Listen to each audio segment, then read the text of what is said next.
Tattvamasyadiraksham ekam nityam vimalam achalam sarvadi sakshi bhutam bhavatitam trigunarahitam sadgurum tam namami.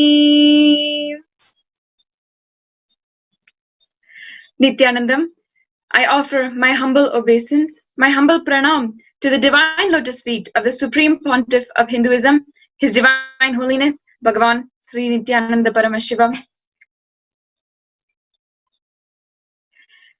And I welcome all of the viewers gathered on this auspicious morning in Sri Kailasa, all of the viewers on Facebook, Instagram, Twitter, YouTube, on our growing social media platforms in the digital nation of Sri Kailasa,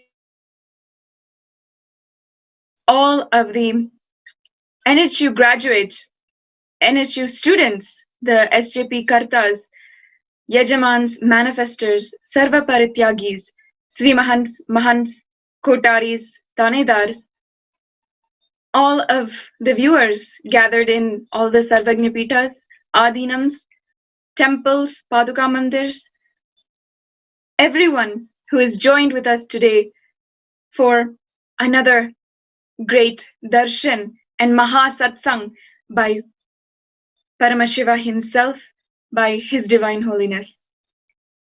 Every single morning, it is so beautiful to see across the world so many people tuning in, for millions of Hindus all over the world. This is the time when an alarm goes off inside of us, when we all suddenly feel, yes, it's that time of the day.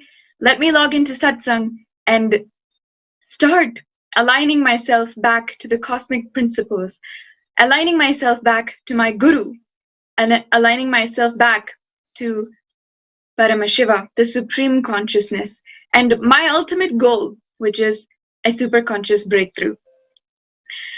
Across the world, no matter the time zone we are in, either we are wrapping up for the day or we are getting ready to start the day for the first time, we are all together getting ready for the ultimate auspicious happening, the happening advent of the avatar.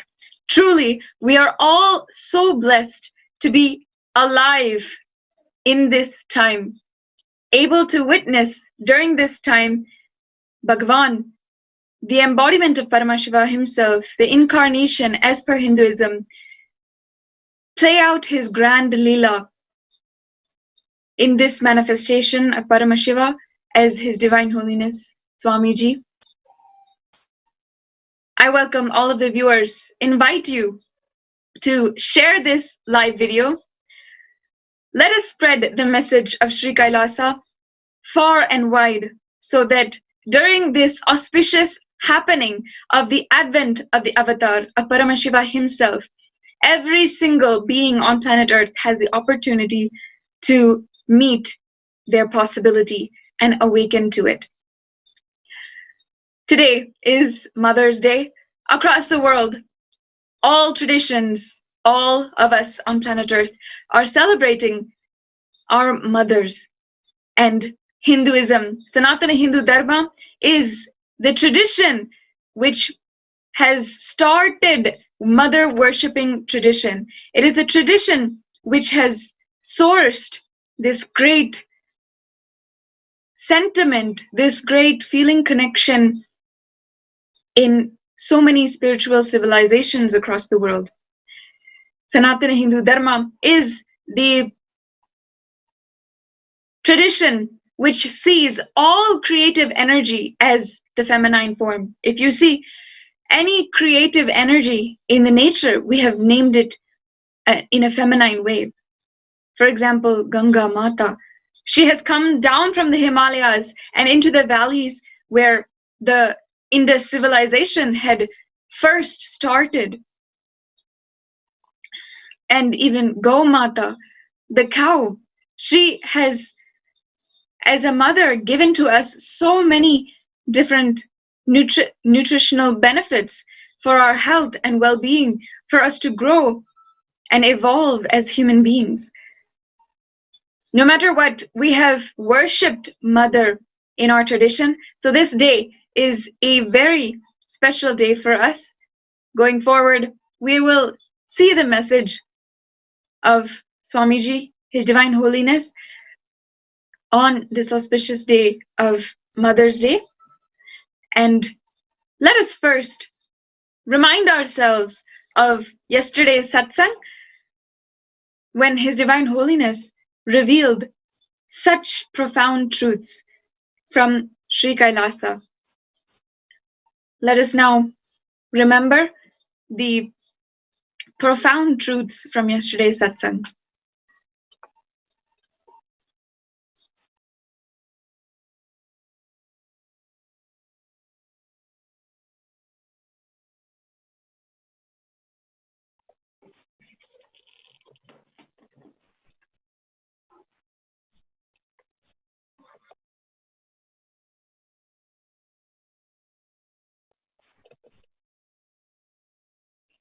Nithyananda, as yesterday Swamiji has given it another powerful cognitions, which is the base material of our very life. And as a Supreme Pontiff of Hinduism, Bhagavan Sri Nithyananda Paramashivam has blessed all of us with the state space powers of Paramashiva himself. So yesterday, Swamiji has elaborated in a very important topic, which is the difference between what is bliss and the happiness. So what is the origin of us? So let us go a little more deeper into these powerful cognitions. Swamiji has told, happiness is a delusion. Bliss is the real existence. However, if we pursue to seek happiness or delude, it is nothing but delusion itself. Happiness is a binary logic. If we see today, happiness is might be getting one car, or tomorrow happiness is getting some house or some friend or somebody. Happiness is a world society.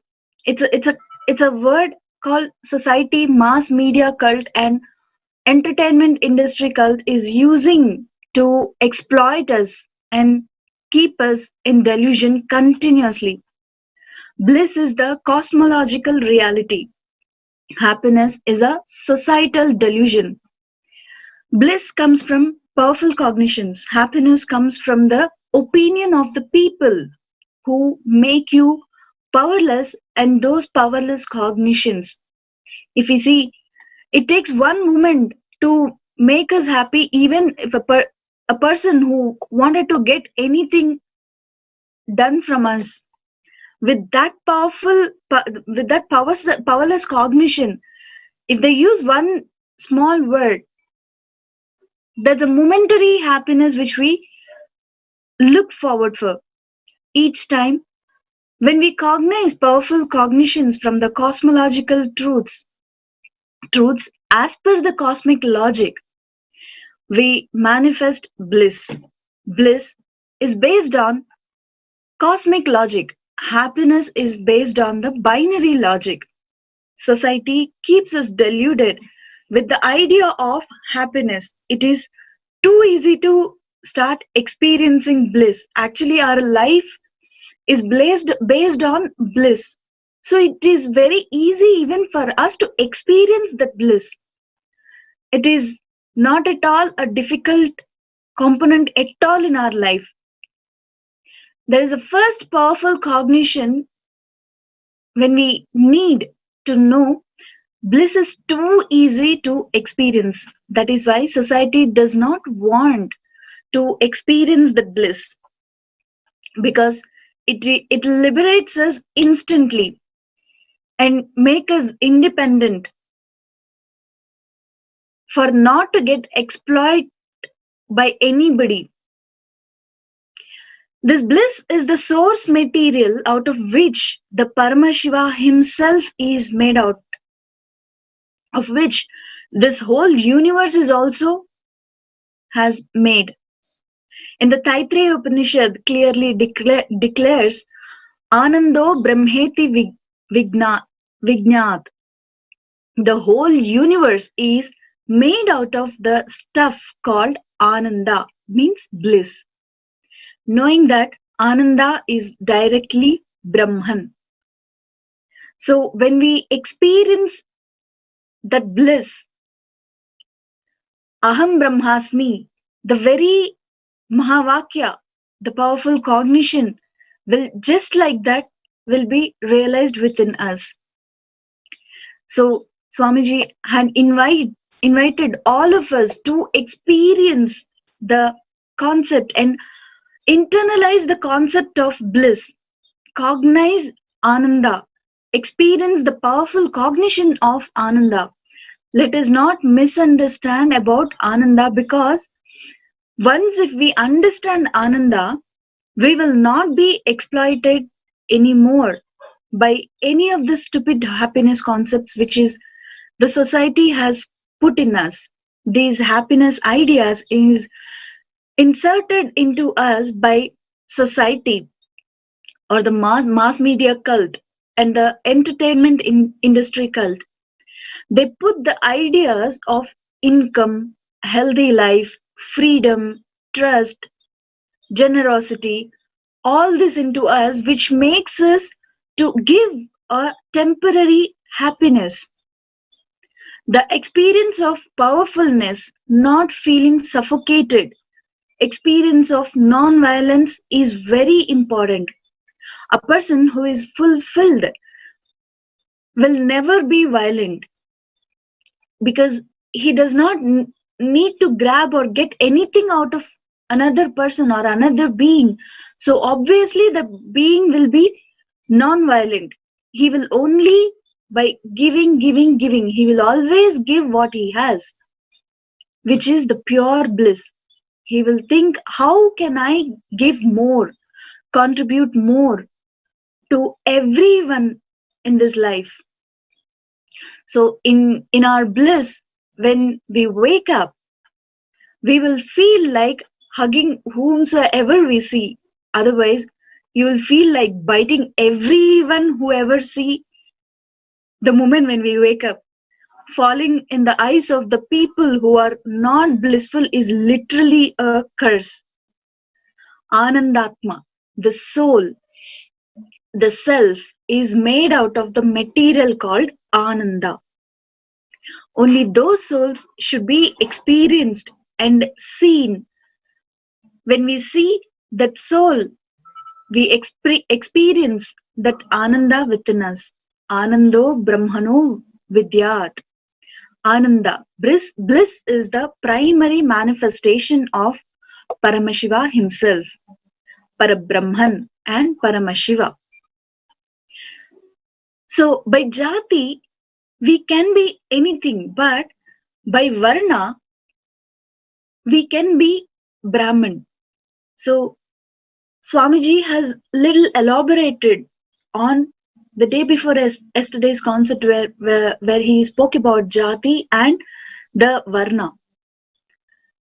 So as a cosmologically, if we see the deeper truths about the Jati and Varna, by societal conditioning, we may or may not have felt that happiness, but as per multi-dimensional cosmic logic, as per the real reality, if we are blissful and we are qualified to be blissful, and that is our own nature and the quality. Even if we think we are happy as per the society standards, it is more or like operational success, but patient died. Because we are happy as per others. Even if we are happy as per our own self, it is not a eternal or permanent. It is all relative measure which changes not every day but every minute.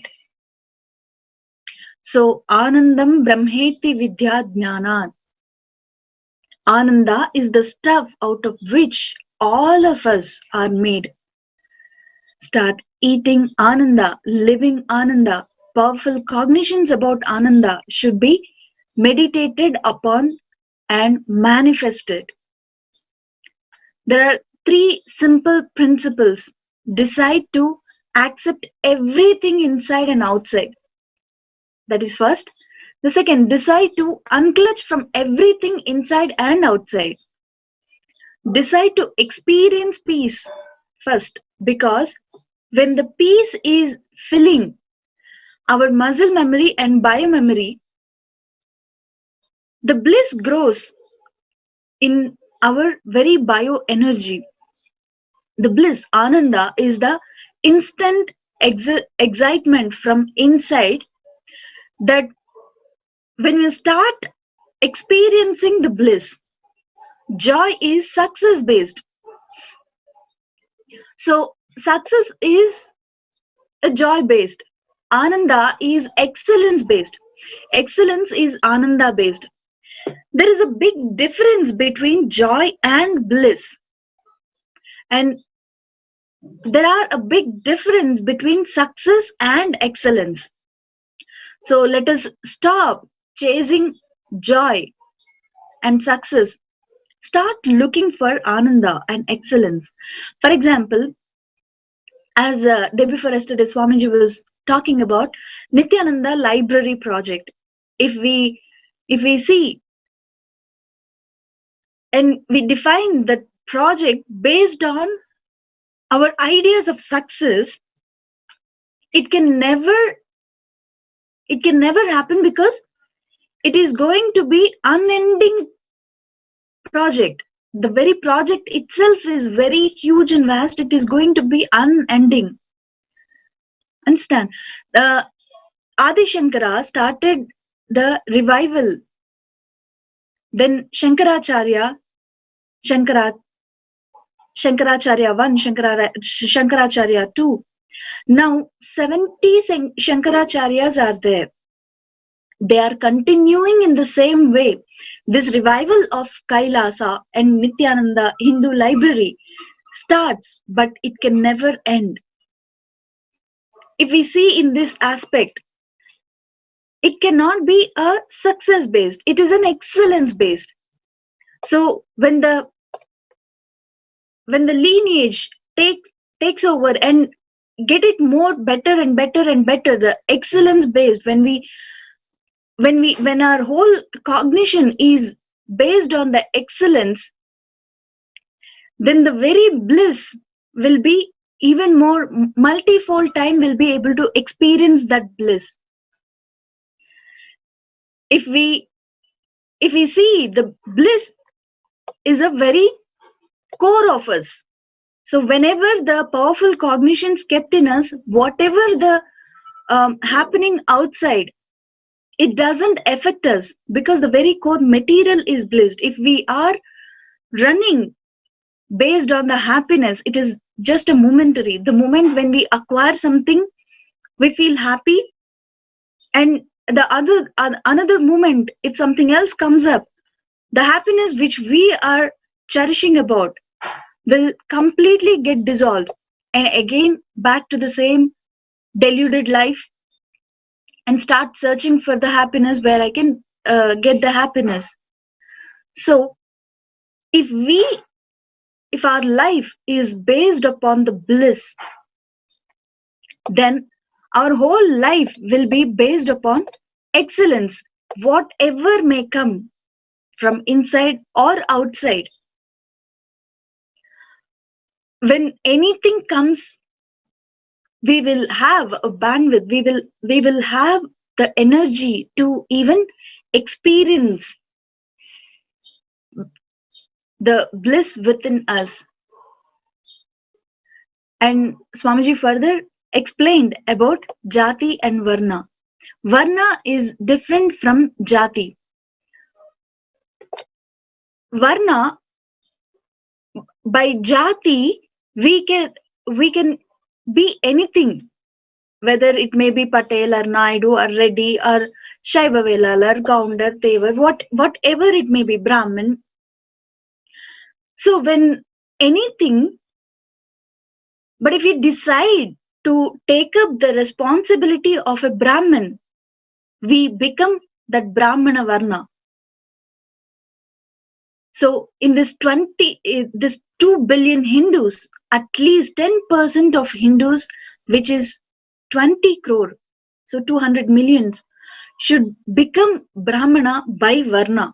Means wanting to take responsibility of a Brahmana. Our own life should dedicated for this Veda Mata, Hindu scriptures collection, organizing, indexing, translating into international languages and reaching out to the whole world and making it user friendly. From Hindu medicinal scripture, making those medicines, conducting clinical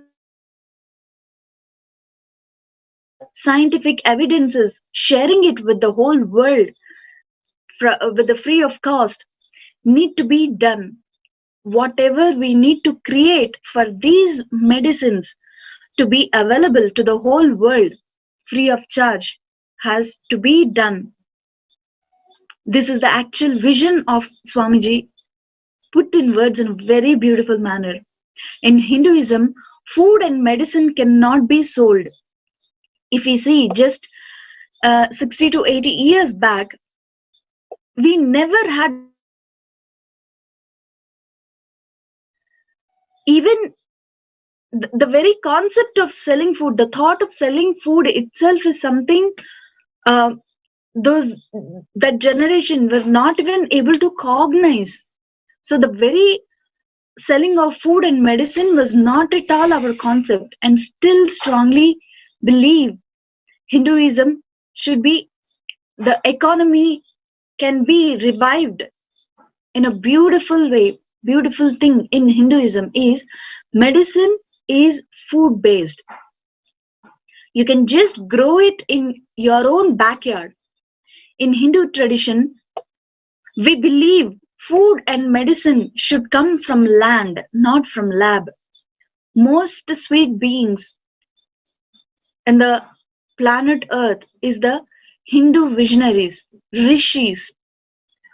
What a humongous knowledge and unselfish tyaga which they have.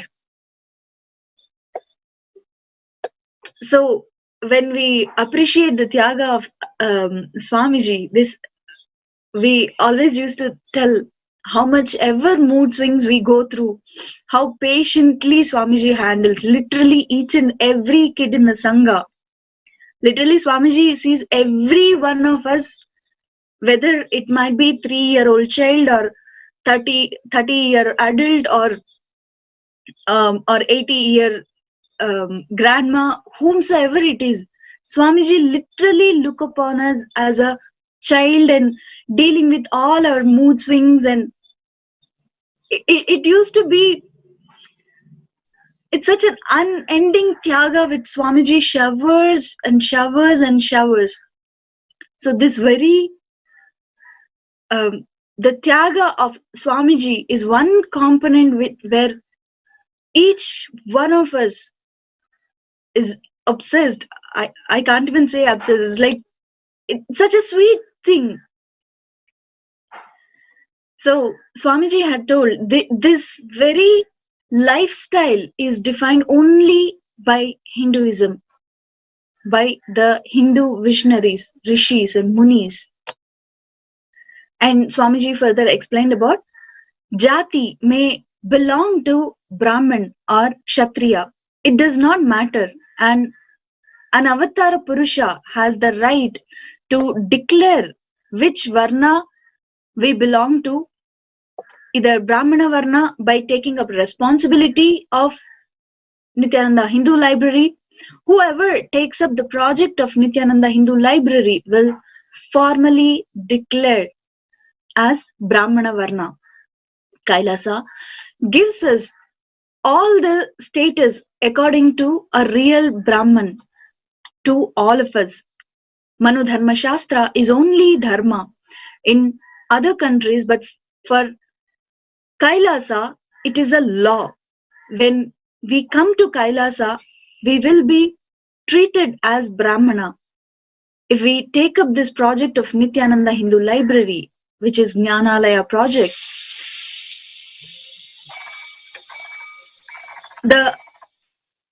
each and everyone who becomes a part of this very project, Jnanalaya project, are considered as Brahmanas, support the world in a non-violent way, make everyone understand Hinduism has so much to contribute. The Hindu consciousness-based machines, organisms, only in Hindu religion, something called conscious-based machines exist, like Pushpaka Vimana. Pushpaka Vimana does not run on any of the fuel. It just simply run with sound-based. And there are different weapons which we used in those olden days, which is completely based on the consciousness, and the tools based on consciousness-based batteries, the energy sources and resources existed in this very Hindu knowledge. We need to do all this as reality to demonstrate and make it user-friendly, reach it out to the whole world, and we should clearly divide which can be monetized, which has to be given free of cost, which can be given in a free manner. As per Paramashiva's vision in the Vedas and Agamas, the Hindu economy should be revived. This need at least 10% of Hindus to become Brahmins, which is 10% of Hindus. When this 10% of Hindus becomes Brahmin, the revival is possible. And Swamiji told about this Jnanalaya project. When we revive this Jnanalaya project, all these sciences will be available to us. So we don't exploit Bhumata. We don't exploit anybody in that case to for our sustenance. So when we are based upon the conscious based knowledge, when it is available to us, the happiness, the coexistence can happen in a very beautiful way.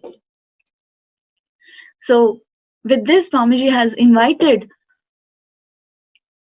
that 10% of Hindus to become part of Nithyananda Hindu Library, the Jnanalaya project, to collect all this knowledge and spread to the whole humanity. And let us all get back to that conscious living mechanism. With this, Swamiji has went forward for the next sessions, and let us see the next part of the today's morning satsang.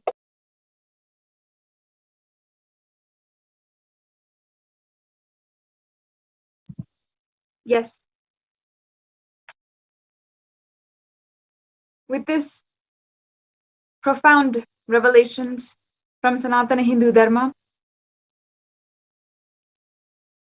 Swamiji has delivered once again another breakthrough, another message for the 2 billion Hindus all over the planet Earth. Something for us to understand. Swamiji is literally in this way leading, in this day and age, leading us from such a dark time into the light, the role of a true guru.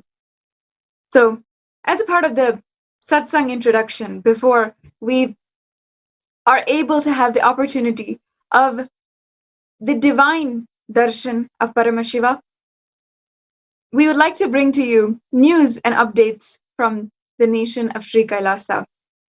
Sri Kailasa is a borderless nation giving the opportunity for all of the 2 billion Hindus all over the world to join a sincere, authentic movement in order to revive Sanatana Hindu Dharma from wherever they are, in whatever position they might be in whatever background.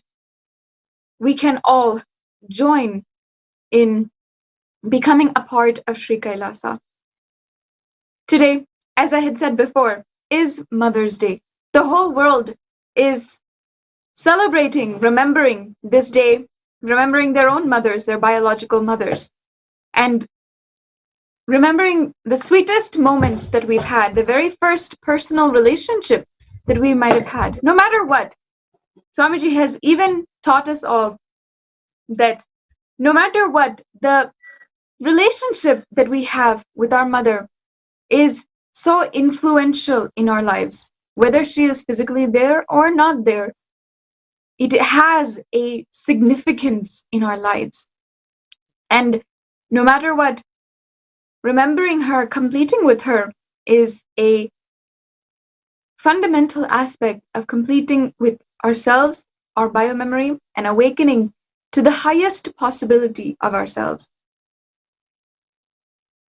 His Divine Holiness has himself spoken so much on divine feminine worship and mother worship, seeing super consciousness in the form of Devi Parashakti and worshipping her, relating to her as mother. This is one of the greatest contributions of Hinduism to the whole world. See, every spiritual tradition in the world has a background, has a aspect to it of the mother worship.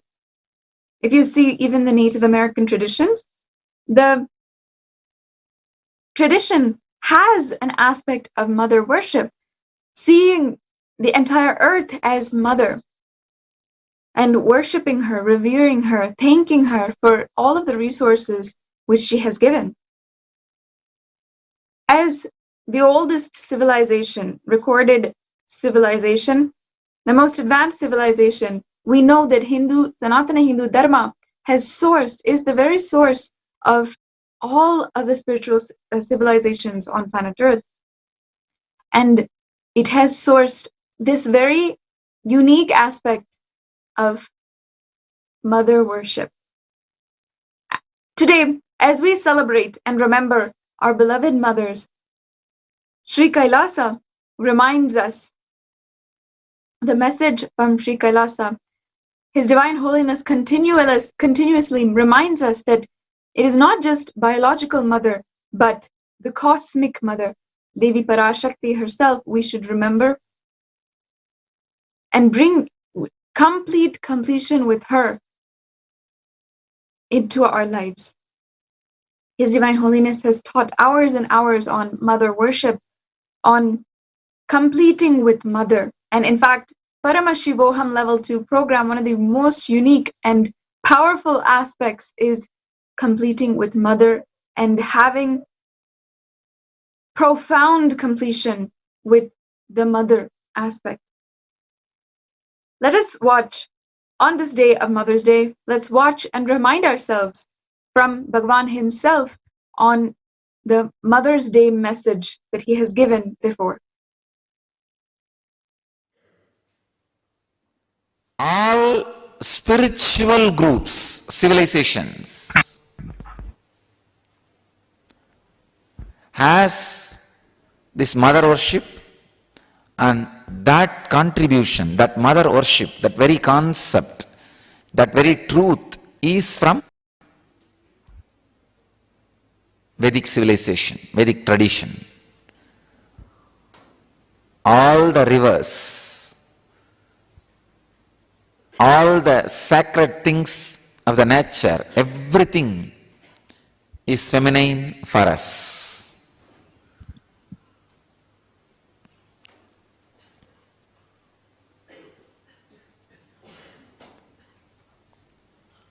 In US, all these cyclones and natural calamities are always being named feminine.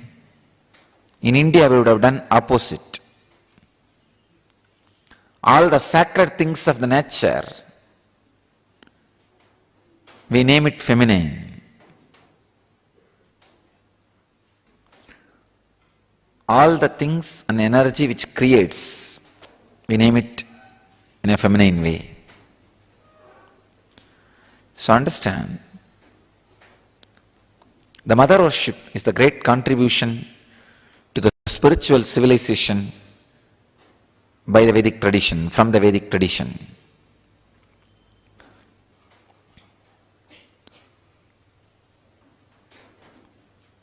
My message for Mother's Day is,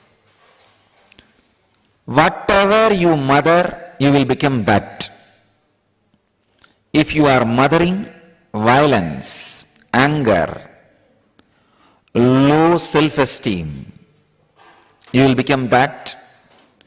If you are mothering superconsciousness, highest truths about you,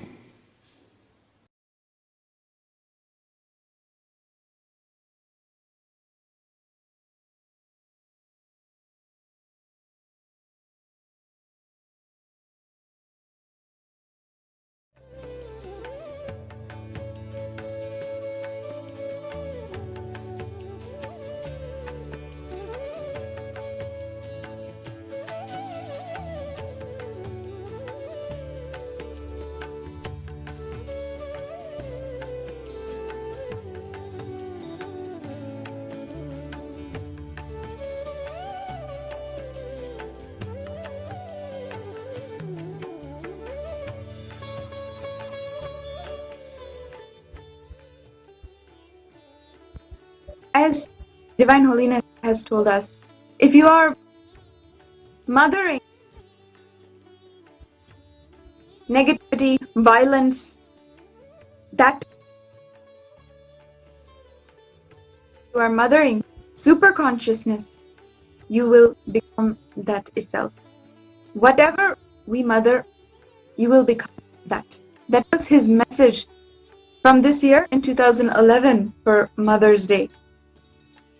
Let us remember this message that he has given us, and not only that, the opportunity for all of us Hindus to connect to the super consciousness as a mother in the Matru Bhava, connect and heal our relationship with mother, and let that healing and completion awaken different parts of our biomemory. I invite all of the viewers to share today's satsang with hashtag Mother's Day and let the whole world know the correct way, the most beneficial way of connecting with mother, with non-violence, which is taught in Sanatana Hindu Dharma. Throughout any aspect of Hinduism and any aspect of Sanatana Hindu Dharma, if you see, and as His Divine Holiness has also been teaching continuously, it has always come back down to a lifestyle of continuously contributing and continuously giving, serving the whole humanity. There's no other aspect more than this that is indicative of the motherliness quality, the mothering quality of creative energy, caring, loving attitude towards others and towards everything around it. In other news and updates from Sri Kailasa, in collaboration with the Sri Kailasa Uniting Nations entity for nutritious food and a hunger-free world, the Arunachal Sarvajñapeetham, located in Tiruvannamalai, the monastery temple complex built and revived in order to revive the Arunachala Sampradaya in Tiruvannamalai, South India. In this place, in collaboration with the global entity SKUN for a hunger-free world. Yesterday, once again, hundreds of sadhus and people in need were fed with free nutritious meals. Hundreds of people gathered in lines, and the hot, free vegetarian meals were served for each and every single one. The Arunachala Sarvagnapeetham is dedicated to serving the sadhus and saints of Tiruvannamalai who have taken up the lifestyle of Sanatana Hindu Dharma, of Hindu monkhood. And this Hindu monkhood is the ultimate contribution towards humanity, towards the whole of humanity. Our own superconscious breakthrough. Each one has become inspired by a superconscious breakthrough and has taken up this lifestyle. So in order to serve each and every one, the Arunachala Sarvagnapeetham is continuously offering the Annadhan. Annadhan is a spiritual tradition within Hinduism, very fundamental to Hinduism, of serving free and nutritious meals to one and all. These are the pictures that over the last few days you are seeing of the nutritious, wholesome meals that are being served by sannyasis, by people who have taken the life inside of the Nithyananda order, ordained by His Divine Holiness Himself, and sannyasis who taken up this life and are a part of the revival of Sri Kailasa and are today serving in all of the Sarvagnapeethas all over the world. This has been going on since the lockdown started. Of course, it has been there continuously before that, but the Arunachala Sarvagnapeetham has extended the services of even during the lockdown, global lockdown we are facing, in order to serve all of the sadhus, all of the people in need who are facing a financial crisis, facing even starvation or famine due to the global lockdown that is going on.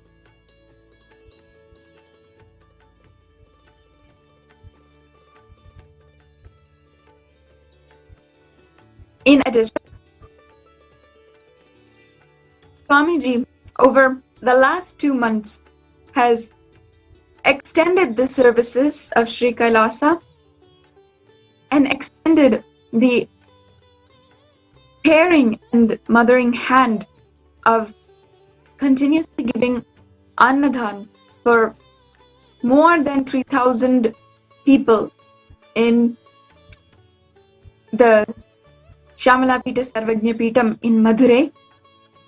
More than 3,500 people have actually come to the Adinam, are dependent on this Sarvagnapeetha in order to sustain themselves and their family during this extremely dire time.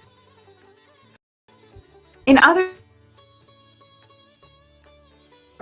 also, as per the guidance of His Divine Holiness, the Supreme Pontiff of Hinduism, as per his official and divine guidance, we have started in Adi Kailash the organic agriculture, becoming more and more self-sustainable and becoming a model self-sustainable community for the entire world. Adi Kailash is located in Bidadi, Bengaluru, and is one of the most bubbling hubs of Sanatana Hindu Dharma in the whole world.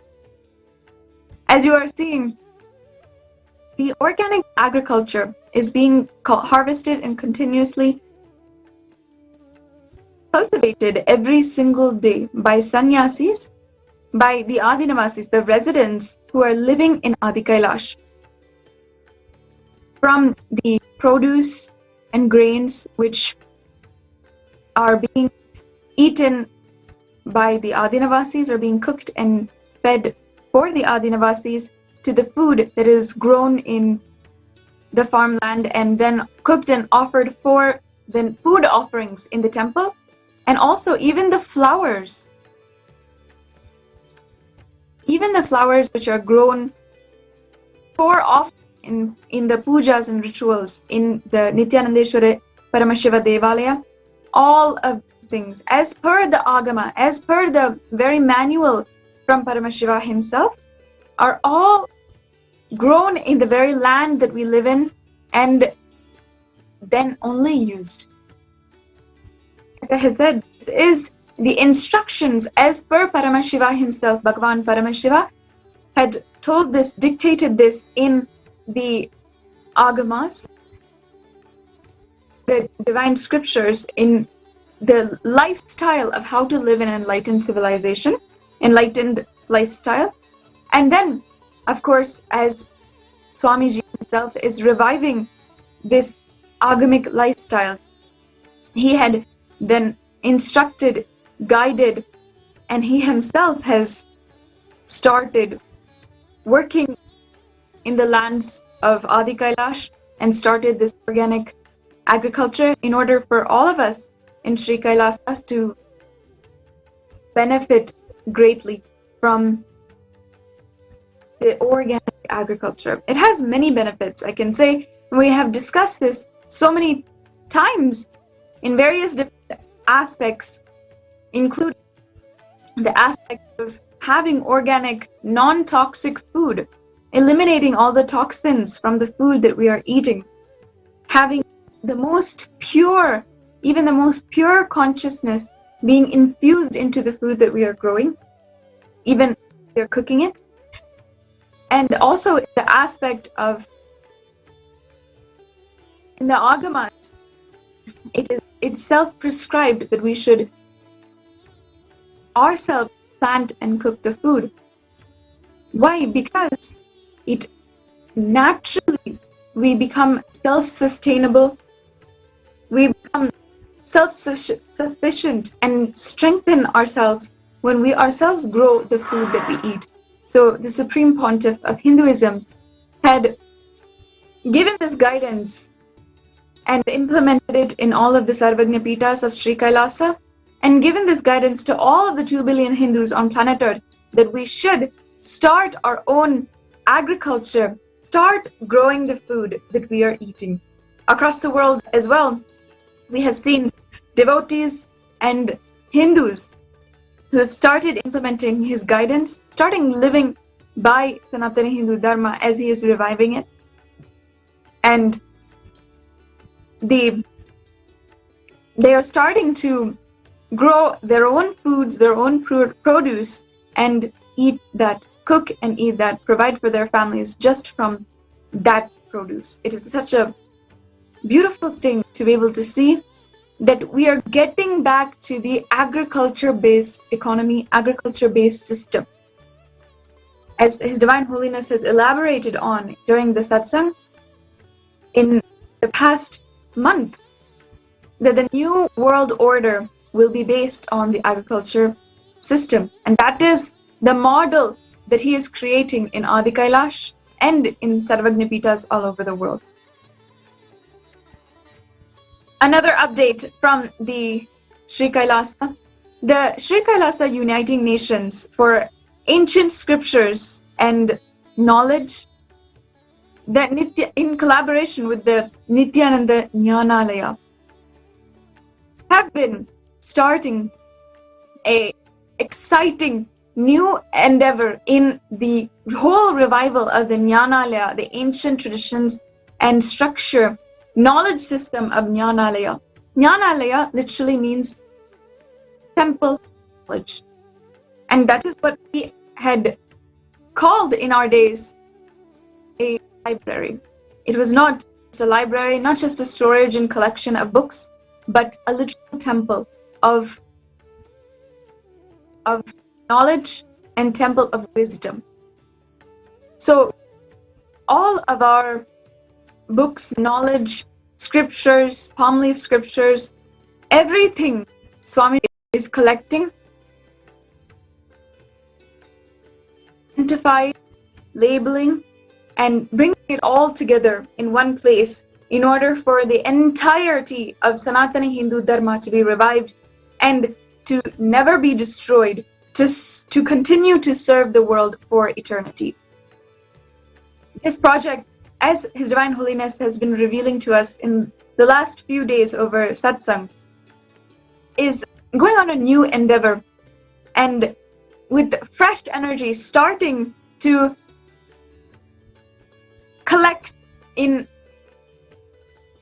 all over the world, wherever there may be sources of Hindu knowledge, including some of the libraries and some of the source scriptures which were taken from India, from the place that they were in originally, and then stolen from there literally and taken across the seas to European countries, to United States and so forth. Even those places we are researching, starting to collect whatever we can and bring it back to the source, bring it back to the Nithyananda Jnanalaya. The Nithyananda Jnanalaya is literally the largest collection of Hindu knowledge available on planet Earth, of scriptures, of different commentaries from different incarnations. You have the opportunity also to be a part of this great revival of the Jnanalayas. During the Hindu Holocaust, this 5,000-year-old Holocaust that we have been undergoing, and we have seen the continued genocide of Hindu sannyasis and Hinduism in its entirety. The Jnanalaya was one of the worst hit because it was the very origin. Of course, the invaders knew that if they just burned all of the knowledge that we had, all of the libraries that we had, then we would have no backup to fall on and revive our Sanatana Hindu Dharma. Today, 80% of the scriptures which were there, which we had at one point, are entirely lost. And in fact, we do not even know how much we have lost fully, because literally now it is gone. Literally there is no evidence available of what was there before. That is how entirely thorough they were in reducing and destroying Hinduism. His Divine Holiness Swamiji is reviving Sanatana Hindu Dharma, reviving the Hindu knowledge through the Nithyananda Jnanalaya, and today it is being led by a huge team of dedicated Hindus from all over the world who are starting a huge task force in order to start collecting the books, scriptures, start digitizing and making it available for the entire world, making the Hindu knowledge available for serving the humanity for the rest of eternity. More updates will be available every few days from the Sri Kailasa Uniting Nations for Ancient Knowledge and Scriptures and the Nithyananda Jnanalaya, so stay tuned to hear more. Now, also, we are in Sri Kailasa observing one of the greatest breakthroughs that is going on currently for humanity itself. Thousands of people all over the world are becoming super conscious beings, are having tremendous breakthroughs. You might have guessed what is the next update, what is the next thing for us to talk about and for us to reveal and discuss about the latest ongoing happenings from Sri Kailasa. It is none other than the Paramashivam Level 2 program. It has been 4 seasons now, 3 seasons completed and the 4th season has started of Paramashivam Level 2. Thousands of people literally all over the world have together come in order to make a superconscious breakthrough happen for humanity, to structure, energize, to fuel the new age which is happening. Yesterday was the third day of the Paramashivoham Level 2 program in season 4, where we had the Shiva Diksha initiation. This Shiva Diksha is the very entry-level introductions to Sanatana Hindu Dharma. But it's not just introductory, because upon the introduction itself, you are awakened to an entire world, an entire universe literally just opens up to you. Why? Because you are awakened, initiated by Bhagavan Paramashiva himself into the Samaya Diksha, which is the awakening, the very first awakening of your third eye. Upon this, manifesting Shaktis is entirely easy. The very promise of Paramashiva to continually be there in your life and to liberate you upon your death is established, and you are initiated into the Mantra Diksha, the Mula Mantra of that is stated by Paramashiva himself in the Kamikagama is initiated, and you are also initiated into continuously having that mantra going on inside of you continuously. And from that very moment onwards, you wear the Kantamala, and from that Kantamala, that Rudraksha, which is energized and is staying at your throat, the continuous chanting japa of the Shiva Mula mantra is ongoing. So all of the participants of the Paramashivoham Level 2 Batch 4 participants were able to have this initiation, have the sacred initiation into the Samaya Diksha. Today, we are entering into the 4th day of the Paramashivoham Level 2 program. And already, so many breakthroughs are happening.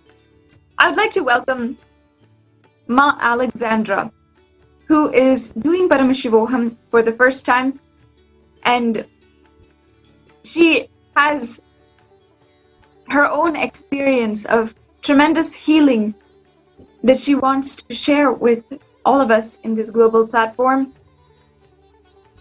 about Paramashivoham, and is inviting all of the viewers to register now for Paramashivoham. So the same experience of tremendous healing which has happened in her will happen in all of you as well. So, Ma Alexandra.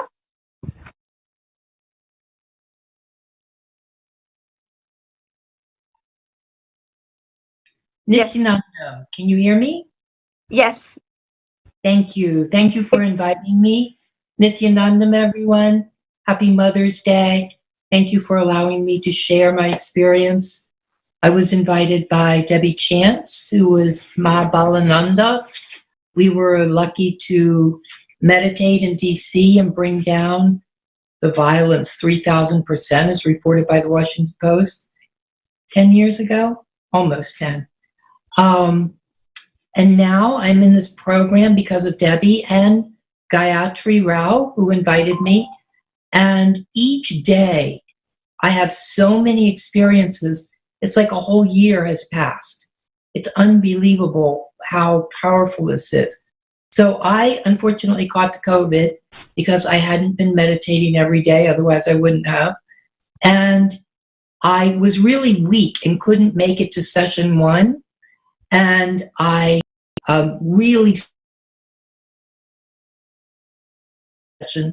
and since I've been here, my health is improving leaps and bounds every day. Every day I wake up stronger. Every day I wake up more healed. And the powers that we learn every day in this program is amazing. In Paramashivoham, we learn every day one or two powers. For example, today we learned Mahavakya, which comes as Ma Sadashiva Priya said, from our vak, from chanting. And you're able to take an object, and in my case it was an orange, and you just look at it, connect with Swamiji, and it moves right off your hand. Like you don't move your hand, and you just say, okay, roll off, and it rolls off. Then you do it with a partner, and I did it with a partner in New York, and it was a lemon, it began to vibrate and move, and it turned into a ball of light. Now, I don't know what that means, right? I do know I had requested for the light body. Maybe that's why I'm seeing balls of light. But in talking to Ma Sakalananda, who invited me here, she also saw the ball of light.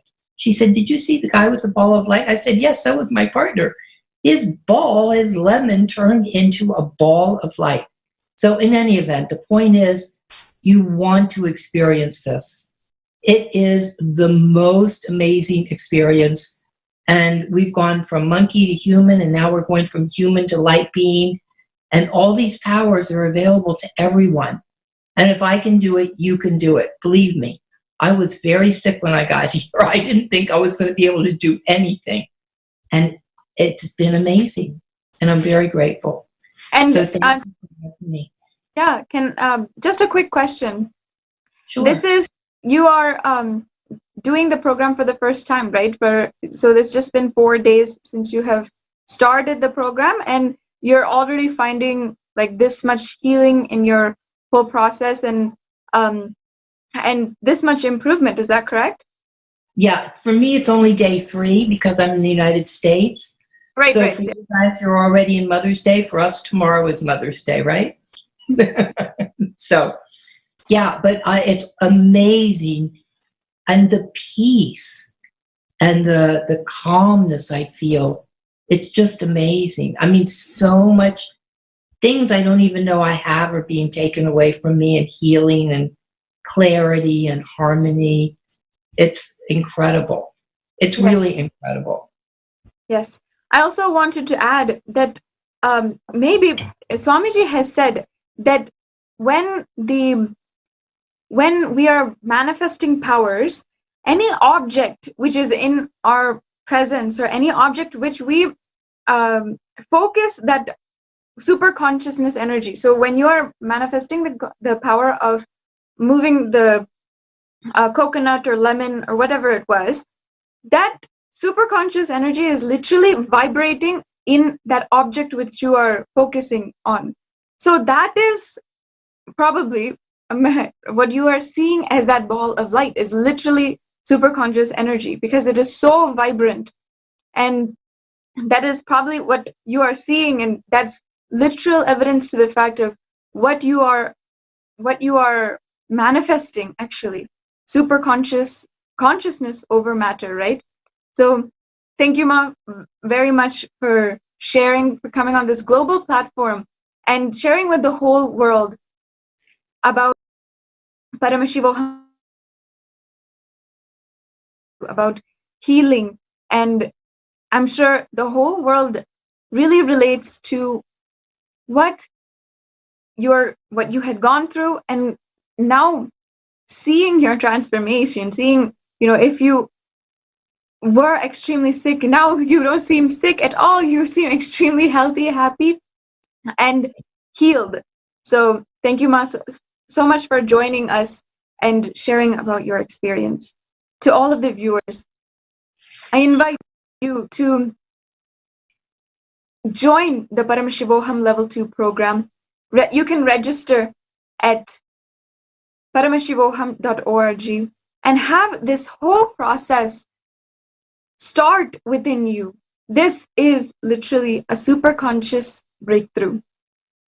It is a immense, tremendous breakthrough for you personally and for the entire humanity, where we are manifesting the very being of Paramashiva. I welcome once again all of the viewers to share this live video with hashtag Mother's Day, with hashtag healing coronavirus. Because this is the assured way that His Divine Holiness is bringing superconscious breakthrough to the entire humanity, is delivering the greatest truths from Sanatana Hindu Dharma to the entire world, and contributing to us, gifting to us the best way to live.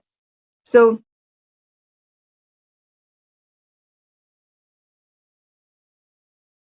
the sharings that we've had, the different updates and the messages from Sri Kailasa, please let us share and spread the message of Sri Kailasa to one and all, to all beings on planet Earth, so that everyone can race together, can work together to bring this superconscious breakthrough to humanity. Today, in the Paramashivoham Level 2 program, we are revering the deity, the divine incarnation and form of Paramashiva as Vaidishvara, as the great healer, the embodiment of Paramashiva, who literally heals humanity. And I am so happy and able to present to all of you today during this Satsang introduction, before we have the divine darshan of Paramashiva himself, the contribution to humanity in the aspect of healing. His Divine Holiness is literally the embodiment of Vaidishvara, the embodiment of healing to the entire humanity. Today, we will see how His Divine Holiness is reviving the Hindu medicine system and the science of healing from Sanatana Hindu Dharma. It is not just crystals, it is not just consciousness, energy, it's not a spiritual idea and knowledge. It is not anything superficial in its sense. The healing science of Sanatana Hindu Dharma is an actual science. There are so many different aspects of healing in Sanatana Hindu Dharma that we would like to present to you today as you go forth. All of the Paramashivoham Level 2 participants, the volunteers, all of the viewers, as you go forth today and until the day climaxes in the darshan of Paramashiva himself, let us contemplate healing, what it means to the entire world, what it means to us, and how we can make a breakthrough happen for us and the whole humanity in this aspect of healing. His Divine Holiness Swamiji has made it extremely easy for us. He has made all the different sciences of healing available once again on planet Earth. What was once lost, literally, is now available to us in such a easy pill format. I say pill just because it is bite-sized, literally in a way that we can just swallow, and the effects are tremendous. I first want to introduce this topic of healing and the revival of Hindu medicine, including all of the healing aspects, by understanding why we need it today. Of course, I'm sure all of you viewers will understand, will surely relate. In this day and age, we are looking for a new system of medicine. Our health system is literally battered, is broken. Because it is very clear that coronavirus across the world can be healed. It is not an incurable disease. There are many people who have healed from the disease. But because of the lack of preparation and the lack of institution surrounding the health system has failed us. Our institution put in place in order to protect our health has literally failed us. Because of that only, we are seeing so many tragic deaths during this pandemic, and we're seeing so many sick people. Every single one of us has now been impacted. Without exaggeration, every single one of us has now been impacted by the coronavirus pandemic, starting in January. And of course, if you're tuning in from China, you know that this is actually an ordeal that has been known since the end of October, November. Because of many systems which failed to be put in place, the coronavirus pandemic has reached a extremely alarming death toll at over 500,000 people all over the world.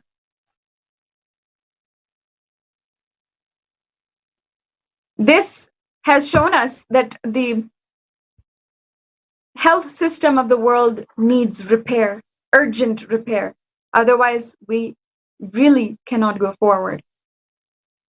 But we have had indicators of this even before. We know that the health system is extremely exploitive. When the pharmaceutical, media, and food industry is working together in order to completely depress our immune system and make us slaves to a extremely...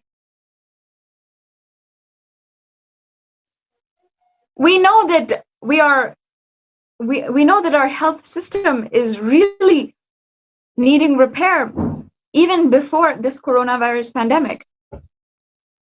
Across the world, let us see and analyze the number of people suffering with diabetes, the number of people who are suffering with heart disease, with even arthritis, these diseases that are so-called acute chronic illnesses, which span over lifetimes, which people suffer from incessantly, literally until they no longer can live in their body and they want to give up. These diseases each have a sure way of healing in Sanatana Hindu Dharma. Before proceeding, let's understand from Swamiji himself the Hindu medicine system and the Hindu way of medicine, which he is reviving in order to heal the world completely.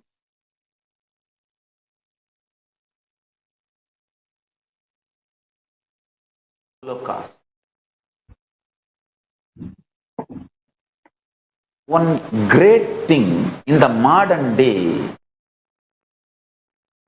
information age, internet age, human beings can't be manipulated anymore by a small gang of people, by keeping the mass media cult under them. No. Anyone who has a smartphone, cell phone can become a journalist. You can just click a video or collect any evidence for the concept or idea or the truth you want to explain and make it viral within 24 hours. The whole world will start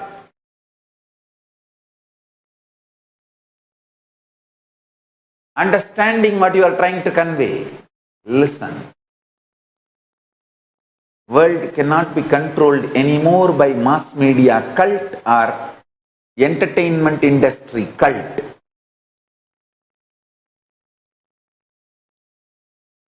And world cannot be controlled anymore by missionary militants and militant missionaries. The next generation, the modern day youth has started questioning the utility value of everything. And I tell you, Hindu tradition is the best designed, developed tradition just to contribute. Hindu knowledge is amazingly contributing. Why do you think that Hindu medicine has not become popular? Because nobody can exploit it.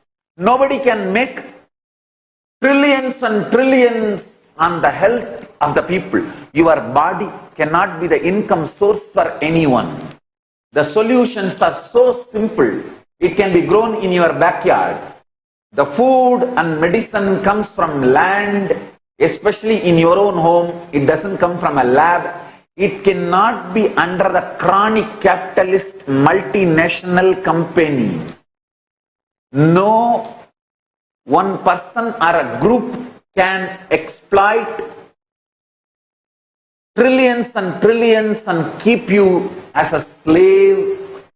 The medical tax terrorism cannot be successfully run with a Hindu medicine. That is why the Hindu medicine is not accepted or become popular. Listen, I tell you, in every aspect of a medical tradition, you see, there are multiple branches of medicines all over the world.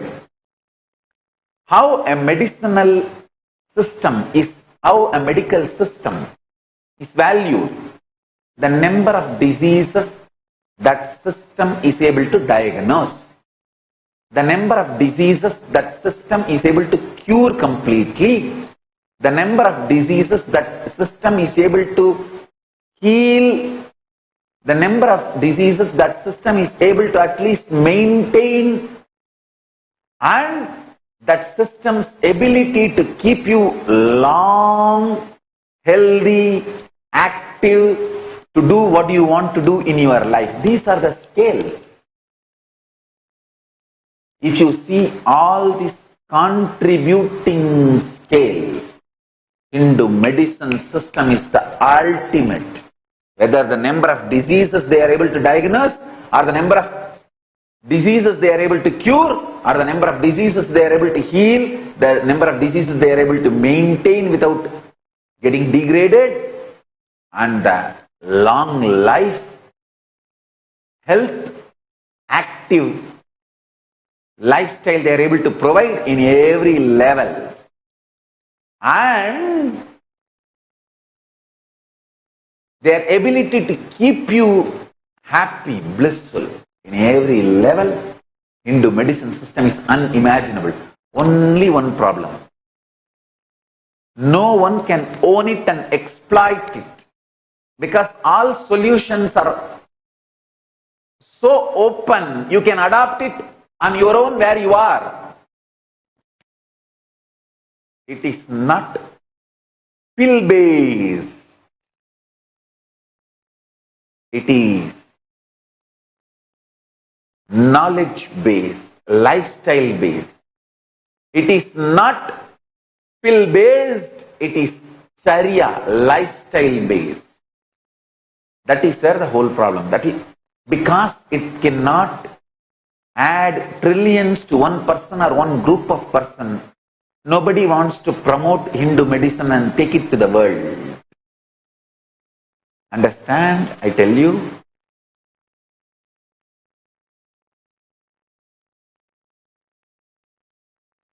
Meat and the cancer.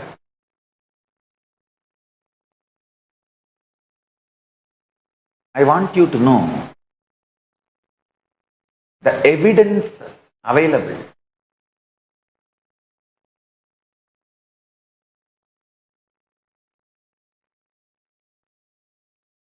But still, meat is promoted because it can make trillions for few people or few group of people.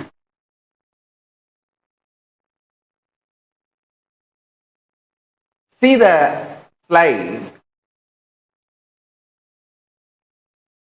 I want all of you to download this slide, and I can also give you the source of this slide. Go and study those websites. Let your body not be the income source for somebody. Let people not make money by killing you. Understand? Allow only the industry and businesses which makes money by contributing to your life. Don't allow businesses, industries, which makes money by killing you. Hinduism, whether the knowledge, it's absolute contributing. Administrative system, the whole Hindu administrative system, Hindu Kshatriya Varna, is all by contributing, enriching, making a human life better and better. Extreme life path. See, as His Divine Holiness has told us himself now, the institutions in place currently have failed us as healing institutions. They are literally poisoning us and killing us. Let's be frank. Let's say the right words. Because of the medicine system that has failed us, because of the pharmaceutical food nexus industry, our longevity itself has been shortened. Our ability to live long, prosperous lives, which so many countries have made promises for us, that itself is at stake. That is why His Divine Holiness has delivered to the world in so many different ways, with so many different success stories, the Hindu medicine system. As we saw today, earlier in the news and updates from Sri Kailasa, the agriculture-based systems, agriculture-based communities are being established as model communities around the world. By growing our own food, we are declaring against institutions that want to kill us and against institutions that are invested in our health, in our disease. His Divine Holiness Swamiji has revived a system within Sanatana Hindu Dharma that is going to last us for millions of years, thousands of years to come, is going to be the structure literally for the new world. Let us all remember what he has said. In 2017, he said that he will wipe out the non-vegetarian lifestyle from planet Earth. And today, what we are seeing, a whole boost in veganism, vegetarianism, and a whole society who has understood the peril, dangers of non-vegetarian lifestyle. What he has said is coming into reality. So let us understand that what he is promising and reviving for the whole world in the Hindu medicine system, it will be the structure, the basis of our future. For Sri Kailasa, we have hope because of His Divine Holiness that our structure, the way in which we live, the lifestyle which we live, will be beyond the perils and dangers of society that the modern day institutions have created for us. In today's introduction, I want to let us go back. What is the origin of this system, the Hindu medicine system? How His Divine Holiness has untiringly revived it from the very beginning of his mission.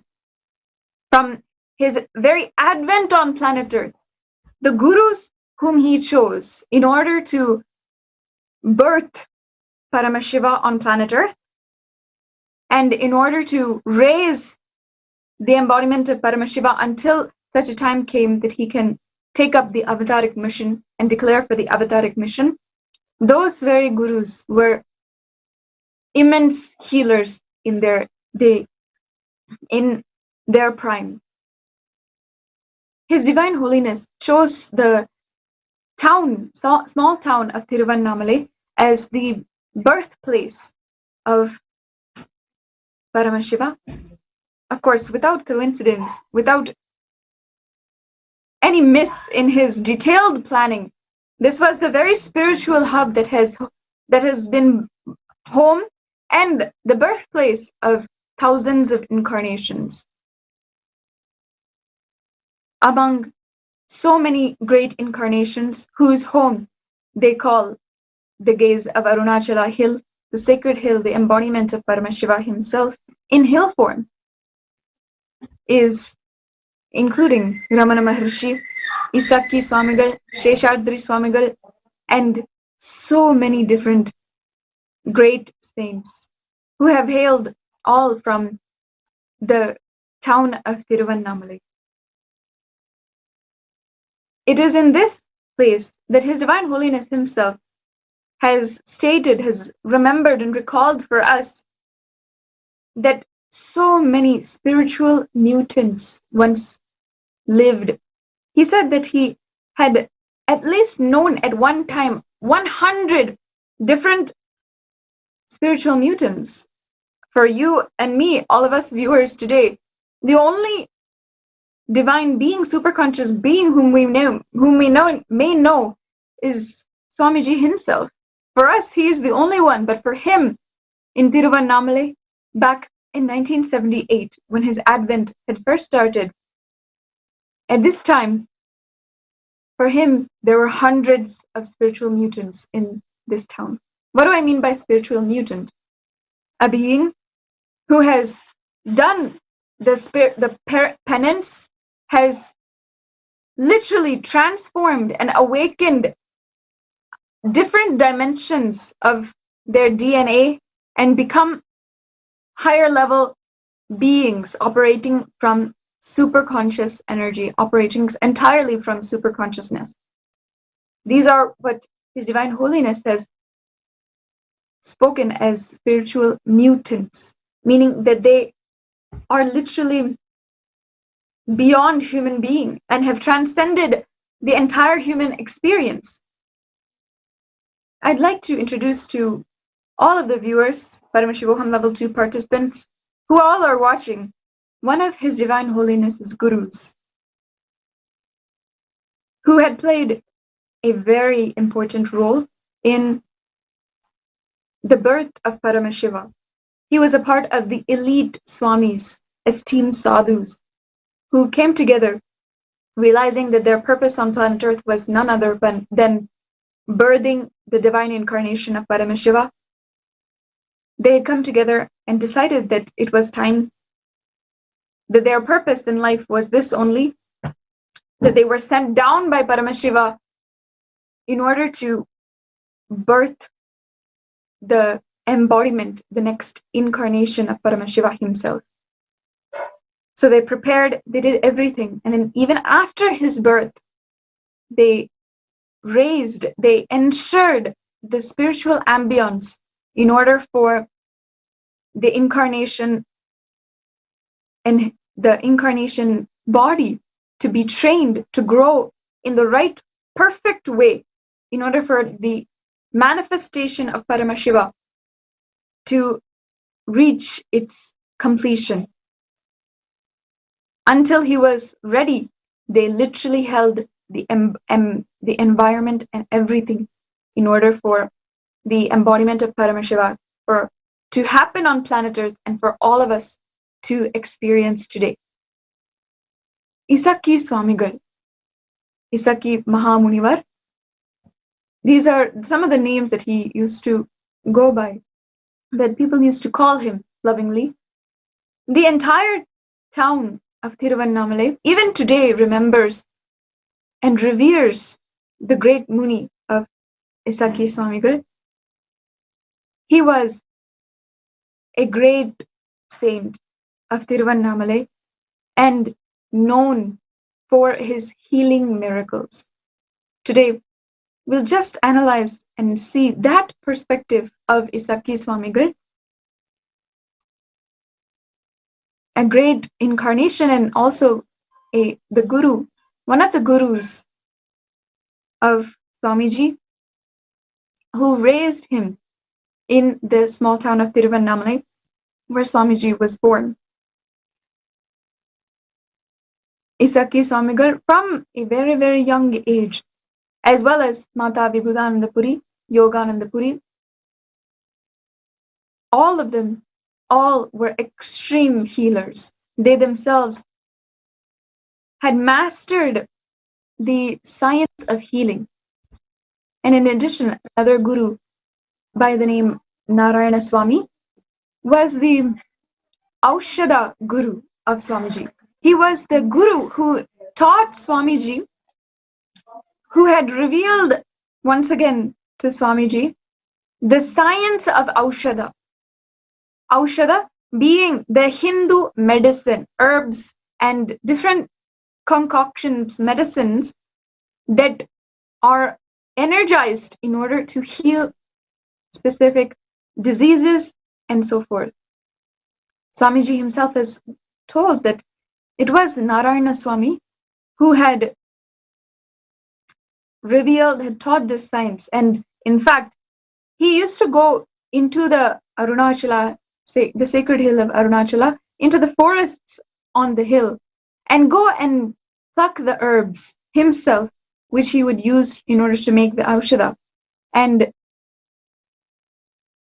this guru, actually the guru whom you are seeing is Isaki Swamigal, who was a very intense, very successful healer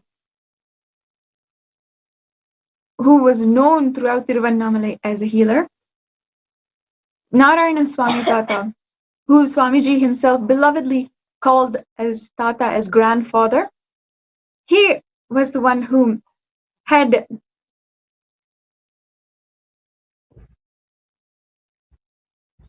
plucked the herbs from Arunachala Hill itself.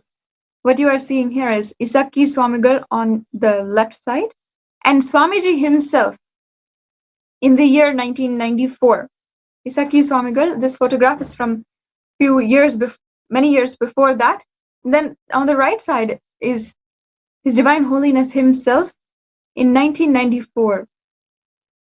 This represents the very lineage, the Arunachala Sampradaya, one of the oldest lineages, that Swamiji is the current incarnation.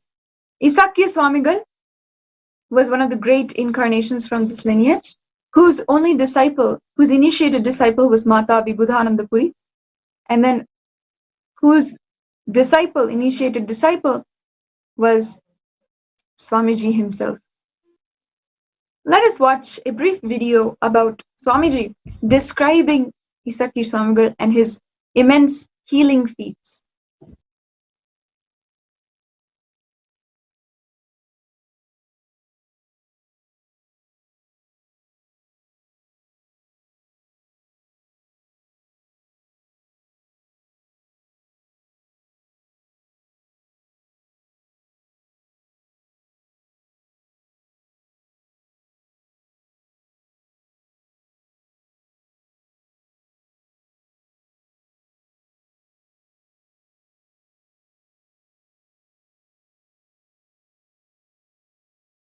There was a time in 70s in Tiruvannamalai, 70 and 80, late 70s and beginning of 80s, the whole 200, 300 kilometers, the whole district, all hospitals were shut down. Anybody, any problem, they will go to him. He will not give some big medicines. He will just take the mud from the Arunachala and put it in the mouth, sometime in the nose, sometime in the head, and tell them it will become all right. Go around the hill 2 times, 3 times. It will become all right. This has become too much. And the stories say that he made a human garland on Arunachala. Means the people who started going around the hill because of his instruction were made like a human garland on Arunachala.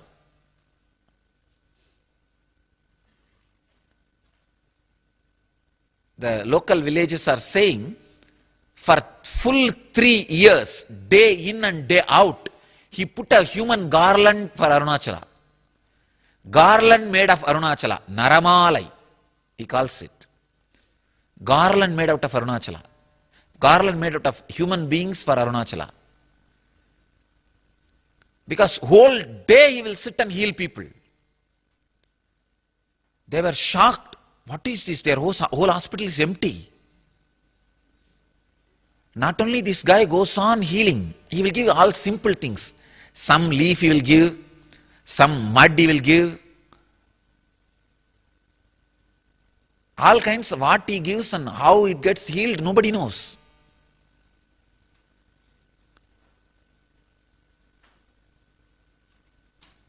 Not only is healing, he is inspiring people to stand on Hinduism. Too much. Those fellows created a conspiracy and they arranged a patient to come to him and he gave some vibhuti and they killed that patient and created the rumor. Because of his vibhuti, the patient died and made a police case and stopped literally he giving vibhuti or any herbs, leaves, which is completely illegal. But of course, money can do anything. And then he stopped giving medicine. The funny thing, even then they are not able to completely stop him. He stopped giving medicine or mud and stopped talking. He will just sit, people will come and ask him about problems. He will have a slate, in that he will say 4, means 4 days go around the hill, it will become all right. He continued to heal in this way. Even after the huge scandal, he continued to heal this way. Then after some time, he saw the pressure, the abusal from this missionary hospital and their place was getting too much. The harassment, continuous harassment was getting too much. So he stopped and started relaxing. Of course, till the end he was continuing to heal and teach people. But unfortunately, these guys are not able to transmit that great science as a science and technology. Before they were able to do, they have been persecuted. I am not going to let that happen.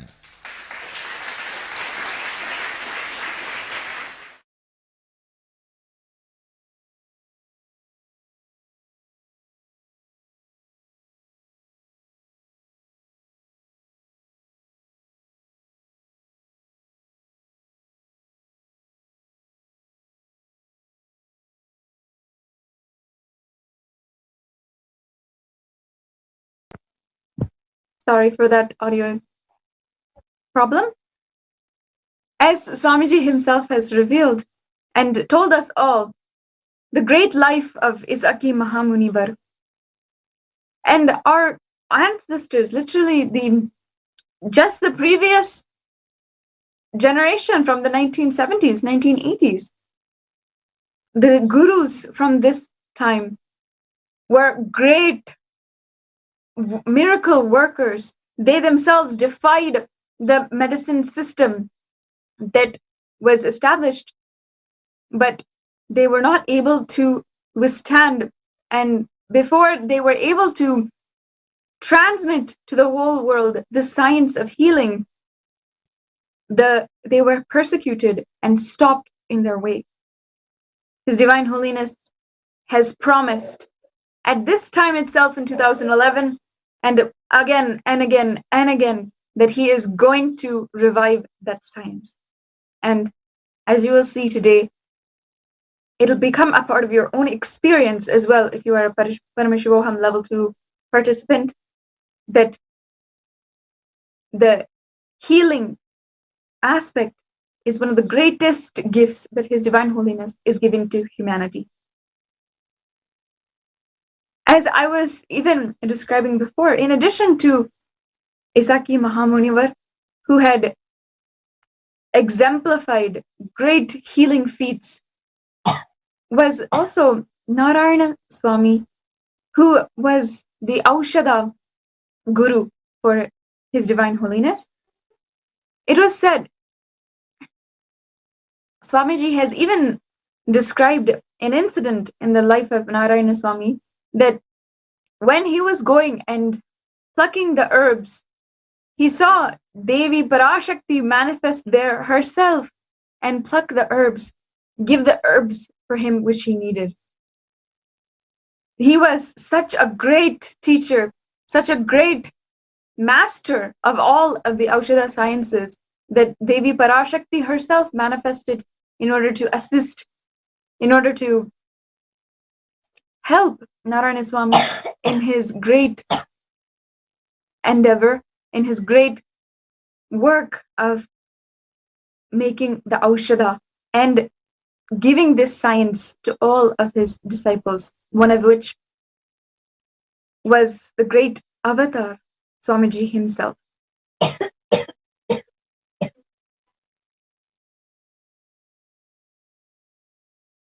With this background, His Divine Holiness had grown up, had lived in this environment with such great saints, sadhus, with such immense knowledge. And all of these sadhus, all of these saints revered Swamiji himself as the embodiment of Paramashiva, trained Swamiji knowing that he would bring this science to millions to the world. In fact, there's a short story from Swamiji's life that he himself has narrated. From Narayana Swami, where Swamiji asked Narayana Swami, why you're not giving this to the whole world? Why you are not going on gifting this Aushadha science to the whole world and bringing so many millions of people this science? And Narayana Swami jokingly, caringly tells the avatar at that point, not all of us can be a great Purusha, a great avatar like you. You will see how hard it is to reach this science to millions. Swamiji narrated this whole incident, telling us that, and remembering the way now he is being persecuted for the amount he is contributing to the world, even though he is bringing millions this science of healing, science of Aushadha, and so much more. This was revealed in one of the Science of Aushadha revealed programs in 2017 before Mahasannidhanam, where he revealed the very science of Aushadha itself. From this background, His Divine Holiness was reared, trained, until the manifestation of Paramashiva intensified greatly, and His Divine Holiness was able to start the life of the very advent which he came down for. He was able to start the revival of Sri Kailasa. Before this, he had an incident in his very own life which Swamiji himself recalls. He was actually, at one point, he narrates that he was at one point coming down from Tapovan in his time wandering the length and breadth of India in the Himalayas. He was coming down from a point called Tapovan, which is a place where a lot of monks, lot of sadhus go for in order to meditate and realize higher states of superconsciousness. He was just coming down from that place, and in an army truck which he was coming down from, the roads will be extremely hazardous and extremely undone, but very bumpy. So the army truck in which he was going was extremely rigid and jumping up and down. Upon one extreme jump, so the body, His Divine Holiness, had literally lifted up off the bench which he was sitting, off the car seat which he was sitting, and landed, completely fracturing the spinal bone, the final tailbone which of His Divine Holiness. At that moment, His Divine Holiness just was completely aware, did not react to any kind of pain or anything. He just simply put his hand on that very spot, and immediately he saw that the entire fracture was healed and he had absolutely no pain. After the army truck had reached its destination, the army general at that time had insisted that Swamiji goes to the hospital. And they saw in the x-ray that that very fracture had shown that it was a years old. The very fracture that just happened a few hours prior was already healed and showing as if it was a years old fracture. That is one of the experiences where His Divine Holiness remembers he has literally healed himself. And of course, there are hundreds after that of His Divine Holiness being able to completely heal himself after so many different poison attempts against his life, and even a fracture in his arm.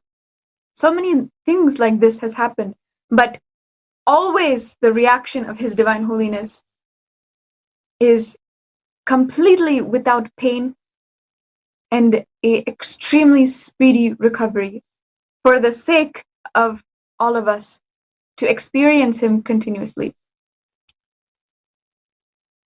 His Divine Holiness, very, very early on, started to then, with this power of healing, start to initiate more and more people into the power of healing, the Nitya spiritual healing, which we call it today.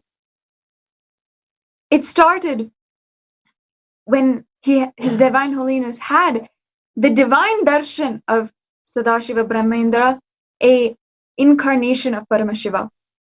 Without further ado, let's watch where Swamiji describes that very incident that he had that literally resulted in today across the world who are healing and actively providing for the revival of the Hindu medicine system. Healers to heal others. This stick has a big story. First time I started initiating others into healing in a Jiva Samadhi, means a living tomb called Neru Sadasiva Brahmendral Samadhi. In Tamil Nadu there is a Jiva Samadhi of a great enlightened master, Sadasiva Brahmendral. I went to his Samadhi after I realized my Sadashivatva to have his darshan. He himself appeared and gave the Dhruva grass and said, with this, start initiating anybody, they will all be able to heal. He gave me that science and Dhruva grass. And I brought the Dhruva grass and put it on in our ashram, the bamboo grove. The bamboo grove was dead at that time. I put the Dhruva grass, whole thing came back to life, and the bamboo came back to life. From that bamboo, you are all given a stick. So, it represents the energy of Sadashiva Brahmendral's Dhruva grass.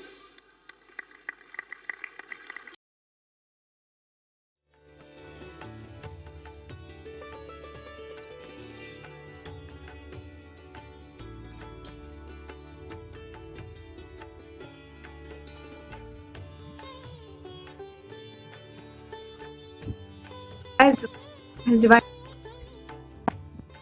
This very incident, the darshan of Sadashiva Brahmendra, was from where he started then initiating millions one by one into healing. And not only that, he had given this power to his disciples, and they themselves have gone out as extensions of himself, of Paramashiva, and healed the world. Like this, literally millions of people have been affected, have been healed just through this one initiation that started it all. Swamiji, immediately after this darshan, without waiting, of course, he started initiating people into healing. We have very early records of one of the first meditation camps and healing camps that His Divine Holiness has conducted from 2002, July 2002. One of the first healing camps was held in Tiruvannamalai, where initiated disciples had healed people who came to that event. You can see now the pictures from that event. Swami invite in order to speak, address regarding superconscious truths, and he was even offered Pratyaksha Pada Puja. Then after which he gave a satsang on higher truth. He led the higher audience to spiritual process. After all of these were also able to have healing by Swamiji through darshan and through the disciples, whom he initiated into healing.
In 2003, Swamiji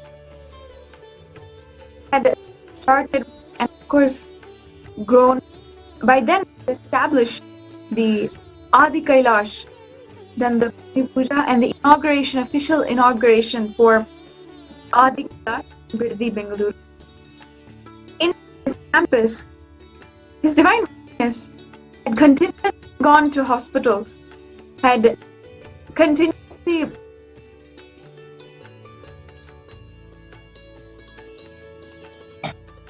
given darshan to thousands of people. In 2003, Swamiji conducted for one of his disciples one is called the Ayush Homa. This Ayush Homa is for healing of one's being and to promise the longevity of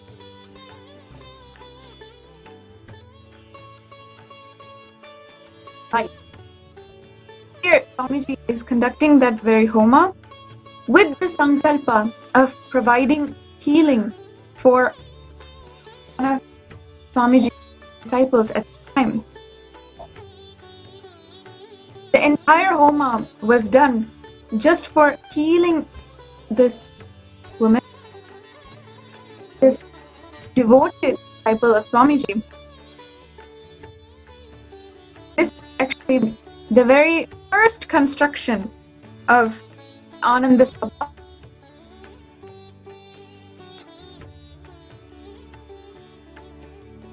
His Divine Holiness is performing the Purnahuti of the Ayush Homa.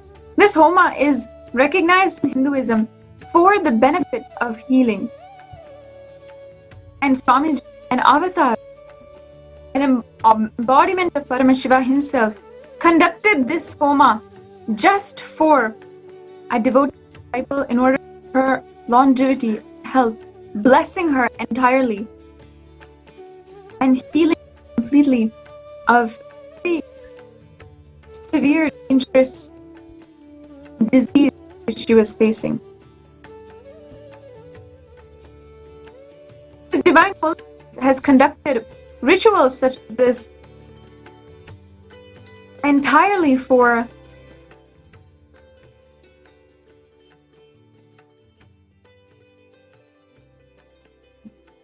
the healing of an individual.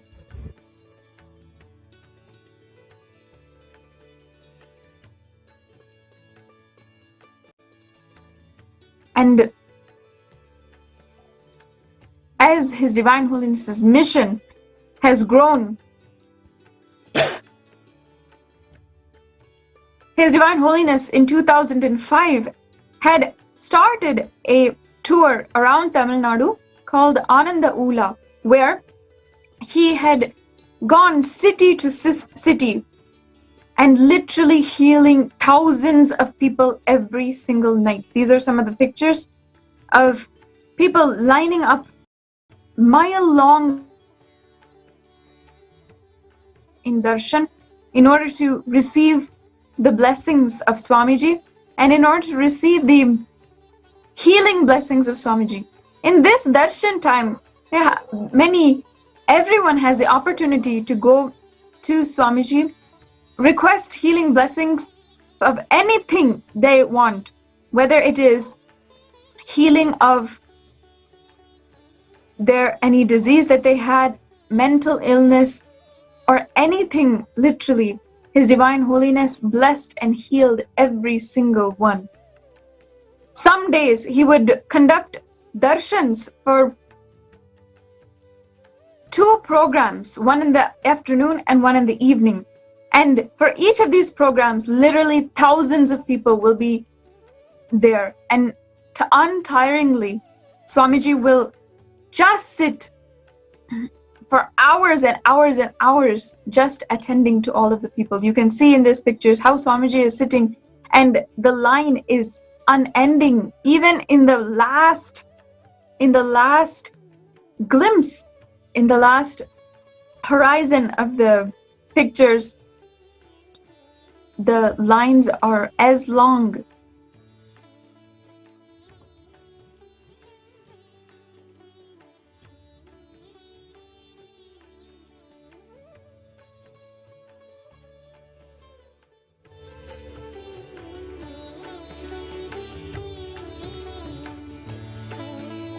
This Ananda Ula tour happened in around November of 2005. And after this, His Divine Holiness continuously every year would make trips, make tours around Tamil Nadu, and of course in the United States and all over the world as well, reaching out and healing individual by individual.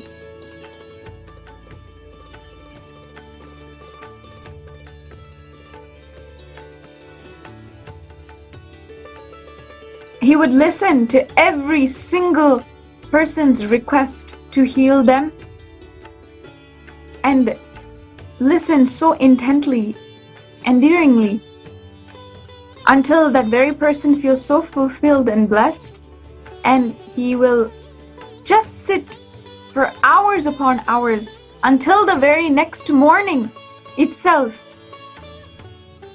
and until every single person was attended to from all over the world, so many thousands of people. Sometimes in one day he will sit with 2 batches of programs, one in the afternoon, one in the later evening, and he will still sit and do the program. His Divine Holiness has done continuously this healing, these darshans, for thousands of people at a time. This was the way that he has built this nation of Sri Kailasa, healing one person at a time. And not only did His Divine Holiness himself heal, he himself initiated others into healing in what was called the Healer's Initiation. What you are seeing is the Healer's Initiation program held in Bidadi in Adi Kailash. One of the very early Healer's Initiations conducted by Swamiji himself, which he started, of course, in Adi Kailash, and then he started initiating people all over the world in tours across the world, in even Los Angeles. All of these people were initiated into healing. So each of them can go and heal millions of people, can go and start contributing to their lives.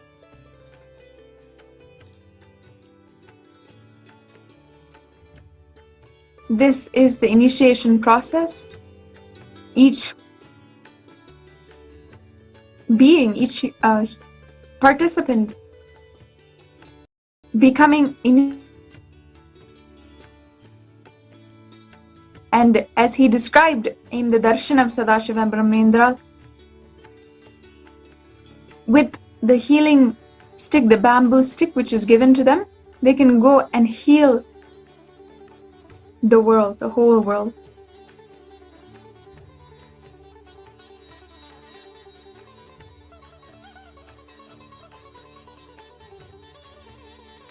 Not only in Bidadi, but also in Los Angeles, in Europe, Guadeloupe, in countries all over the world, His Divine Holiness has initiated people into healing.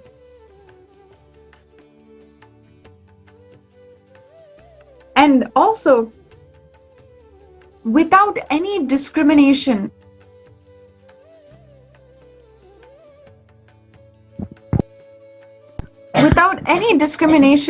he has healed, whether man, women, any gender, any caste, any class, no discrimination whatsoever. He has given this healer's initiation, empowering people in order to be able to heal others.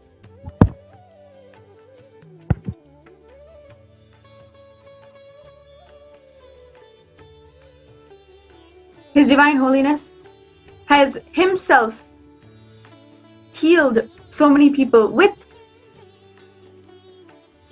this science of healing. Swamiji has literally reached millions of people. And it doesn't stop there. After just this science of healing, Swamiji has initiated even more ways to heal other people, and continued to find out ways from Sanatana Hindu Dharma which can establish healing and healing of diseases, and has revived each and every one of those systems.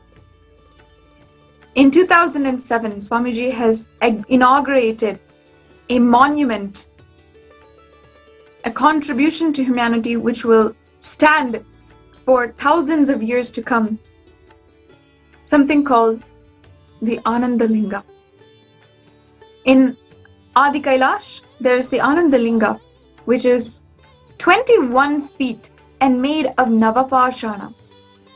Let us understand this great contribution in the form of the Anandalingam and how he has revived this very aspect of Sanatana Hindu Dharma in order to bring Hindu medicine to the world.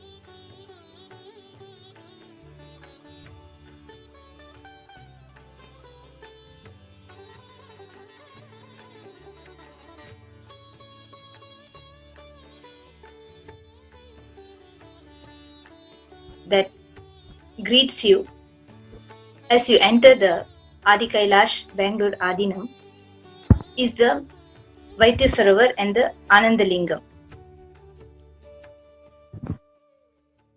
Anandalingam is a 21-foot linga which is made out of Navabhashana.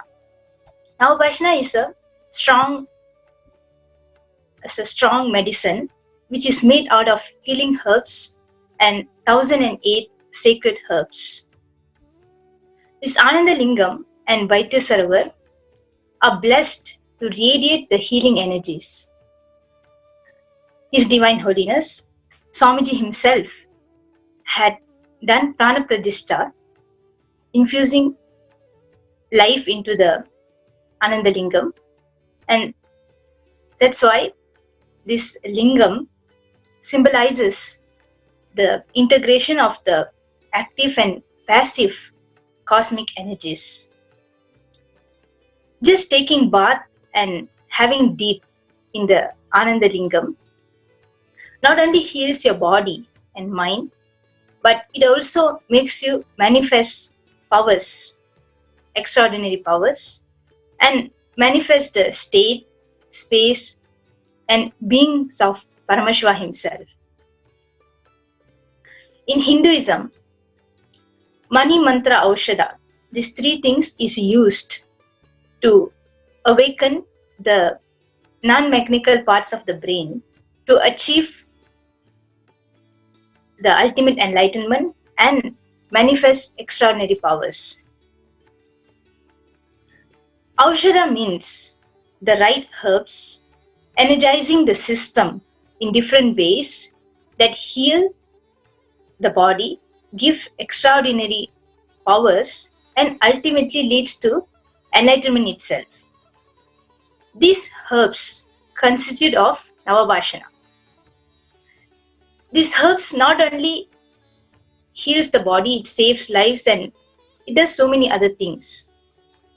Our ancient masters, the great Siddhas, Mahapurushas, have used all these possible techniques and methods to heal body, mind, and consciousness. It's a very rare science that was available on planet Earth. This Navabhashana itself is created for awakening the bio-memory to make it available for the master's and energy, for the master's initiation. When someone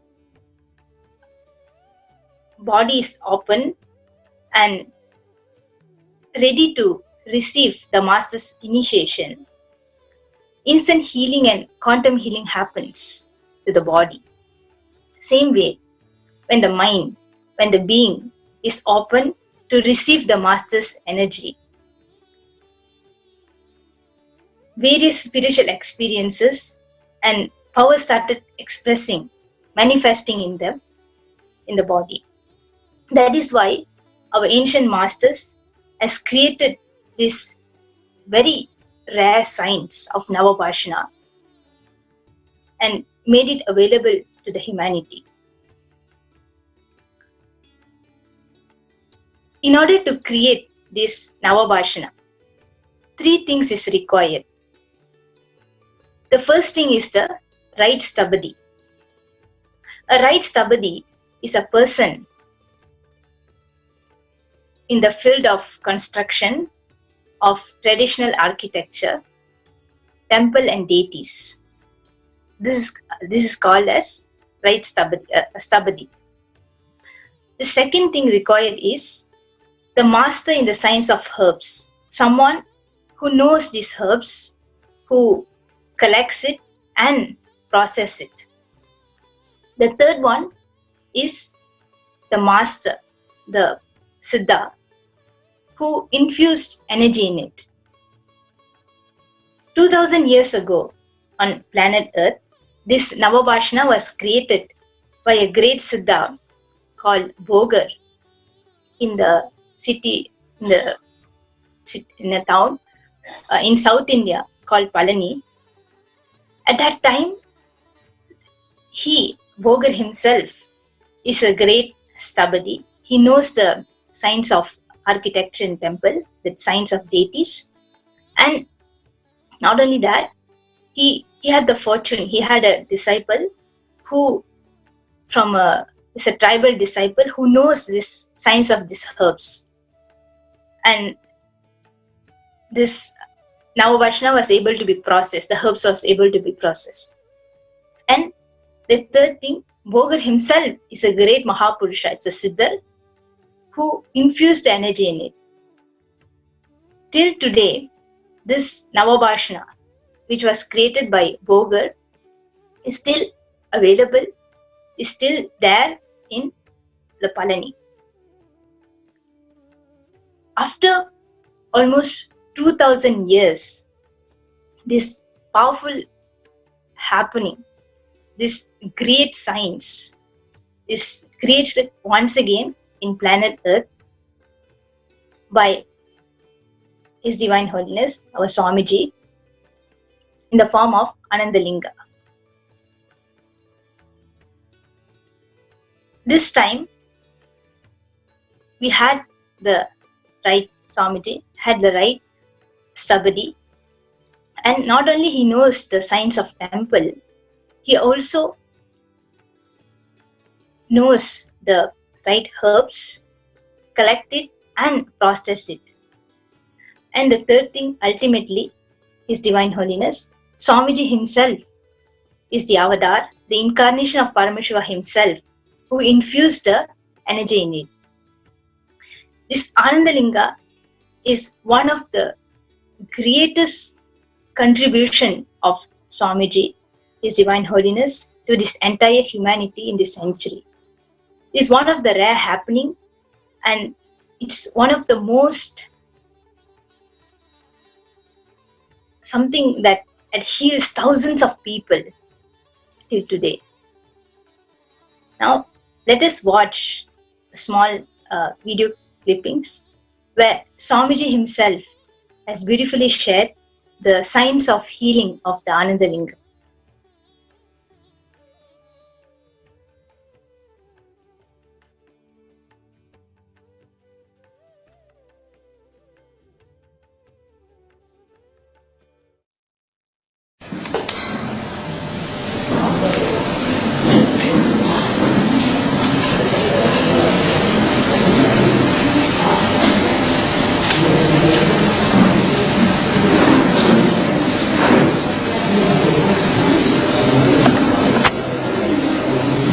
Welcome you all, my love, respects. Today I speak on alchemy, the science of alchemy.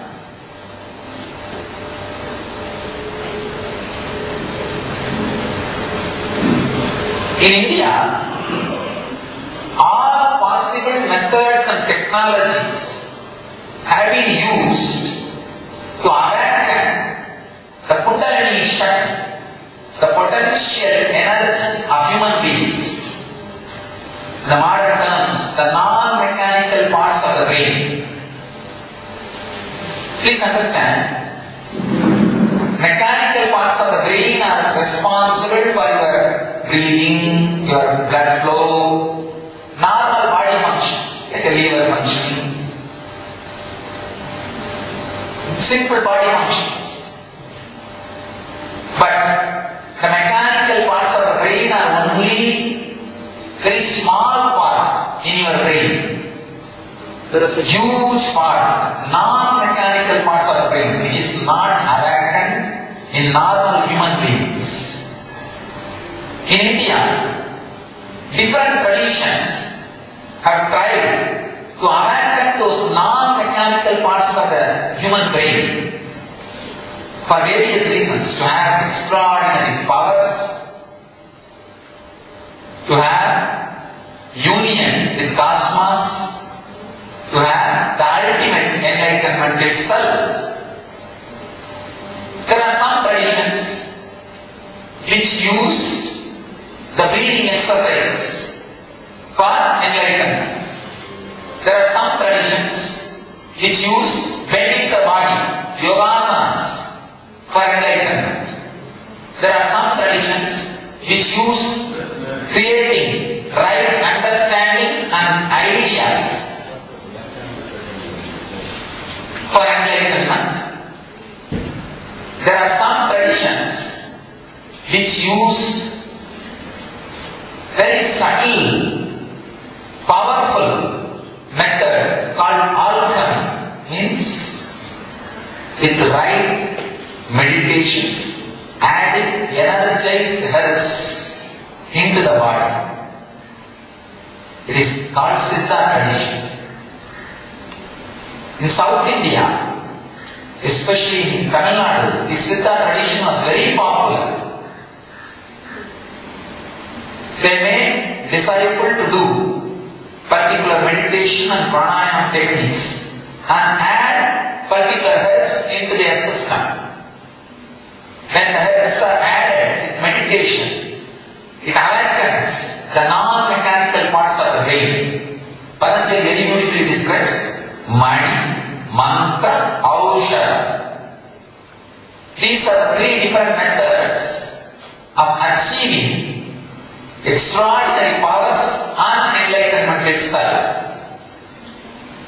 Aushadha means the right herbs, energized words, different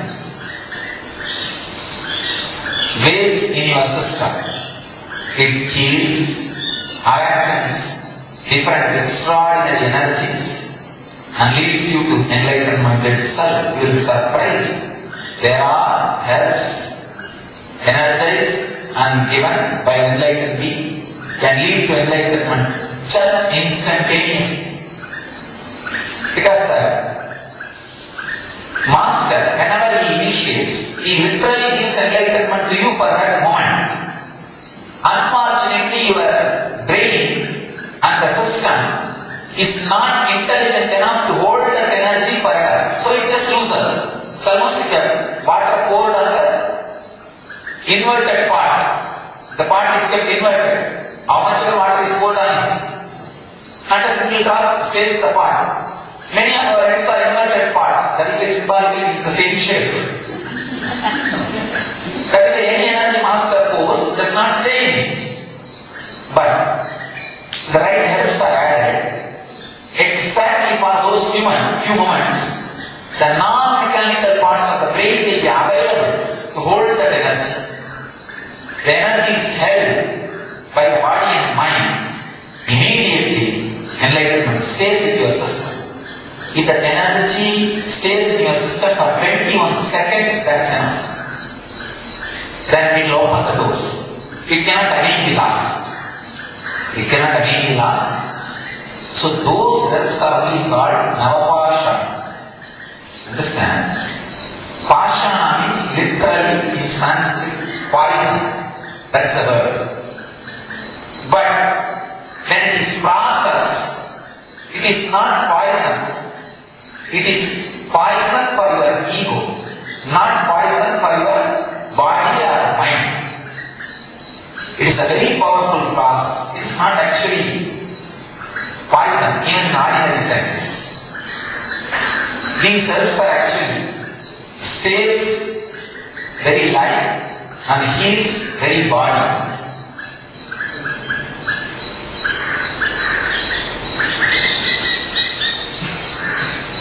Our masters have used all possible methods and techniques to heal human body, mind, unconsciousness.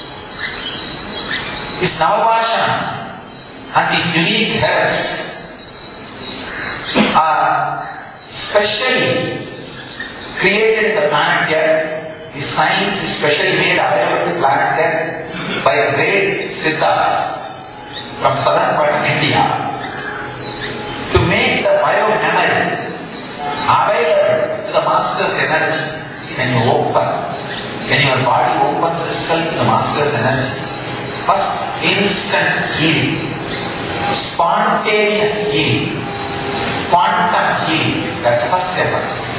The second, evolved high mental state, beautiful blissful mental state. Third, body and mind which is ready for enlightenment. So naturally master can him, just like that he can share it. It's a very rare science for the Navapashana to happen. Three things has to happen. One, the right stubborn person who is in the field of construction of traditional architecture, traditional deities, traditional temples. Second, the person who is master of the science of herbs, who knows where it is available, where you can get it and collect and do the process. Third, an enlightened being who can put energy into it. It's a very rare happened 2000 years before once in a place called Parani in Tamil Nadu. A great Siddha, Revered, he was master of all these three. He was an architect, means the traditional stubborn who can build deities and who knows the science of herbs because he had a lot of associates, disciples who are from different tribes, tribal people. So he was able to collect all those medicines and herbs. And third, he himself is an enlightened Siddha, Mahapurusha. Unfortunately, for the last 2000 years, all three combination happened was almost impossible, never happened. By the divine grace, after 2000 years, maybe 2 years before, again, all the three fell in place properly.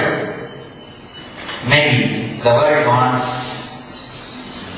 once more the science of Siddha tradition be made available to the world. Cosmos wants the science of this Siddha tradition made available to the humanity for the sake of physical, mental and spiritual healing. And we had the fortune of being a space where that can happen. We had the right stability and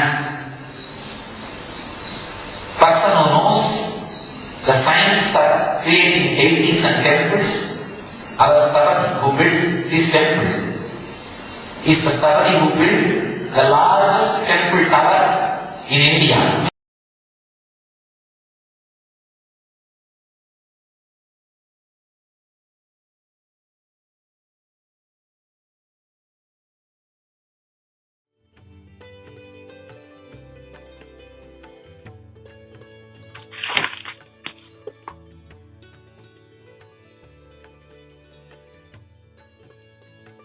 The Kailasa and the Kailasa in Adi Kailash and the participants of various programs that conducted in Adi Kailash had the fortune and blessing to have the sacred bath at the Vaidyasarovar. This sacred bath is called as Aushadha bath. It is done by applying Aushadas like Basma, Turmeric, Haritaki or sandalwood paste in the body and taking bath from the water that's coming from the Shivalinga, from the Anandalinga. Thousands of people had so many experiences. Not only the level of body and mind got healed, but extraordinary spiritual experiences through this Aushadha bath. Now let us watch a few sharings from the participants of these programs.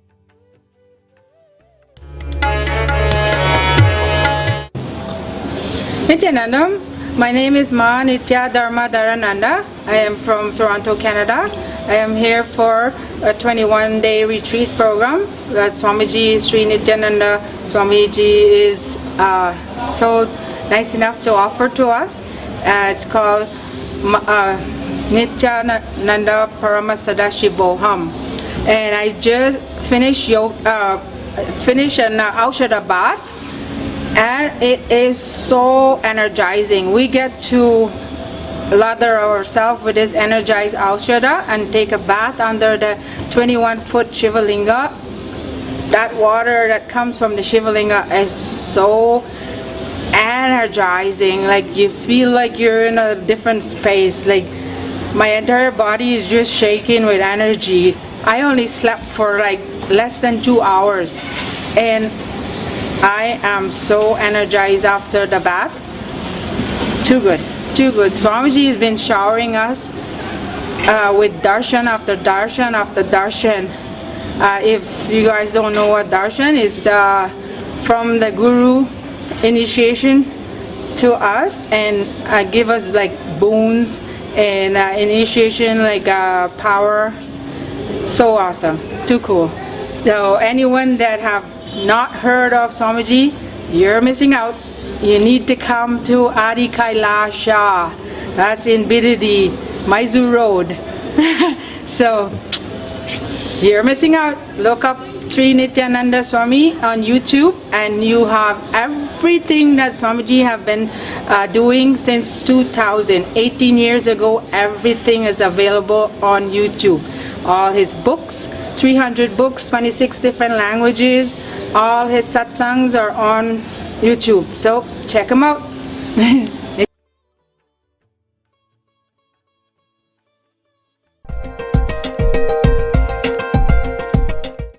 Just had a Ganga mud bath, a mud pack put on us, and then we took a shower from the water that's flowing from the Navabhashana Linga, which has like 1008 herbs and 9 different micro poisons, which are actually, along with the herbs, act as medicines. We feel that the skin has like become really smooth, like a baby's skin after doing that. And also personally, we belong to the Kange Gotra, so feel like have this connection with the Ganga mud. Yeah, that's it. Nithyananda.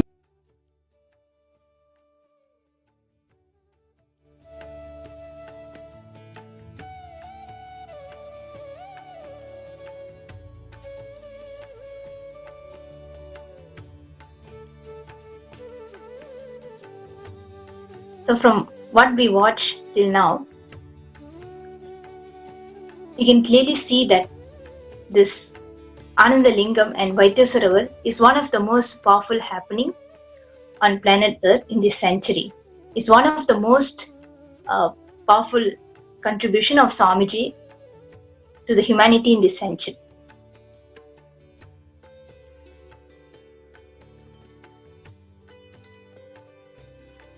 What we just saw, the experiences of so many people of healing from the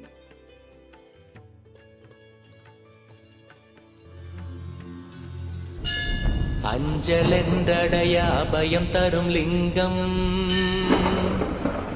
ஆனந்த நித்யன் தந்த ஆனந்த லிங்கம்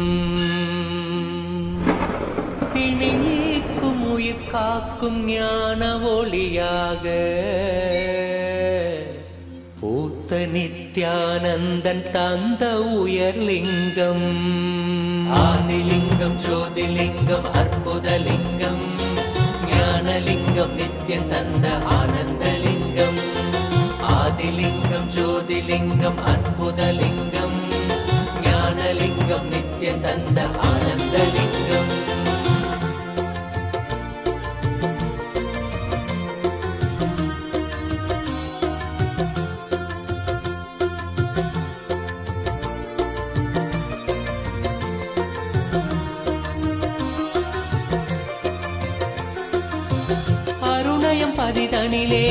மலைவல வழிதனிலே அருமையாய் அமர்ந்த நித்யனானந்தலிங்கம். அருணயம் பதிதனிலே மலைவல வழிதனிலே அருமையாய் அமர்ந்த நித்யனானந்தலிங்கம். கருதிடும் அடியவரின் மலையெனும் துயர்களையே கடுகன உடைக்கும் நித்யனானந்தலிங்கம். கருதிடும் அடியவரின் மலையெனும் துயர்களையே கடுகன உடைக்கும் நித்யனானந்தலிங்கம்.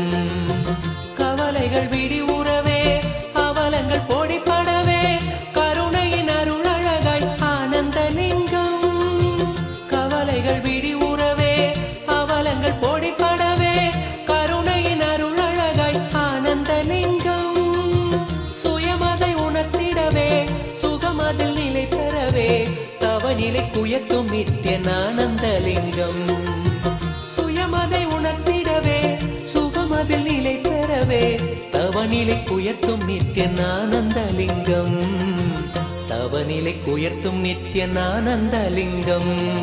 ஆதிலிங்கம் ஜோதிலிங்கம் அற்புதலிங்கம் ஞானலிங்கம் நித்யம் தந்த ஆனந்தலிங்கம்.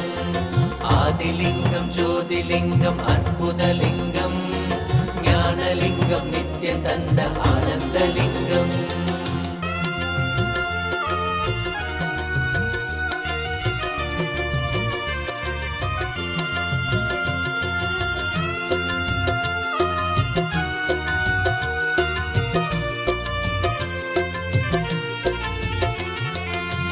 பிணிகளை போக்கிவிடும் பிறவியும் போக்கிவிடும் உயர்நிலை வாழ்வளிக்கும் ஆனந்தலிங்கம்.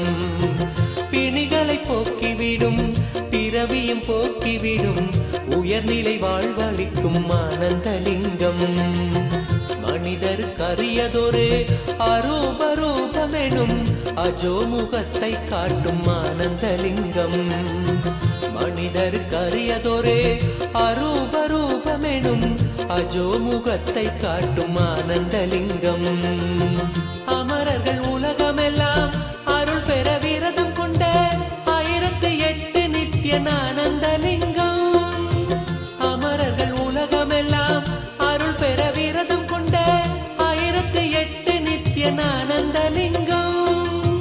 குணக்கடல் குவலயத்தை குறைவின்றி காக்க எங்கள் குரு நித்யானந்தன் தந்த ஆனந்தலிங்கம். குணக்கடல் குவலயத்தை குறைவின்றி காக்க எங்கள் குரு நித்யானந்தன் தந்த ஆனந்தலிங்கம். குரு நித்யானந்தன் தந்த ஆனந்தலிங்கம். ஆதிலிங்கம் ஜோதிலிங்கம் அற்புதலிங்கம் ஞானலிங்கம் நித்யம் தந்த Ananthalingam.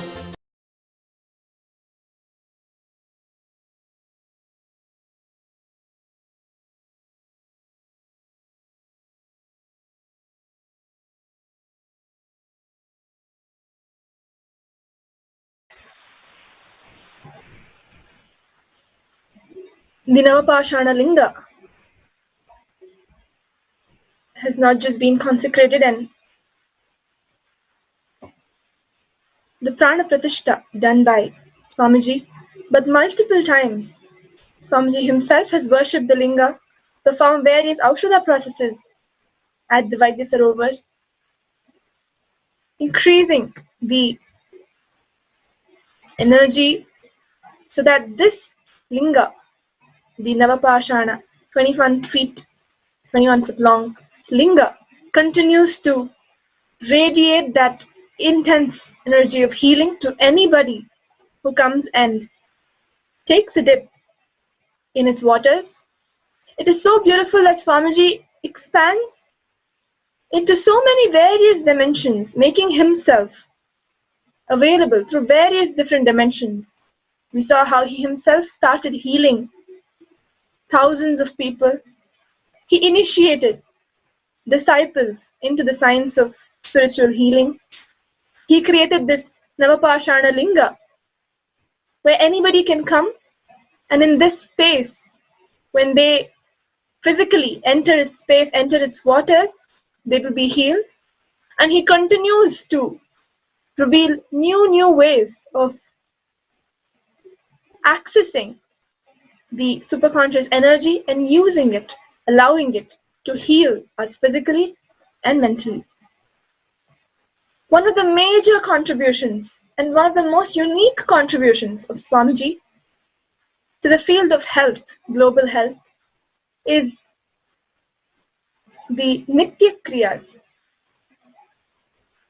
Nitya Kriyas are Kriyas, which Kriyas are basically combinations of, is a spiritual practice, it's a combination of asana, pranayama, which is the circulation of the prana through breath, and mudras. Through all this, the energy circuit in our body can be aligned, and through that, any disorder, any disease can be healed.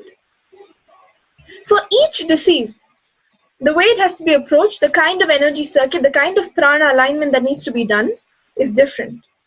And so Swamiji, for each and every ailment, diabetes, cancer, memory disorders, arthritis, asthma, blood pressure, migraine, like this, for 108 major disorders that the world is facing today, Swamiji has formulated these kriyas.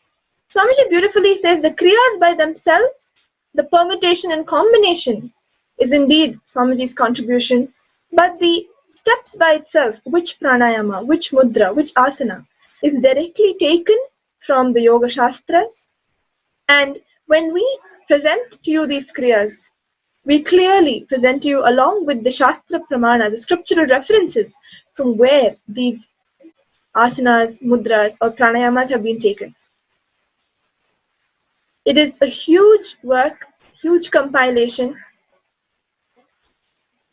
and it is made freely available to all of us to learn and practice in our own lives and see its effects.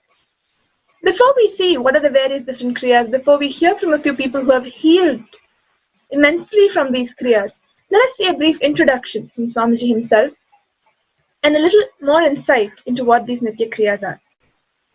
Let us all watch a video now. The science of Kriyas. Blood flow, breathing air flow, thought flow. You have something called energy flow continuously happening in you. In this energy circulation, energy flow, if there is a disturbance in some part, for example liver, kidney or heart, intestine, at some part, if there is a disturbance in this energy circulation, that is when you start developing diseases and disorders and disturbances. Disease, disorders, disturbances expresses itself in different ways. The human body has 7 circuits: blood circuit, circulatory system, nerve circuit, the nervous system, prana circuit, the respiratory system, digestive circuit, excretory circuit, reproductive circuit, and energy circuit. Of these circuits, the energy circuit is governed by the Kundalini energy. Though not spoken much by the medical science, but elaborate references have been given for Kundalini energy in the Vedic tradition. The Kundalini energy is the innate, immense potential energy in every individual that helps complete the energy circuit. How does Kundalini energy reach different parts of the body? Let us take the example of a water tank. A water tank is a structure which stores water. This water is distributed to different places through the pipelines, which forms a circuit. The pipelines end in outlet taps through which the water reaches the end users.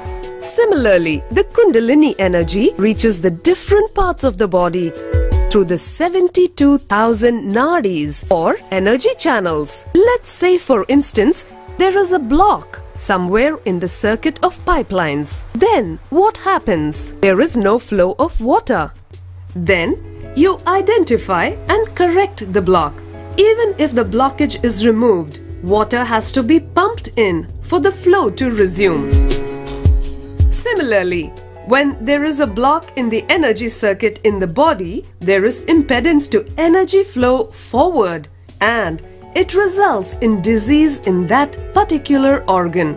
The Kundalini energy in our body is like the water in the water tank.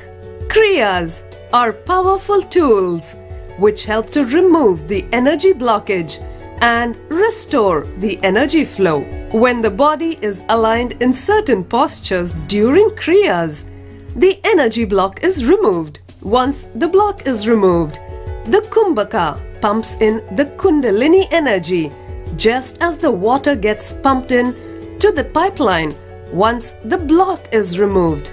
When the energy flow is re-established, energy starts flowing and the disease is healed. Now, if your body is put in certain position, that energy blockages get removed. The energy circulation, that plumbing gets properly aligned. The wiring gets properly aligned. After that, the Kumbhaka starts pumping the energy into that circuit. See, putting your body in certain asana makes the circuit blockage free.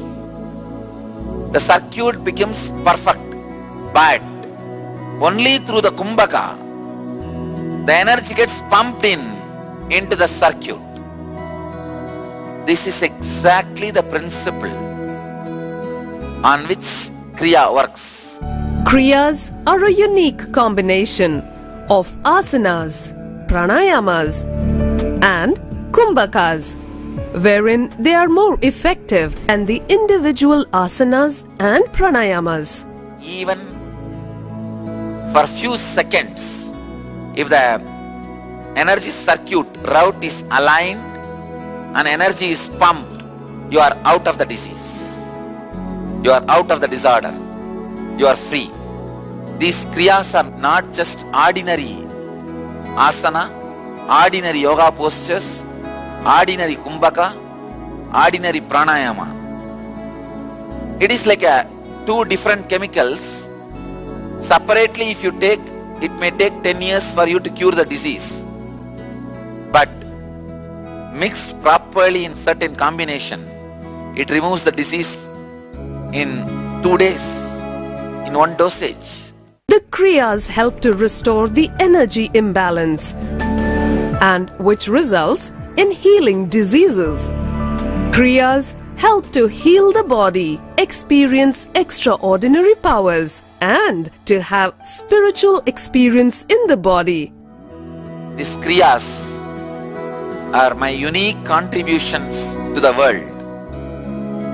The kriyas have 7 ingredients. 1, yoga. 2nd, kumbhaka, pranayamas. 3rd, visualizations. 4th, verbalization, means chanting of some mantra internally. See, internally when you create the sound, it's called mantra. Externally when you listen, it's called chanting. So, mantra, internal verbalization. 5th, chanting, external, the sound you are hearing. And 6th, now I am adding karanas, the different Shivatandava karanas. 7th, I am adding the recent discoveries of modern day gymming and weightlifting. So all these 7 put together, I work on your body and mind, creating yogic body and Vedic mind. Power, stamina, flexibility, physique, energy. All the 5 put together is yogic body. I am using all the 7 ingredients to create yogic body for you.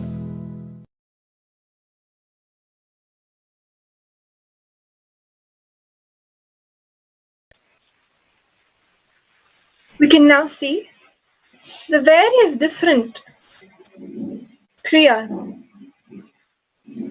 from addiction, aging, arthritis, asthma, autism, bipolar disorders, digestive issues, fungal infections, to heart diseases, insomnia, eyesight problems, memory problems, obesity, skin issues, urinary problems, addiction problems, cure for anxiety, and the list goes on. Like I mentioned, we have 108 disorders for which Swamiji has personally sat and formulated, given the permutation and combination, and has Swamiji beautifully explained this aspect of the right permutation combination is very important to give us the right desired result for that disease. If you just practice one pranayama or one kumbhaka or one asana, it may take years or months together, you do not know, to give you that result. But every Nitya Kriya is only suggested that you practice it for consistently, consecutively, for a period of 21 days for you to see a remarkable change. Of course, we do advise, please ask for your doctor's advice before you proceed with the practice of the Kriya, and do continue with whatever medication you are taking. But definitely, when you start practicing this Kriya for a period of 21 days continuously, you will start seeing a remarkable change, transformation, healing in that particular disorder. What is really amazing and the beauty of these Kriyas is many times those disorders which medical science has given up on. Medical science has told, doctors have told us that nothing can be done. Even in those situations, many times the Nitya Kriyas have helped and supported in the healing process. For example, diabetes, which you only have to handle it through medication or diet, through the Nitya Kriyas, we have heard so many people who have walked out of diabetes, and like this, many other disorders. So let us watch a few testimonials of a few individuals who have practiced the Nitya Kriyas and have seen the impact of it in their own lives. I am Perimala Paramanathan from Toronto, Canada. I want to share my experience with you. I have diabetes for the last 16 years and it has been very high for last 3 years. Normal blood sugar is between 5 and 6. For me it is more than 15. So I was worried. When I heard about this diabetic Kriya, I was so happy and I attended 1 week workshop at Toronto Temple. I am amazed to see my sugar level came down, and in the mornings it's always between 5 and 6, and the doctor has reduced my medication to half. Now not only my sugar level came down, my mind and body improved, and I am so thankful to Swami. Thank you, Swami. Thank you. Thank you.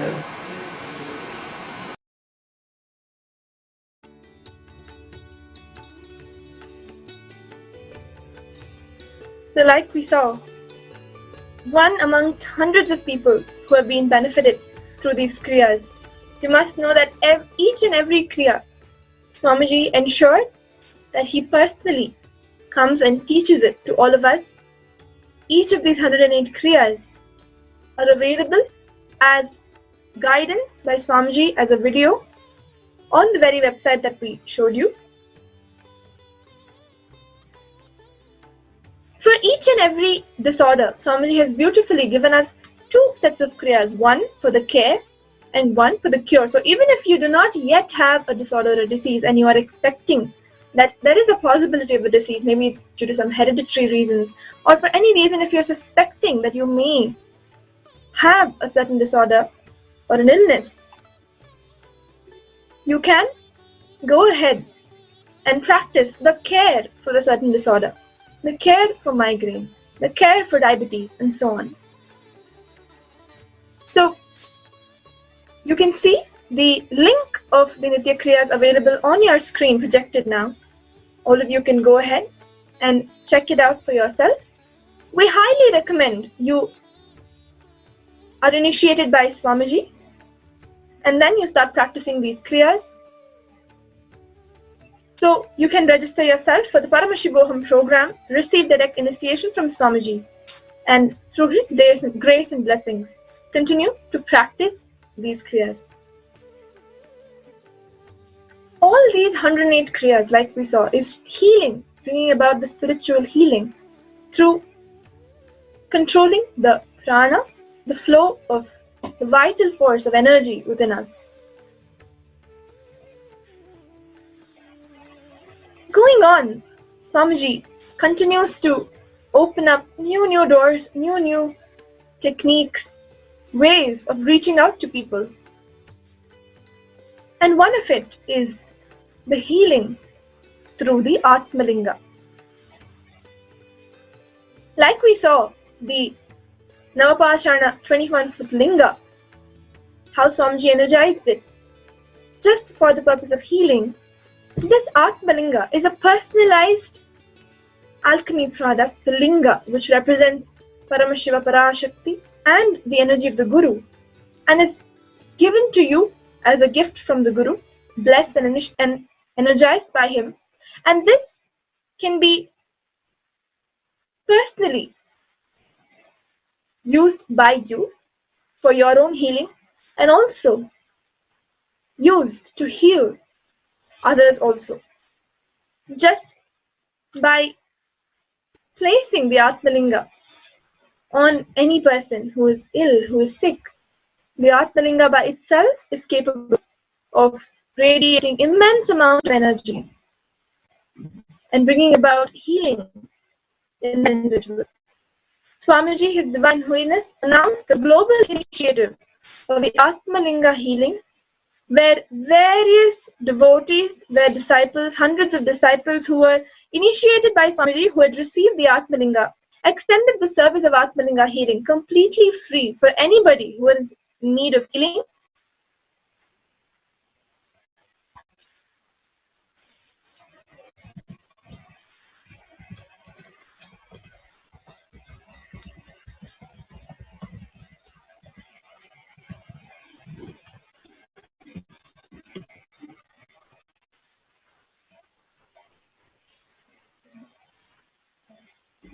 You do not need to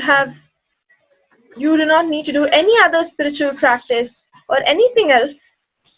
Just by receiving this initiation from Swami and receiving the Atmalinga, you can avail the benefits of the Atmalinga. Definitely, I cannot say that the Atmalinga just is for physical or mental healing.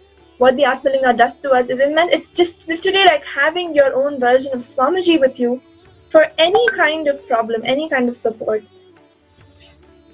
The experiences with the Atmalinga are numerous, where people have used it in multiple times of crisis, be it physical healing like I mentioned, be it emotional healing, depression, any miracle that they want to cause. The Atmalinga has always been there, just like Swamiji along with us. But coming back to the aspect of healing, we have seen shocking testimonials where just through Atmalinga healing, so many possibilities which the medical field had denied has become possible. So many lives have been touched, have been transformed. So many people have been given a new life just through the Atmalinga healing.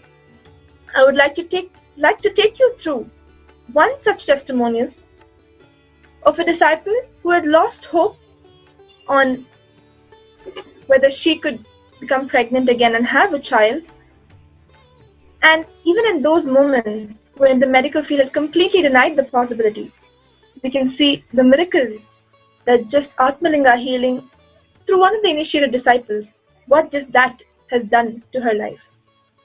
Anybody has any direct stories with Atmalinga? Actually got a healing from Atmalinga. From by whom? Dr. Shanti. Oh, okay.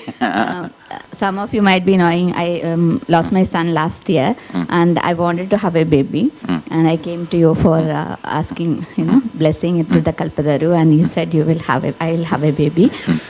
But the gynecologist and all said that it's not possible because I have crossed that age, whatever is physical age. And I was thinking that by March 11th, that was his date, and I have to, if I have to get, then I must conceive. I had a lot of incomplete. So I just called up Dr. Shantima that can I come, can I just know what is the reality. So she was telling about the Atmalinga, which she got in Cambodia, and a lot of miracles happened through Atmalinga.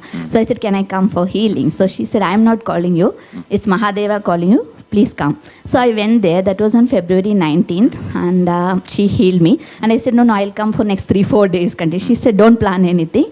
If you have to come, you will come. So exactly after a month, that was March 19th, even though, it's I had missed the periods 2 months before, which was showing the test negative. And March 19th, I called her up and said that, result is positive and I'm not believing it. And she said, at time she was in the ashram, she said it had to happen. So it is really, I have experienced the healing.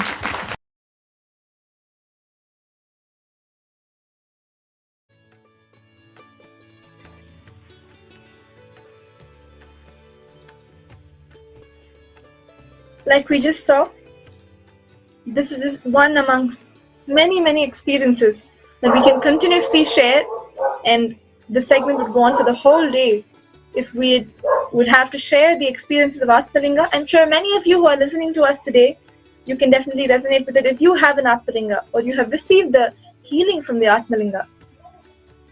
How powerful the experience is, and how effortlessly Swamiji is gifting all of us these wonderful sciences through which we can heal and lead a comfortable, conflict-free life. We all know, each one of us know that if our health is not in good place, how it can completely distort our whole lives, be it just a small headache, or you finding out that you have developed a certain disorder and illness, it can be devastating on our lives.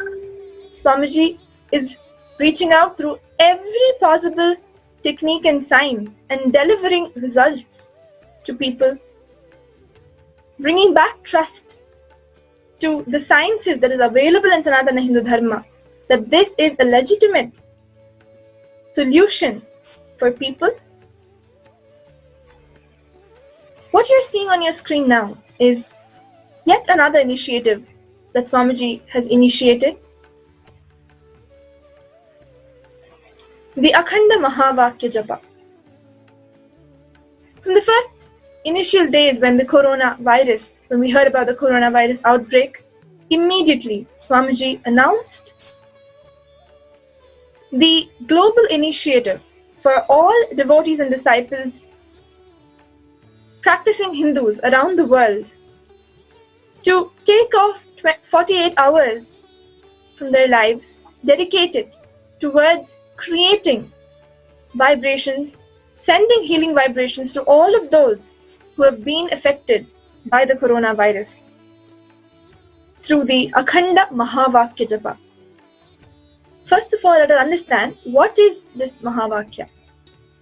In Sanatana Hindu Dharma, we have had various traditions who adopt different Mahavakyas, Aham Brahmasmi, Tattvamasi, such Mahavakyas which give us the ultimate truth directly. Swamiji, the Supreme Pontiff, His Divine Holiness Bhagavan Sri Nithyananda Paramashivam, revealed to all of us the Mahavakya Om Nithyananda Paramashivoham as not just a mantra. It is not a mantra but a password directly to connect to Swamiji, to connect to Paramashiva. For those of you who are listening to this for the first time, take this as a blessing that you're being introduced to such a wonderful possibility in your lives through these Mahavakya. You can look up on YouTube for the Mahavakya initiated to all of us by Swamiji. This Mahavakya, Swamiji has declared that the minute you connect to Swamiji through this Mahavakya, he is directly available for all of us. Swamiji beautifully explains how the hydrophobic bonds, how it keeps the DNA structure together. It is sound, the energy of sound, that keeps the DNA and the consciousness together. We all know that we are a combination of matter and consciousness, the Chit Jata Granthi.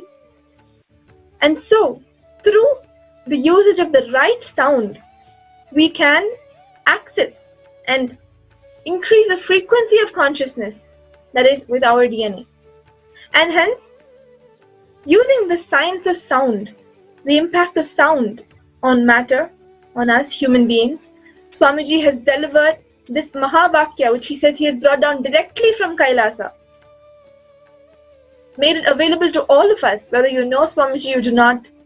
This Mahavakya directly connects you to Swamiji, connects you to Paramashiva, the Supreme Consciousness, and you will experience the direct conscious intervention in your lives. Be it any miracle, any healing, anything that you need. Swamiji says continuously to chant the Mahavakya within us. The first thought when you wake up to the last thought before you sleep, let it be the Mahavakya.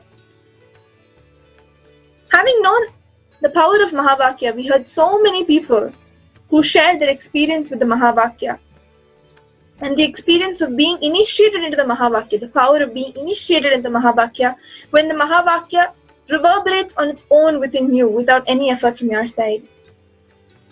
After establishing through so many people's experiences the power of the Mahavakya, Swamiji announced this initiative where all disciples and devotees got together to chant the Mahavakya intensely for 48 hours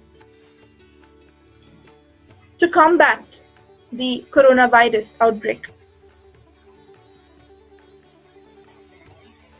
We can see right now on our screens,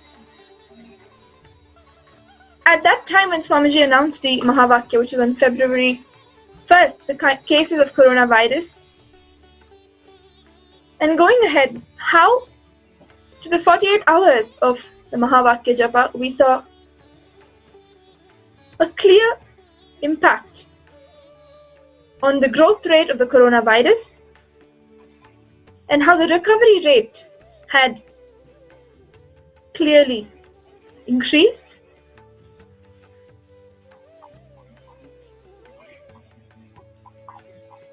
So I would just like to read out a few statistics for you. How before the Mahavakya Japa, the percentage of the growth rate was 21.65%. It was decreased to 7.75% at the end of the Akhanda Mahavakya Japa. And the recovery rates, which also increased during the duration of the Mahavakya Japa. All these observations definitely help support that the Akhanda Mahavakya Japa, it definitely suggests the impact of this Akhanda Mahavakya Japa. People from all around the world, from Europe, USA, Australia, India, China, people sat chanting the Mahavakya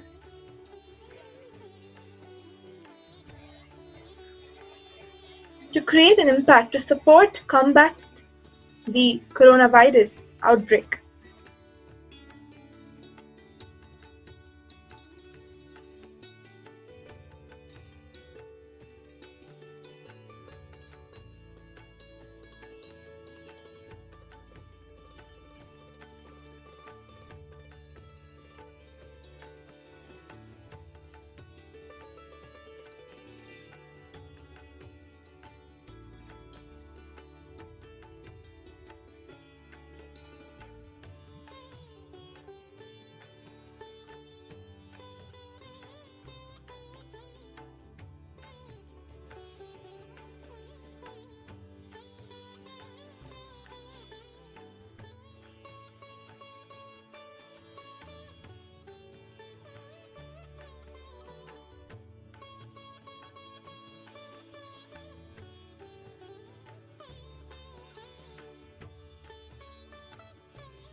It's one of the very important revelation by Sadashiva.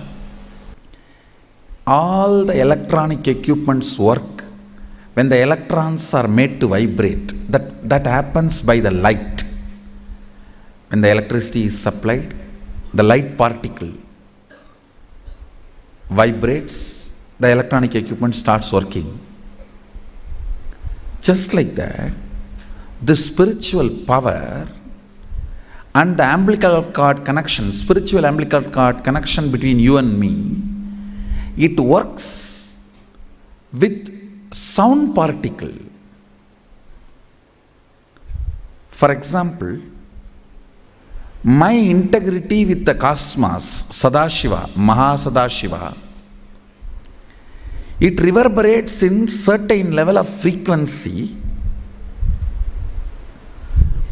When you are integrated to me, you also start reverberating in the same frequency.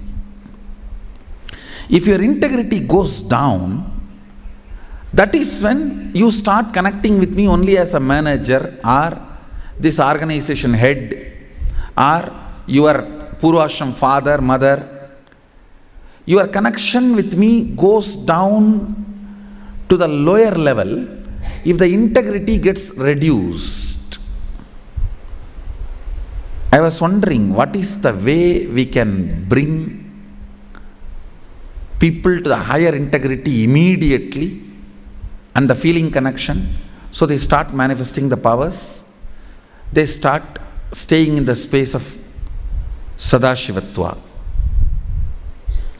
Sadashiva revealed a beautiful sound. I can tell you, this is like a password. At any point, if you are not able to bring yourself to oneness, you are a little shaken, disturbed, or for some reason, you are not able to bring yourself to oneness. This is like a password. You type, whether your mind feels connected or not, the energy will start flowing in you beyond the depth dimension. You see, all mind oscillation, restlessness, all mental idea based feeling connected or not feeling connected is only length, breadth, depth level, not in the space level. But this sound will straight infuse energy from the space level. Like for example, if the power goes off, automatically the generator will get switched on and the power supply will be going on. So end result will not be lost. Whether government power supply or the generator power supply, end result will not be stopped. So whenever you feel little that oneness is, you are not catching it, just feed this password. Immediately the oneness will open up and you will start manifesting the powers, energy, and the whole space will shift. It is directly from Sadashiva. It's a beautiful sound. I don't even want to say it's a mantra. It is not even a mantra because there is no meaning in it. You can't derive a meaning for it. It just flashed like a password for all the initiations I am giving. One single password for all the initiations I am giving. And the initiations I gave, I am giving, I will be giving. For all that. This is like one password. Don't even repeat like a mantra. Just feed like a password. And it will just open up. Your whole being will open up. Listen carefully. It starts with the vibration Om. Listen and then repeat. Om. Very deep. Om. Nithyananda. Nithyananda. Maha.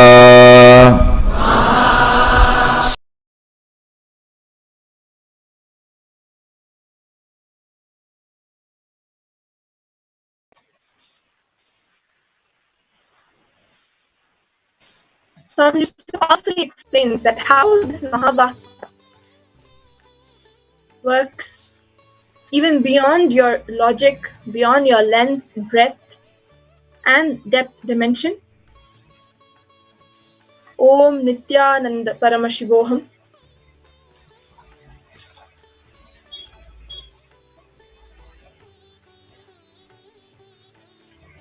Yesterday, beautifully, all the Paramashivoham participants ritualistically went through the initiation into the mantra diksha, the Shivamula mantra, Gayatri mantra, and the Mahavakya. Let us understand the power of initiation. Of course, the mantra itself, I can't call it a mantra, this password itself is powerful enough to connect you to Swamiji. And if you are initiated by Swamiji himself into this mantra, then you will see how naturally, how so beautifully the mantra chants for you than you chanting the mantra or the Mahavakya. This has been a personal experience of mine. When I had a fall, I had a deep cut and had to get stitches and a surgery done. Clearly, I was able to see even before my logic could cognize and remind myself to chant the Mahavakya. The Mahavakya was already intensely reverberating in my system. It was as if I was just witnessing somebody else go through a fall and a surgery. There was no pain, no suffering that I even remember thinking back of that incident. Such is the power when you are initiated by the avatar into the Mahavakya. A beautiful opportunity that Swamiji opens up to be initiated into the Mahavakya is indeed the Shiva Diksha and the Vishesha Diksha, and you can receive this during the Paramashivoham program. So go ahead and register yourself for the program, paramashivoham.org, and experience the power of the Mahavakya for yourselves. Speaking of Swamiji's contributions in the field of health, global health and healing, another important aspect and the important initiative brought to all of us by Swamiji is the practice, the traditional guidelines as per the Vedagamas, all the methodologies that are practiced for protection and healing from various disorders, from various pandemics, epidemics, and Swamiji has brought all of this to light during this corona pandemic outbreak. Yes, this is the Pachai Pattini Vratam. This practice, the Pachai Pattini Vratam, is in fact a traditional practice that is practiced in various towns and villages even till today in India, where after the Masi Magam, this fast is taken on by all the people. It is so beautiful that in this, it is not just a practice, it is a ritual with so much of sacred sentiments attached to it, where Devi, Samayapuram Kannata herself, called by various names in different states, Marikamba, Mariamma, where Devi herself is known to perform this vratam or the fast, the spiritual practice. And along with her, since Devi herself is performing this fast, all the devotees, the whole village joins her in performing the sacred fast, and along with it, various other spiritual practices. You can see how beautifully the sacred sentiments, these spiritual practices, are so highly aligned and support in ensuring immunization, ensuring social distancing, ensuring that no epidemic is caused during these times. Swamiji has shared multiple times in Satsang the importance and the impact of fasting on our system. Langanam Parama Aushadam, which says that fasting is the best medicine. It's the highest, most powerful medicine as compared to anything else. And so,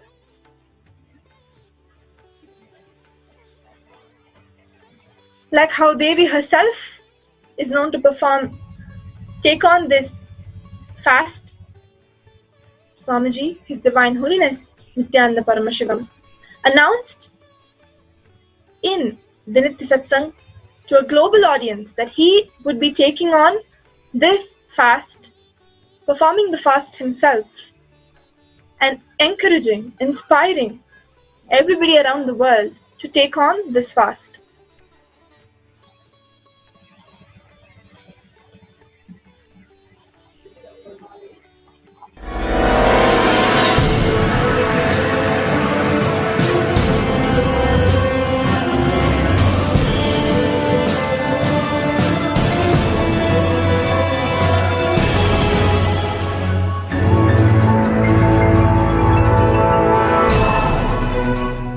I tell you, coronavirus will be irrelevant for any practicing Hindu Indian village. Because this is the season. This is the season for the dangerous viruses to spread. And this is the season in all South Indian villages, I know for sure. All South Indian villages, there is something called Pachapattini Viradam, that Ahara Samyama, just the buttermilk and Panagam. Panagam is the jaggery water. Only these two is drunk and no solid food. Please understand, Devi herself, Parashakti, does this fasting from Masi Maham, Samayapuram Mariamman temple. That is the mother source temple of all Mariamman. In that temple, Devi herself starts the fasting, Nirahara Samyama, Pachapattini Viradam. From Masi Maham it starts. She is given Nivedyam only the Panagam, jaggery water and buttermilk, nothing else. And I think maybe coconut water. Just these 2-3 liquids are only offered as the Nivedyam, offering for her. No solid food is offered as Nivedyam. It's called Pachapattini Viradam. Parashakti herself does this Vratam. It means the whole village follows. Not just that village, every village follows. What they do, exactly what is recommended for coronavirus in the modern days. Just you do Pachapattini Viradam, that's all. Corona is irrelevant to you. Jaggery water, buttermilk, and adding neem in your life means keeping neem leaves outside the house, keeping neem leaves near your bed, and lot of turmeric in your bath and in your food, means in your juices. Turmeric, neem, jaggery water, buttermilk. The whole Pachapattini Viradam,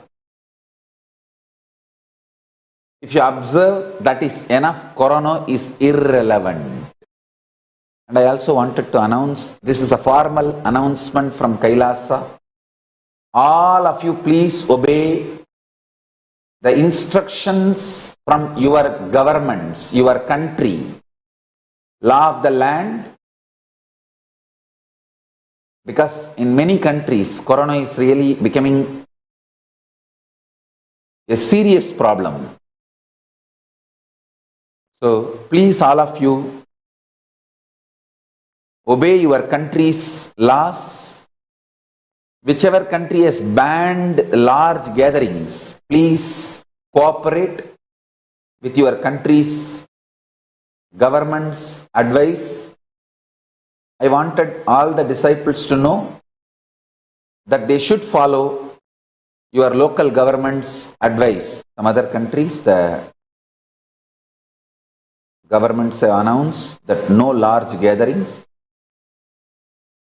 Please follow your nations, your governments, your country's advice, and recommendations and announcements as a precautionary steps. No need to panic, but have all the precautionary steps taken. I wanted to announce in all the Kailasas will follow the local government's advice and announcements and requirements related to Corona. And I also recommend devotees and disciples not to do any international travel. And I want all over the world, all devotees to take up Pachapattini Viradam for Mahamariyamman. Let us pray to Mahamari to bless us and protect us and heal the whole world from this Corona problem. I think let us do Pachapattini Viradam, take it up very seriously. Parashakti herself is doing.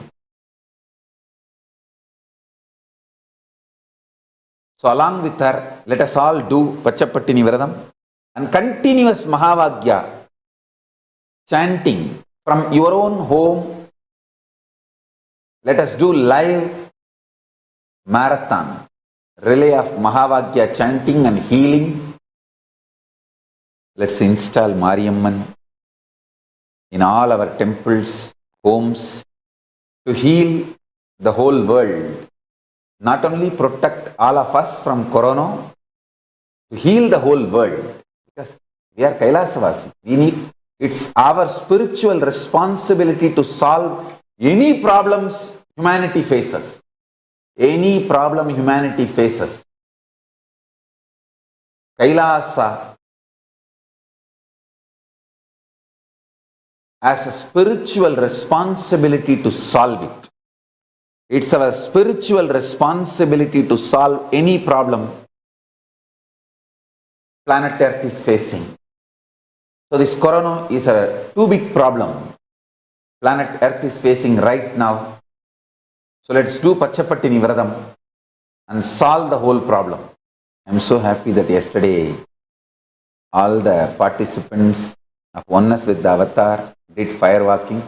All you guys understand that Thiruvannamalai, all the participants who did firewalking, I guarantee you will not have Corona problem.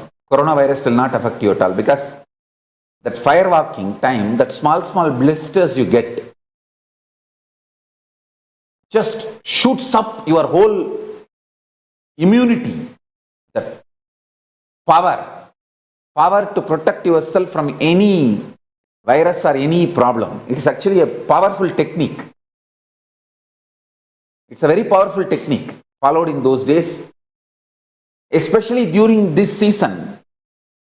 If you see actually this season, everywhere, all over Tamil Nadu, they will do firewalking. Because that protects you completely. And now no virus, nothing will affect you. If you had even small blisters, and even if you did not have any blisters, you are protected already from Corona problem. You will not be affected at all. Corona will not work on you. It will not affect you. And don't worry, it is a traditional way of making you immune. Actually, it's a traditional vaccination process. Please do firewalking. I strongly recommend all my Kailasas, ashrams, temples. If firewalking is allowed in your state, in your country, legally, do firewalking. It's 11 feet length. The burning live charcoal on which you are supposed to walk with the traditional powerful music which activates your NIM system, that mugulam we call it, on the back of the neck. This music will feel like it is hitting the back of your neck, and your whole detox system will be awakened. In that peak, altered state of consciousness, you should walk on fire. Not just like that you will walk. You will first awaken, trigger the detox system, and then walk on the fire. 11 feet.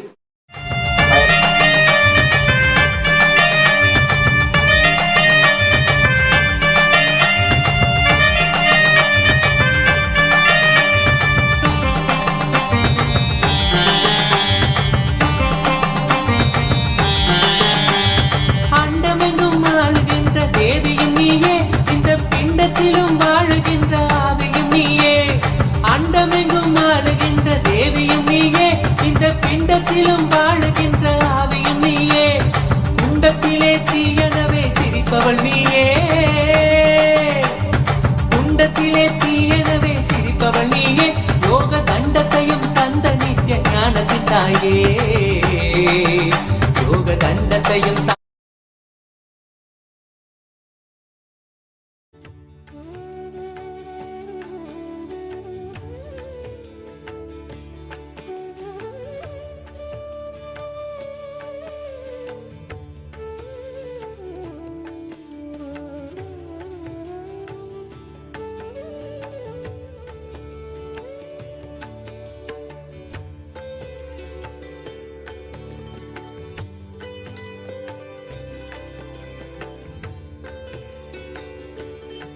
After His Divine Holiness announced, the Adi Arunachala Sarvajna Peetham in Tiruvannamalai, Swamiji's birthplace, organizes various rounds of the fire walking, the traditional fire walking, along with the traditional practice of lemon piercing. We heard beautifully from Swamiji how these are techniques, methodologies to increase, boost up the immune system. And just if you practice these, the fire walking, the lemon piercing and the Pachai Patni Vratam, along with chanting of the Mahavakya, the coronavirus will become irrelevant, redundant to you.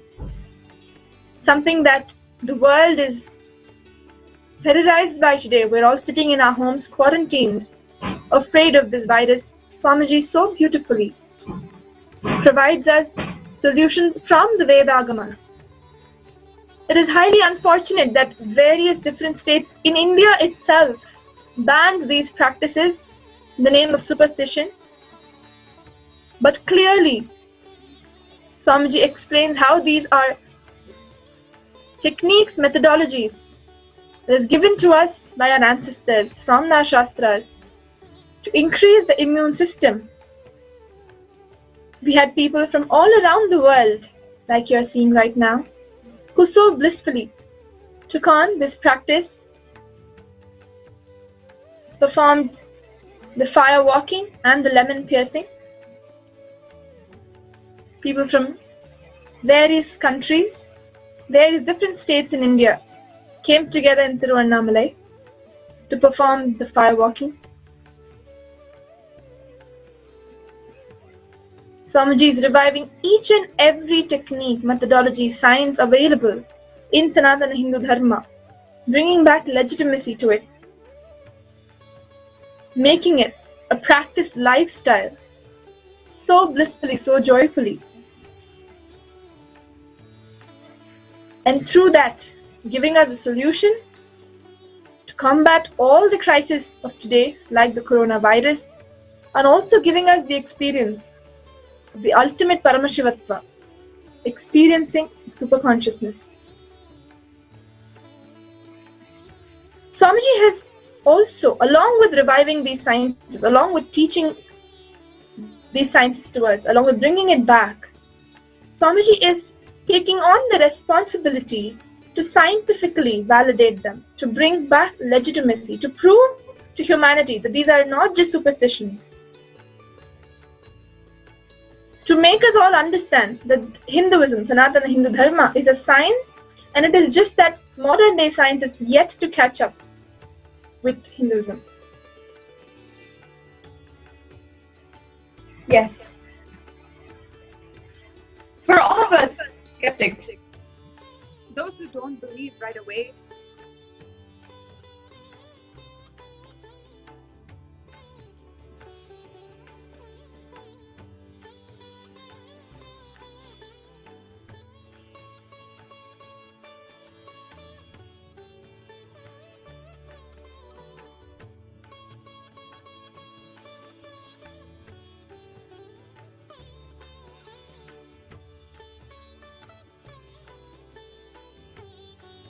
for all of us,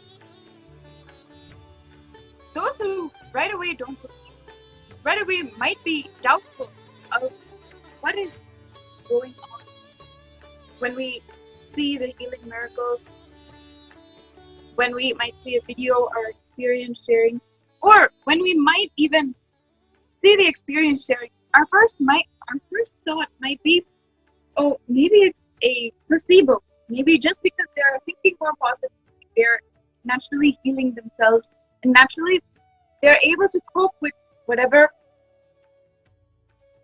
process they're going inside. For all of those people as well, His Divine Holiness has contributed to the scientific studies. He has ensured that whatever he is doing in this healing sciences is backed up by scientific research. By making his own body available to scientific research, His Divine Holiness has just shown, first of all, blown all of the records, all of what is known to modern day scientists completely off the grid. And secondly, he has established the possibility of human beings, the possibility of human beings to transcend normal human experiences, normal human physiology, and establish something which is entirely new, entirely beyond that. His Divine Holiness, starting in 2004, let's remind ourselves that 2004 is the very beginning of the very just the foundation was established at this time. In 2004, just 1 year after His Divine Holiness had ever stepped foot into the United States of America, he had started reaching out and started contributing to building the scientific studies, showing the scientific world this great possibility of Sanatana Dharma, of what happens to Dharma given to the world. In 2004, His Divine Holiness had come in contact with a doctor, Dr. Murali Krishna, and this doctor had requested Swamiji that he wanted to study the body of an avatar and study the possibility of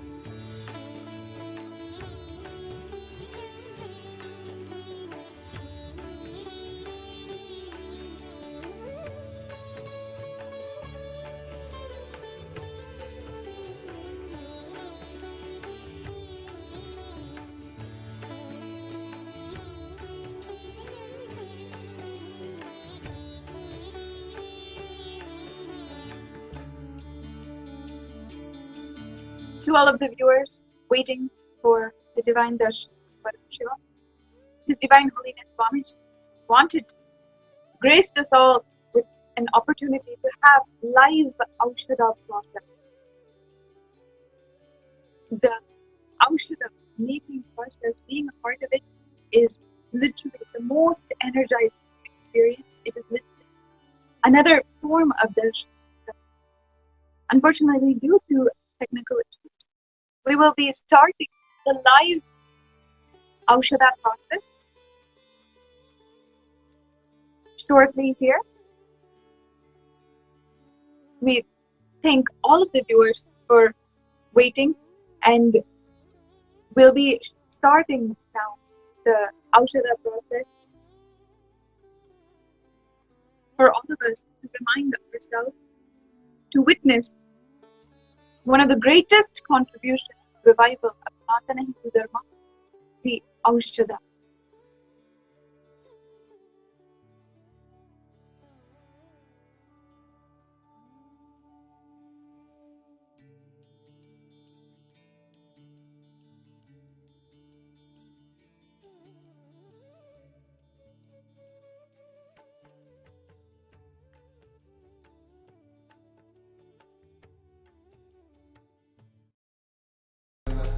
Paramashivam.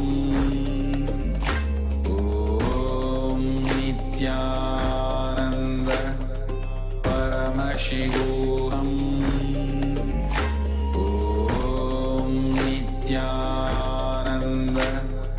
Paramashivam. Om Nithyananda. Paramashivam. Nithyananda Paramashivam. Om Nithyananda Paramashivam. Om Nithyananda Paramashivam. Om Nithyananda Paramashivam. Om Nithyananda Paramashivam. Om Nithyananda Paramashivam. Om Nithyananda Paramashivam. Nithyanandeshwara Sadashivasamarambam Nithyanandeshwari Adishakti Madhyamam Asmadacharya Parayantam Vande Guru Paramparam.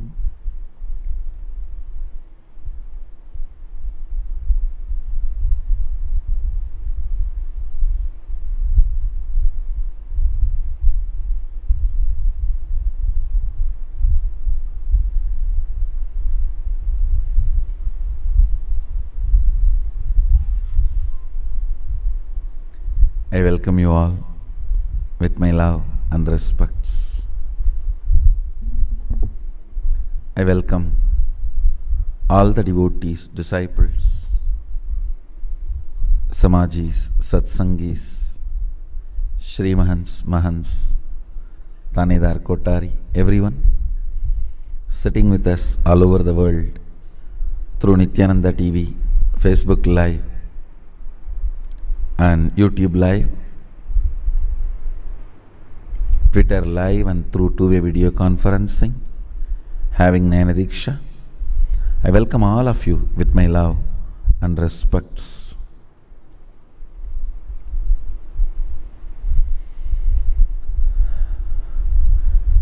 I'll expand on Aushadha.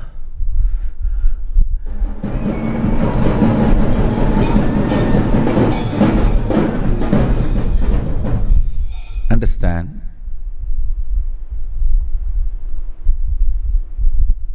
for example, understand this example, a light. Take it for example, sun. Sun reflecting on the mirror If the mirror is pure,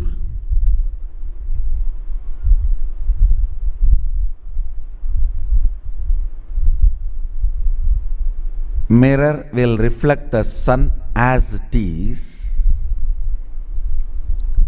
The reflection inside the mirror feels it is sun itself.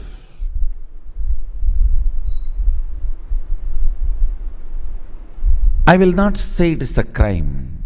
It is okay because there is no other damage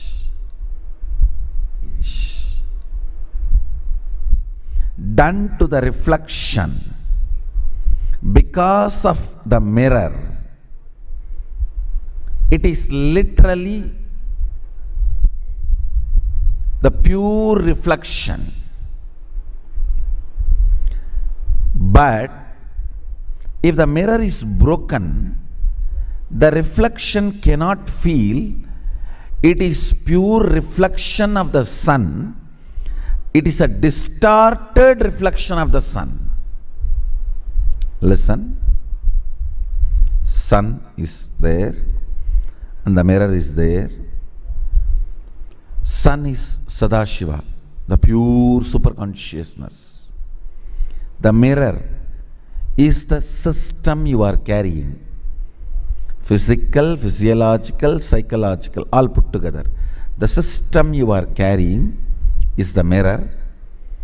Sun is the pure consciousness, Sadashiva. If your system is not broken, the reflection feeling it is Sadashiva himself is not wrong. Because there is no other component involved. You exist as sun exists. You don't exist when the sun does not exist. If the sun moves, you move.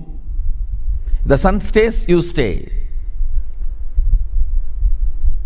So reflection in the pure mirror, feeling it is Sadashiva himself, is neither wrong nor completely reality. Surely it is not reality. Only when the reflection goes back to the source, it is one and the same. But reflection in the unbroken mirror, feeling it is sun, is not wrong.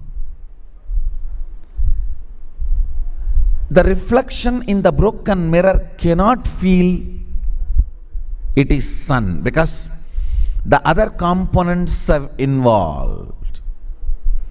The other components are involved. Understand?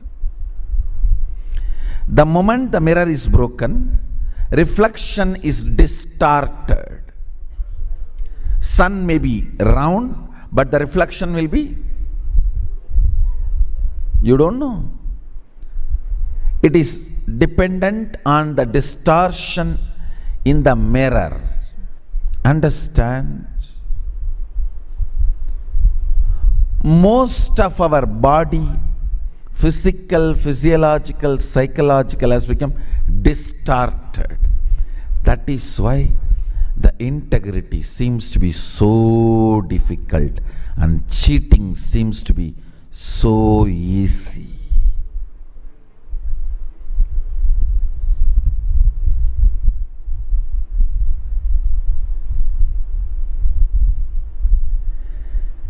The reflection in the distorted mirror, if that reflection starts behaving, it is Sadashiva. No, that's not going to work. But the reflection in the pure mirror can behave as Sadashiva, can manifest Sadashivatva, can play the Sayujya Mukti of Sadashiva, oneness with Sadashiva, because There is no other component involved other than the sun in that. But the moment distortions happen in the mirror, now it's no more possible. It's no more possible. Listen.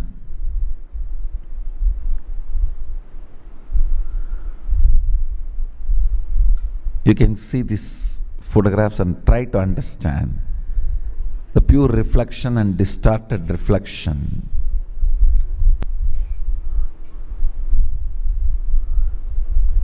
Understand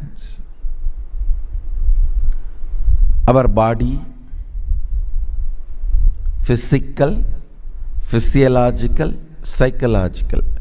Please listen.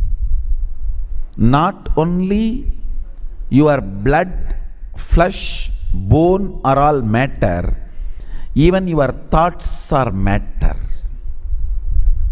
Your thoughts do have a weight, maybe micromilligram, but they have weight. They are mass, they are matter.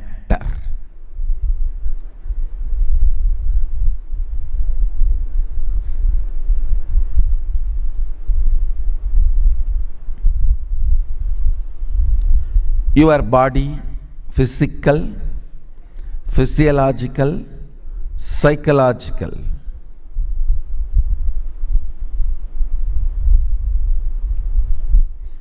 When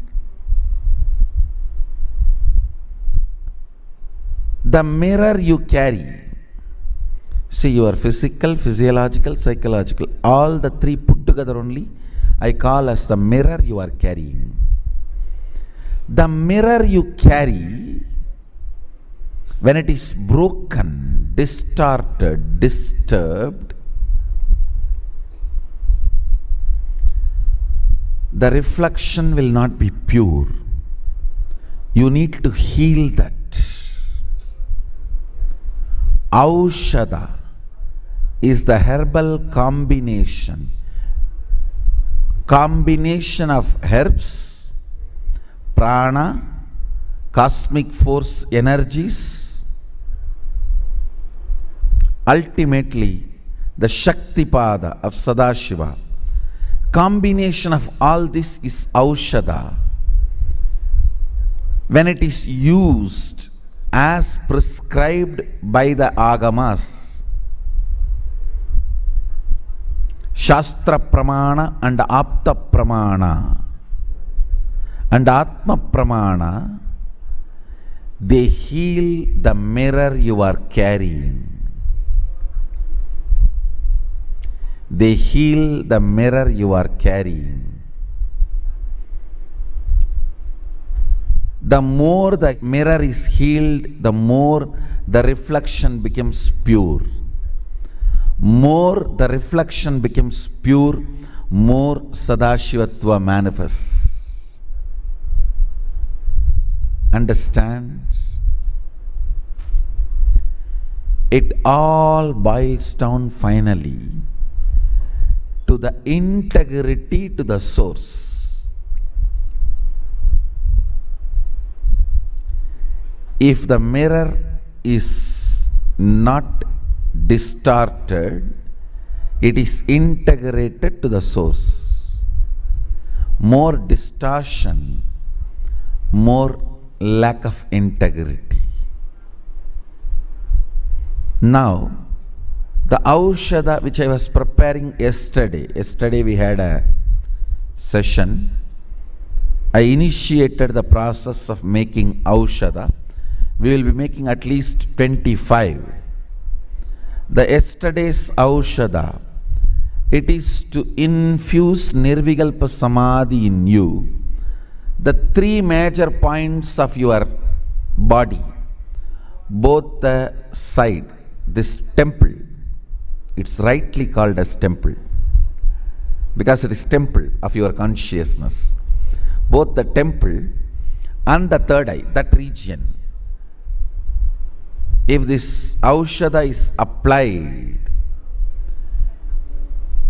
it straight away puts you in Nirvikalpa Samadhi, unclutched space just by will. Nothing else is required. Understand? You only need initiation and your decision. That's it. Suddenly the broken mirror is healed. I should say, it's almost like a replaced with a new mirror. And the reflection is pure.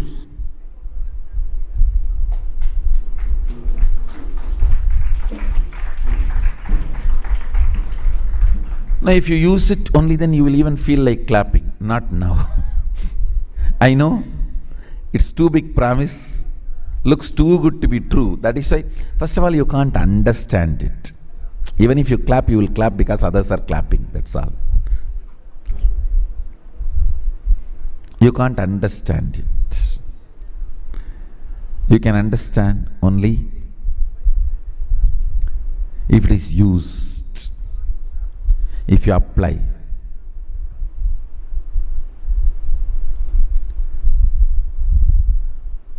It's almost like a enlightenment cream.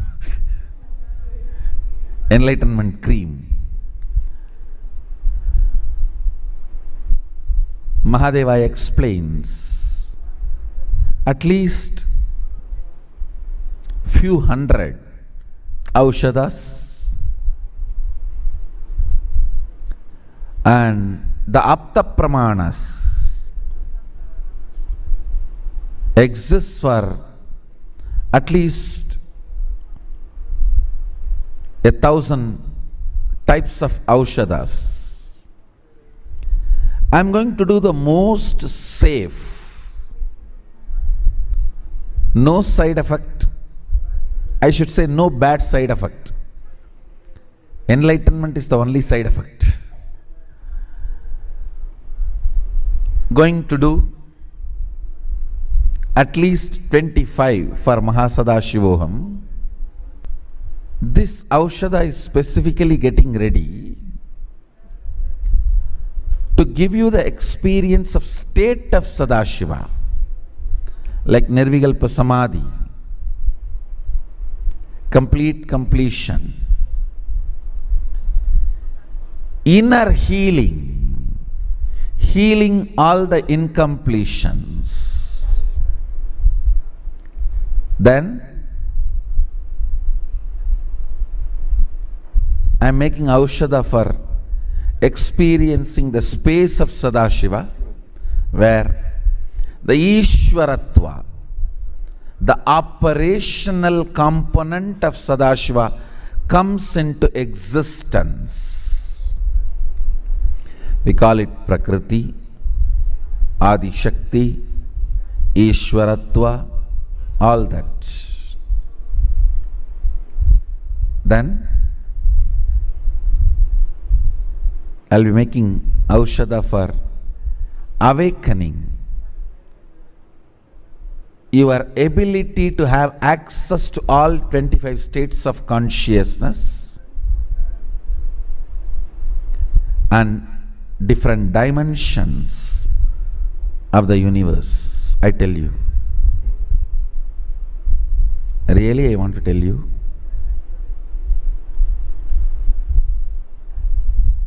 If you experience the initial push into Nirvikalpa Samadhi, your integrity, the chastity, your very body will feel. Chastity is the ultimate pleasure. Integrity is the ultimate pleasure, I tell you.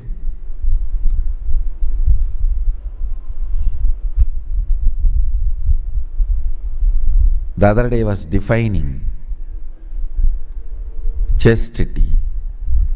The achalatva, immovable component of consciousness. Consciousness has one quality of immovable, achalatva. That quality manifesting through your biomemory as naturally understand, there are some qualities. Very comfortably, naturally you express. There are some cunning fellows. Even after years cannot learn integrity, because they feel all the best things of their life is given because of their cunningness. The fools have not seen the best things life can give. See, it is like a baby steals 2-3 cars, small toy cars from his elder brother, from his cousin sister, and keeps all that, and he thinks, because of my stealing capacity, see what all I have. And the father, because of this fellow stealing capacity, does not write any of his property in his will to the child. This fool will not know what he lost. He thinks, oh, these few things I collected is because of my cleverness of stealing. That's the best strategy. You see, because of this strategy, I have these cars. I secretly play around when nobody is there. See what I have. Fool. Out of your cunningness, what you got is not what was reserved for you by cosmos, what you deserved because of your cunningness. Understand?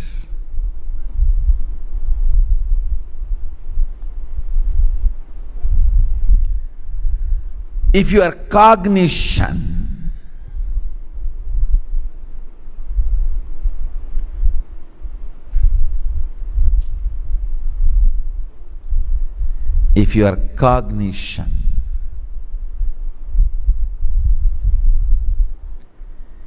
is comfortably flowing with the space of achalatva, I call that as chastity. Achalatva, dimension of consciousness manifesting through body and mind, is chastity. It's not just for women, understand? For woman the chastity is different, for man the chastity is different. But both have chastity.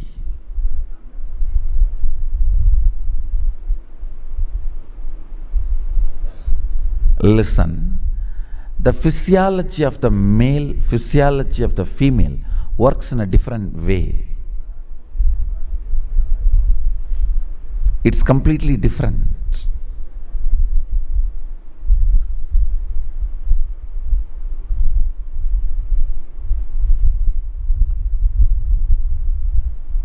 Physiology of the male releases life and male component if there is sex. Physiology of the female releases the female component if there is no sex. See the difference?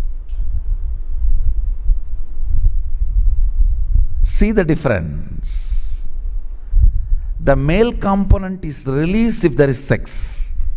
Female component is pushed out if there is no sex. So both the system is different. So the definition means the experience and expression of chastity is different for both. Maybe I'll have few satsangs specifically on what is chastity for women and what is chastity for men. Now understand the fundamental definition of chastity. You see, your consciousness has many glorious dimensions. Eternal, pure. Whether you are complete mirror or distorted mirror, sun cannot be touched by you. Sun cannot be touched by you. You can play with the reflection, but not with the sun. Your consciousness, pure consciousness, has many good qualities. Eternity. It's eternal. Achalatva, stability. Pure, self-effulgent, always alive. So all these dimensions are living cognitions, gunas of your pure consciousness. In Bhakti traditions, the devotion traditions, we call it Ananta Kalyana Guna of Bhagavan, of Lord.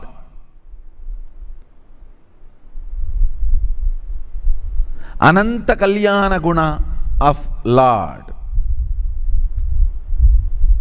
This one Kalyana Guna, one auspicious guna, character of your consciousness, achalatva, that manifesting through your biomemory, muscle memory, consciousness is chastity.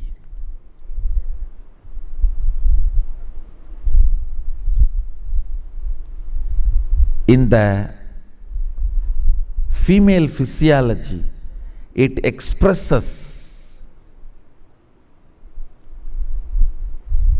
in a different way.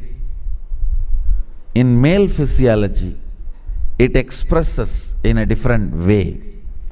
But the fundamental definition of chastity is this: the achalatva dimension of your consciousness manifesting itself through your body and mind is chastity. I'll explain. Maybe you'll have few satsangs why it is different in female system and male system.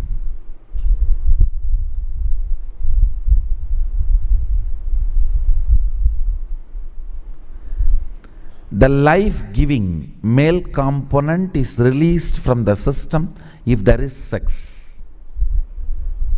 The life-giving female component is released from the system if there is no sex. It's completely different. So chastity expresses through both systems in a different way.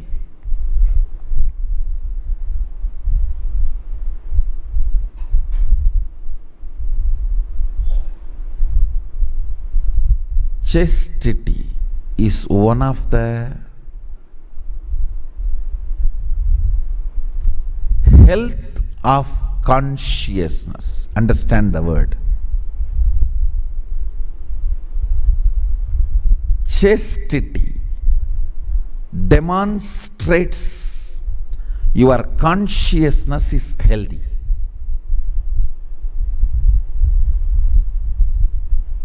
Like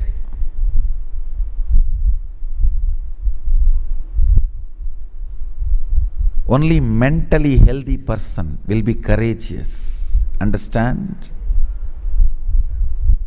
Sometimes the stupid decisions you take out of cowardness also may be appreciated by others as a bold step. No, that is not courage. Courageousness is health of consciousness. Same way, chastity comes when your consciousness is healthy. Integrity comes when your consciousness is healthy. Understand? the cunning,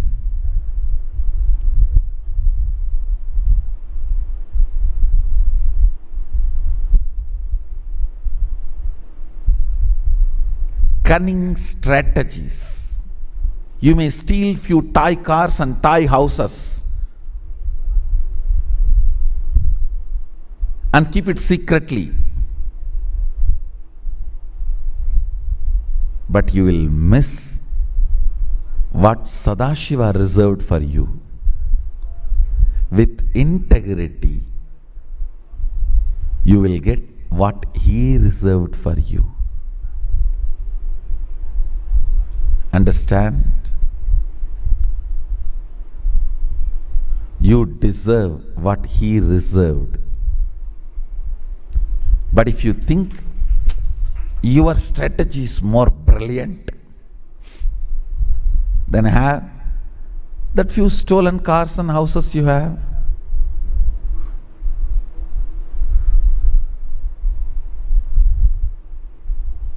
Believing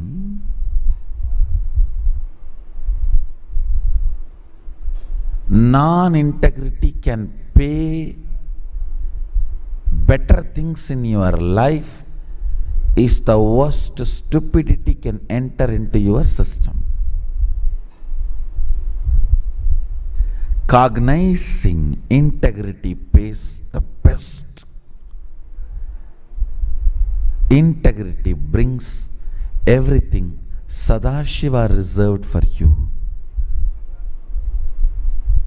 As cognition leads you to enjoy the best of life. Understand? Healing your inner space, physical, physiological and psychological space, is done by this aushadha.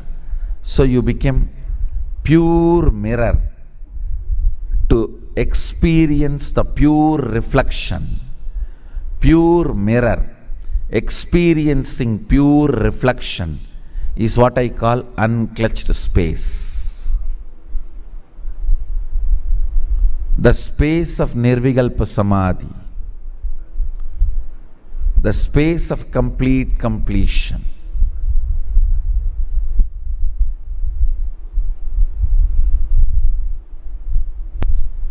So get ready to experience Aushadha.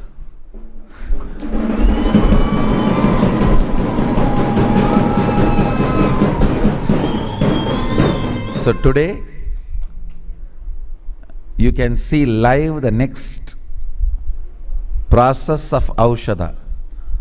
It's called Pudangattal. There are many things. Pudam means purifying. Pudam Kattal, Pudam Podal. Pudam Kattal means, it's a Tamil word from Siddha tradition. Above the ground, the item which is supposed to be purified will be kept and heated up and exposed to the smoke. Pudam Podal will be buried underground and heated up and exposed only to the heat, temperature, but not to the smoke. Like a brick making process. Brick making is Pudam Podal. Above the ground, if the same thing is done, it is Pudangattal. I'll explain the Siddha processes. Mahadeva, Sadashiva, Mahasiddha, Adisiddha, the ultimate, original spiritual alchemist who delivered this science.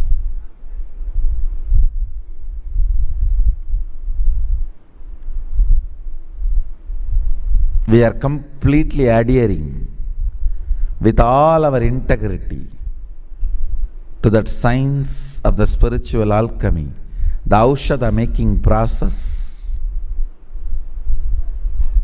And I'm sure we will be successful.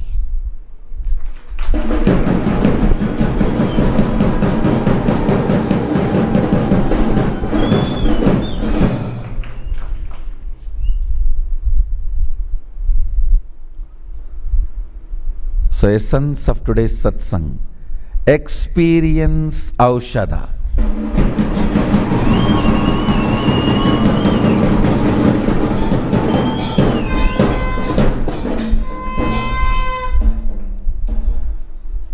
So with this, I bless you all. Let's all radiate with integrity, authenticity, responsibility, enriching, causing, living Shuddhatvaita Saivam, Sada Shivoham, the eternal bliss, Nithyananda. Thank you. Be blissful.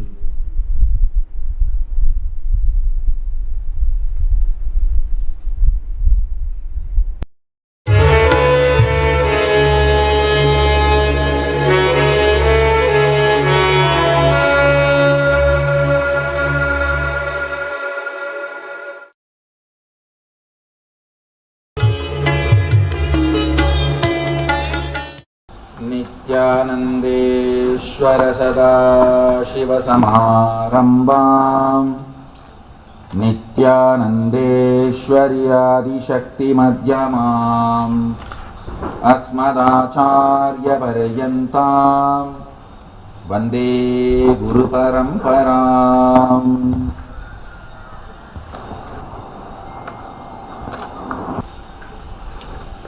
Yes. Now I am making the aushadha for three purposes.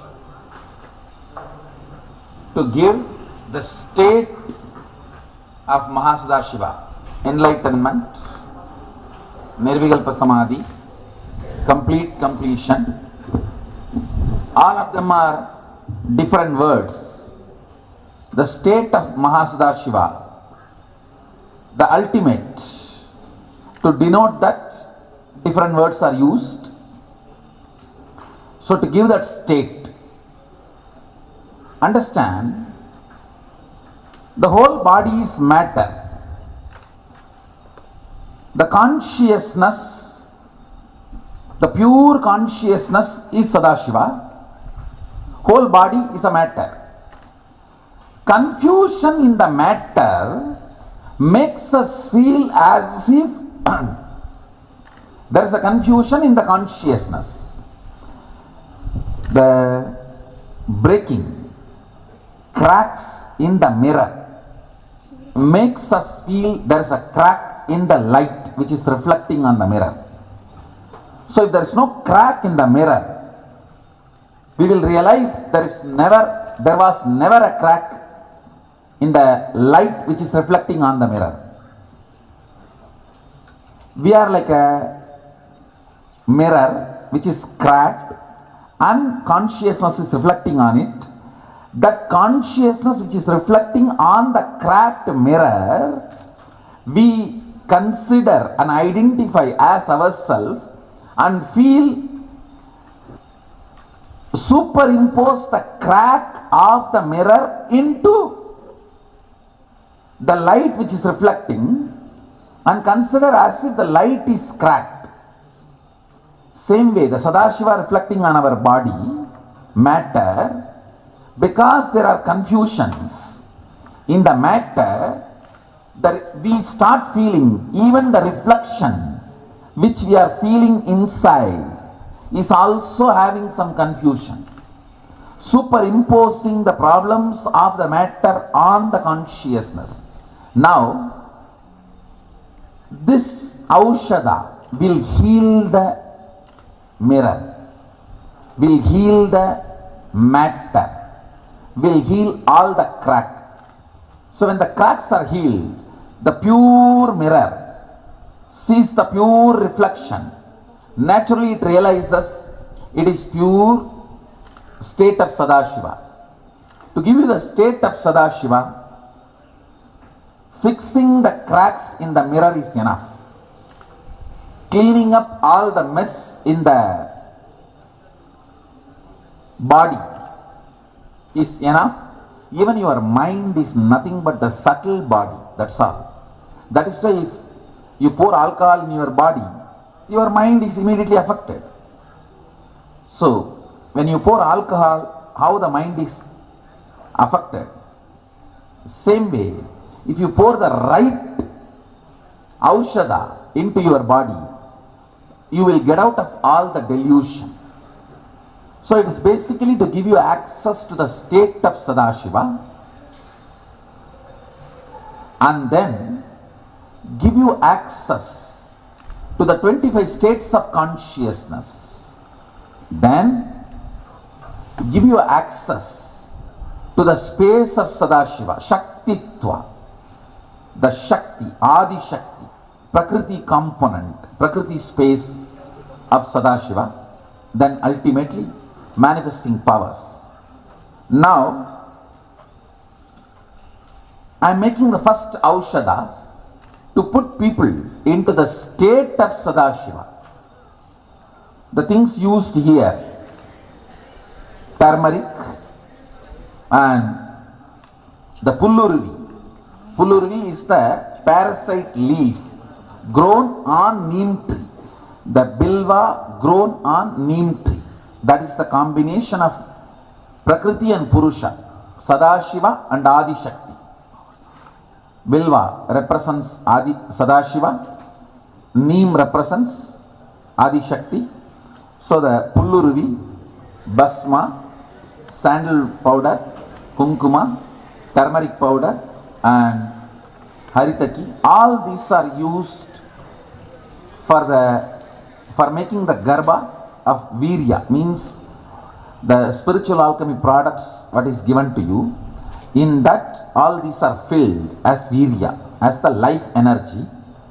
Now one side I am going to energize that, and the other side I am going to make the Aushadha and the turmeric before it became completely ripe, and the original pure salagrama is used for grinding. This is called kaluvam. I have few salagramas to grind for different things, and the way I am sitting is called Yoga Siddhasana. So whenever I need to give a masculine energy, through the right leg I will press and pass the masculine energy into it. And whenever I need to give a feminine energy, means when I am pushing it to the front, the masculine energy will be passed through the right leg. When I am dragging it back, the feminine energy will be passed through the left leg. So various energy combinations. It is like this body has become a pure mirror beyond all the cracks, reflecting the Sadashiva as he is. So this very circuit will be reproduced in your body through this Aushadha. So all possible cracks which are going to come now. So for all possible cracks, this Aushadha will be produced to heal. And you can see now all the Aushadha preparation happening with specific sounds, vibrations and energy passing. 2 feet need to hold the kalva and the Aushadha need to be prepared. You can see now. We have a cow urine. Cow urine is used for grinding, and the original salagrama, you can see it looks like a stone. It is not stone. It looks like a stone. It is not stone. You can see it's a salagrama. So it is actually a life energy. When it grows and ripes, it becomes like this. It cannot be carved. So it's not ordinary stone. How it fits, you see. But if you see inside, the design. And all the deities I worship every day are here to give Daiva Sanitya, to remove all the antariksha problems, means to remove any demonic interventions or disturbances. The gods are invoked. Of course, surely we will not be having any demonic interventions or problems, but usually the gods are invoked and their presence is brought, so there won't be any demonic interventions or influences. Shiva.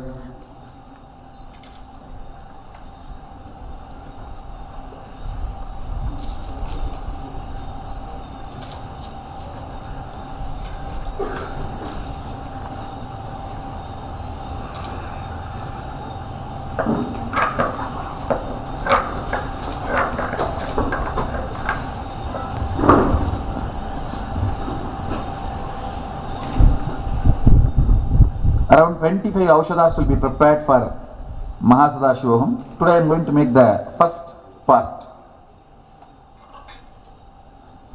In Hindu tradition, everything starts always with turmeric. Turmeric is considered very auspicious.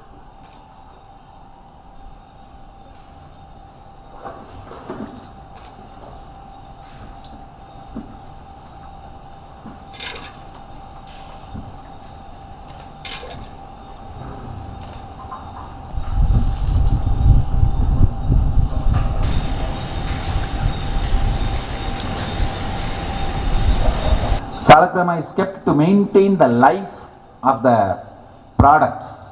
Even while they are getting ground, they should not die. All these leaves, all of them, they will continue to retain their life even while the processing is being done.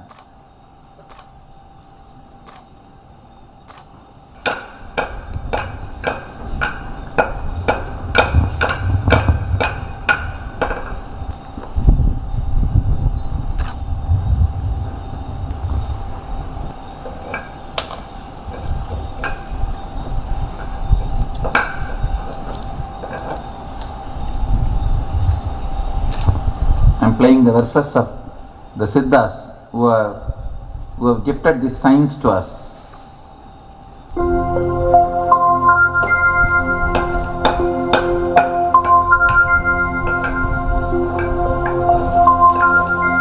Nandi Agathiyar Moolar Unnakisar Natravakru Pulathiyarum Punai Kannar Gandhidai Kadarum Bogar Pulikkai Karurar Konganavar Kalanji Sindhi Algannar Agapeyar Pambati Terayarum Kudambayarum Sattainadar Sindamil Sesitar Padinenmar Padam Sindayunni Sirataniyai So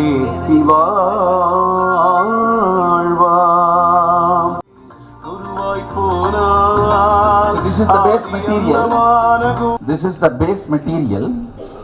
Actually, through this base material, I am making sure that life continues to exist even while the process is being done. So still Aushadha is not evolving. It's like I am testing this kalva, all this whole thing is alive to keep the life in the Aushadha alive while I am processing. So all the signals I am sending, see, it is like a battery. So all the energies I am downloading into it, the software I am downloading into it, whether that medicine is alive enough to keep it, get it inside, take it inside. The Aushadha is alive enough. So that is the preparation.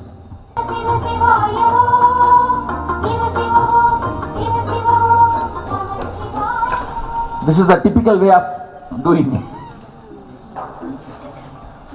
If you see somebody doing this, then you know he has learnt it traditionally from his guru. If somebody does this, then you should know that he has learnt it from books. If somebody is doing this, then you should know he has learnt it from guru. If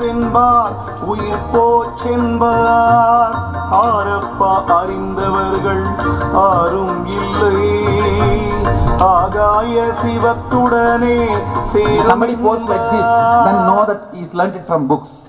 If somebody posts like this, he has learnt from guru. Why you know? It's a measurement. Orugai. If you pour this, you will never know the measurement. Only if you pour this, you will know the measurement.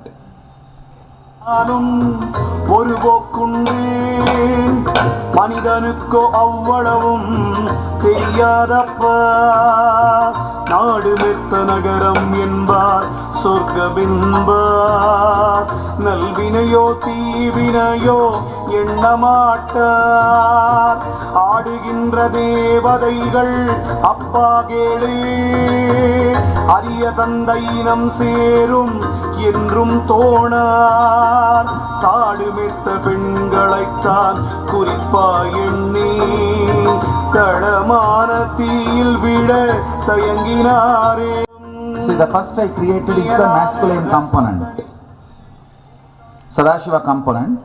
I poured the basma. Then the turmeric. Turmeric is the Chit Jada Grandhi, means the bridge between Sadashiva and Adishakti. And now I poured the Sunnam.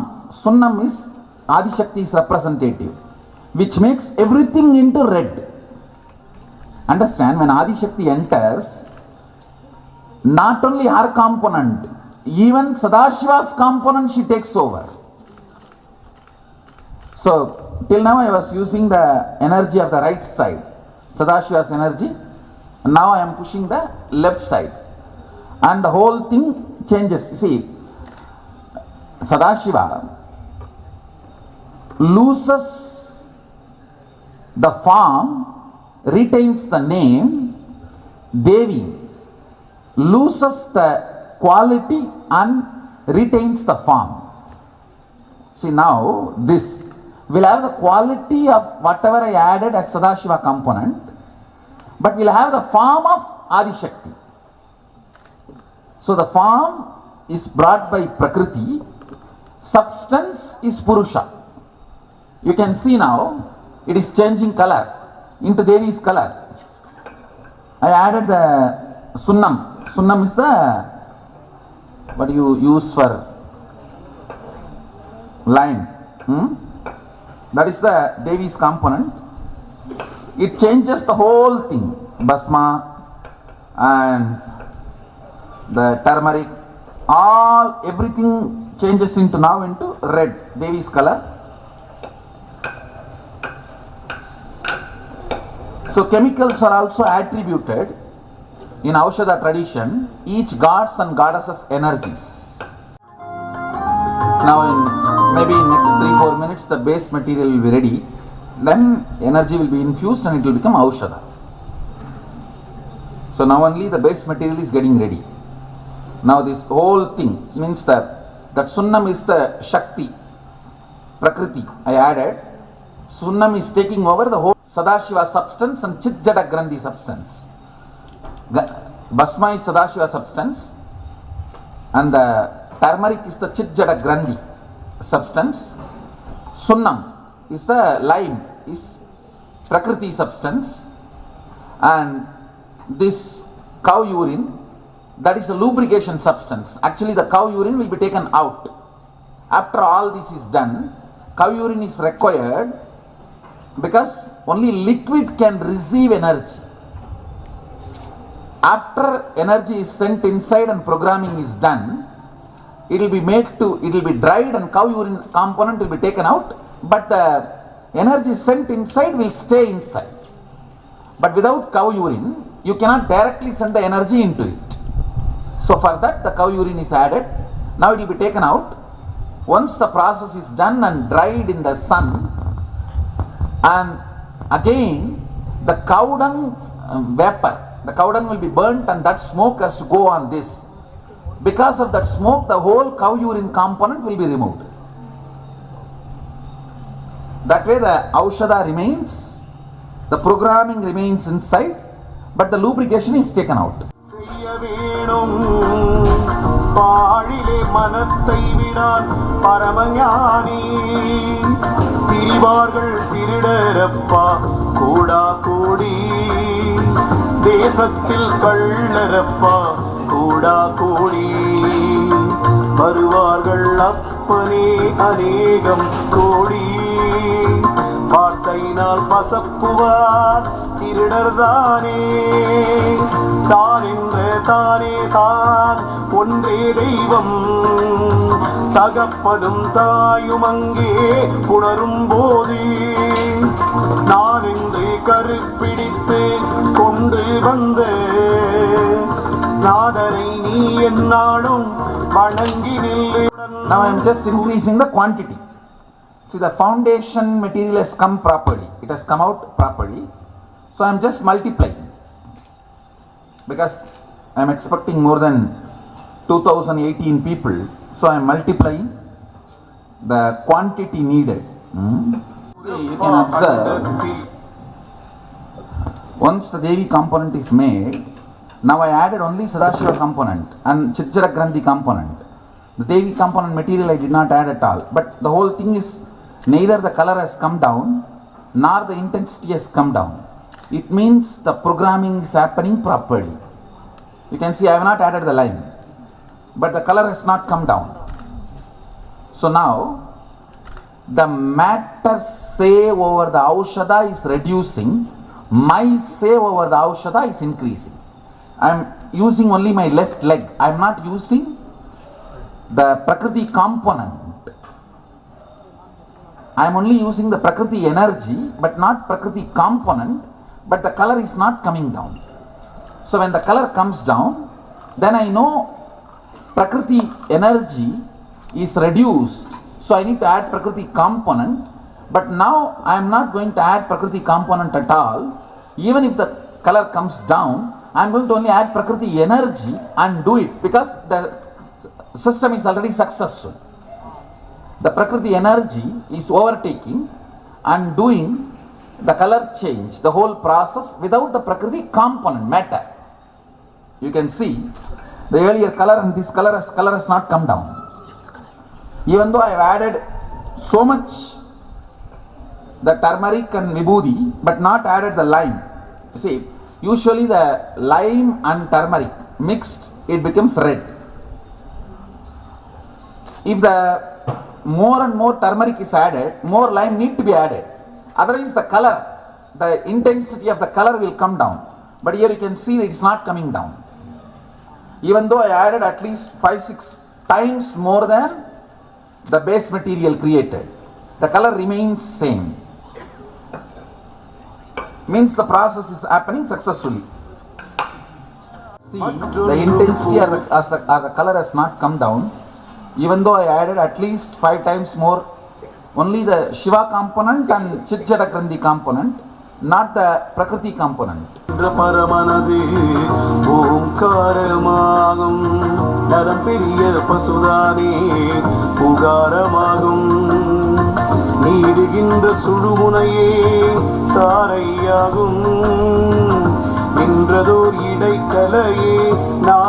I added at least again 5 more times. Huge quantity you can see.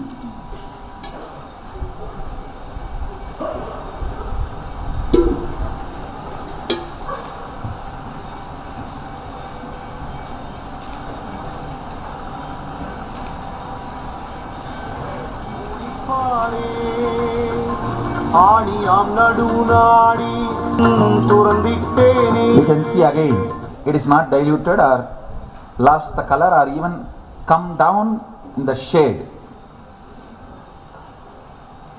It is supposed to come down because we need to add more that lime component. You understand? You see, initially there is a proportion. If the color need to be retained, certain amount of turmeric, certain amount of lime. I added lime only once. After that, now twice I added huge quantity, but still the color has not changed or shade has not come down. So now next process will be, on this I am going to write the yantra and energize this. Put the sound and energy, vibrations into it, frequency into it, then it becomes Aushada. Then the cow dung will be burnt and that smoke will be made to flow on this. So the urine component will be taken out. The fluid component which we added for the sake of processing will be taken out of this. Then it becomes a complete Aushada. Maybe tomorrow or day after tomorrow, after it dries, because it has to be sun dried, then the smoke of the cow dung need to flow on this. That process is called pudam bodudal. Then it becomes Aushada.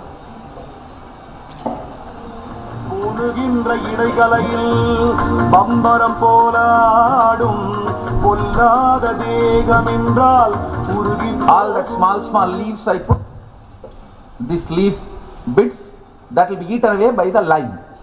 Lime will completely dismantle that whole structure, dissolve it and make it part of this whole Aushada. See, Sadashiva is the base material of the universe and Adi Shakti is the functioning component of the universe. Prakriti, the mother, is the Adi Shakti, that is a functioning component. And I am going to make the Sadashiva substance, base substance of the universe, and Adi Shakti, functioning component. Both of their geometrical, how their DNA looks, that geometry I am going to draw in this and invoke their presence.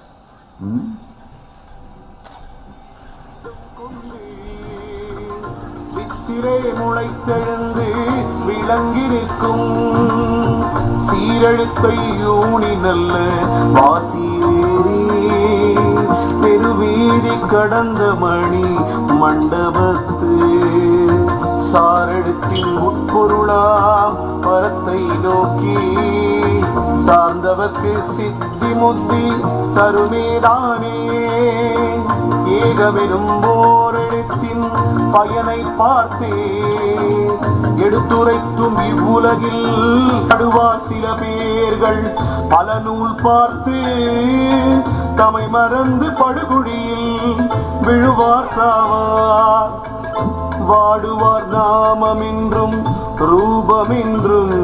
I'm starting the energizing process.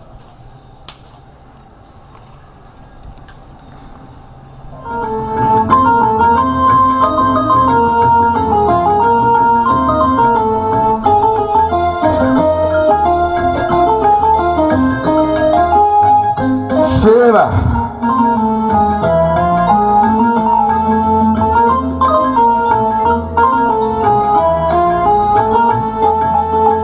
காணாமல் அலைந்தோர்கள் கோடா கோடி காரணத்தை அறிந்தோர்கள் கோடா கோடி வீணாக புலம்பினதால் அறியப்போமோ விஞ்ஞானம் பேசுவதும் ஏதுக்காகும் கோணாம சுடுமுனையில் மனதை வைத்து குரு பாடம் 4 நாளை சேர்த்து நாணாமல் ஒரு நினைவாய் காக்கும் போது 4 மெட்டும் ஒன்றாகும் நாட்டியூரே ஊதியதோர் ஊதறிந்தால் அவனே சித்தன் உத்தமனே 16 பதியேயாகும் வாதிகளே 4 பதியின் பாதம் வகை 4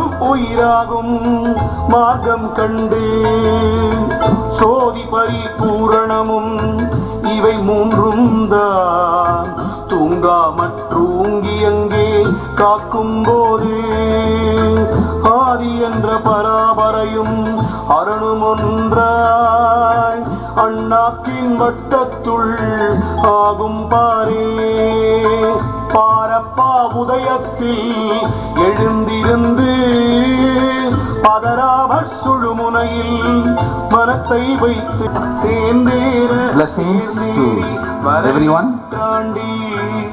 The first process of Aushadha is successful.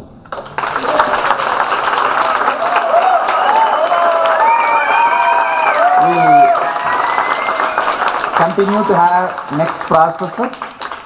Now the next will be the cow dung will be burned and that smoke will be sent on this to remove the component of cow urine, gomutra. Blessings. Be blissful.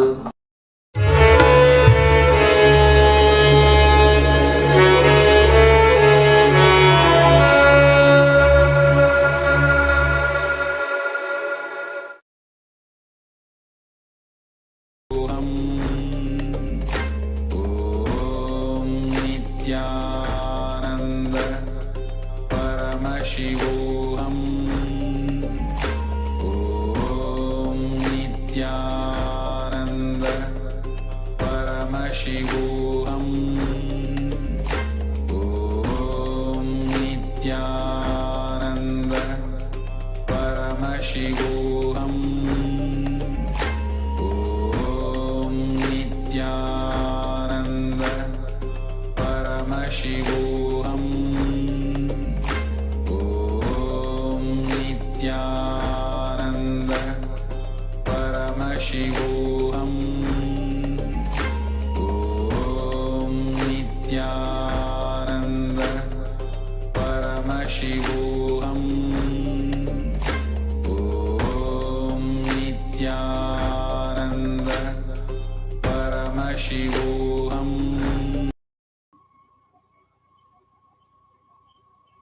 Nithyanandam. Such a beautiful satsang to watch today. Swamiji so beautifully explaining the whole science of Aushadha, how it heals our body and helps us to reflect the consciousness, the source, Paramashiva himself. And on top of that, we got to see the process of making Aushadha. What a blessing we have. It was like Paramashiva himself showing us the process of Aushadha. All these signs are in Hinduism. Such a great tradition we have, yet not even knowing about this. Swamiji so beautifully, step by step, including every material, every item that was there, and every process and the nuances and the techniques, he was just explaining and showing us. It was truly a blessing for us to witness and watch Swamiji do this Aushadha process, create this Aushadha for us. Today, being the fourth day of Paramashivoham level 2, we are celebrating Paramashiva in the manifestation as Vaidishvara, the form of Paramashiva as a healer, the greatest healer, the healer of all healers. As part of this, we got to experience the Aushadha process today. But in addition, today we have a beautiful day of program on this day, experiencing more and more about life, healing, and of course, a special process that awaits for the Paramashivoham level 2 participants.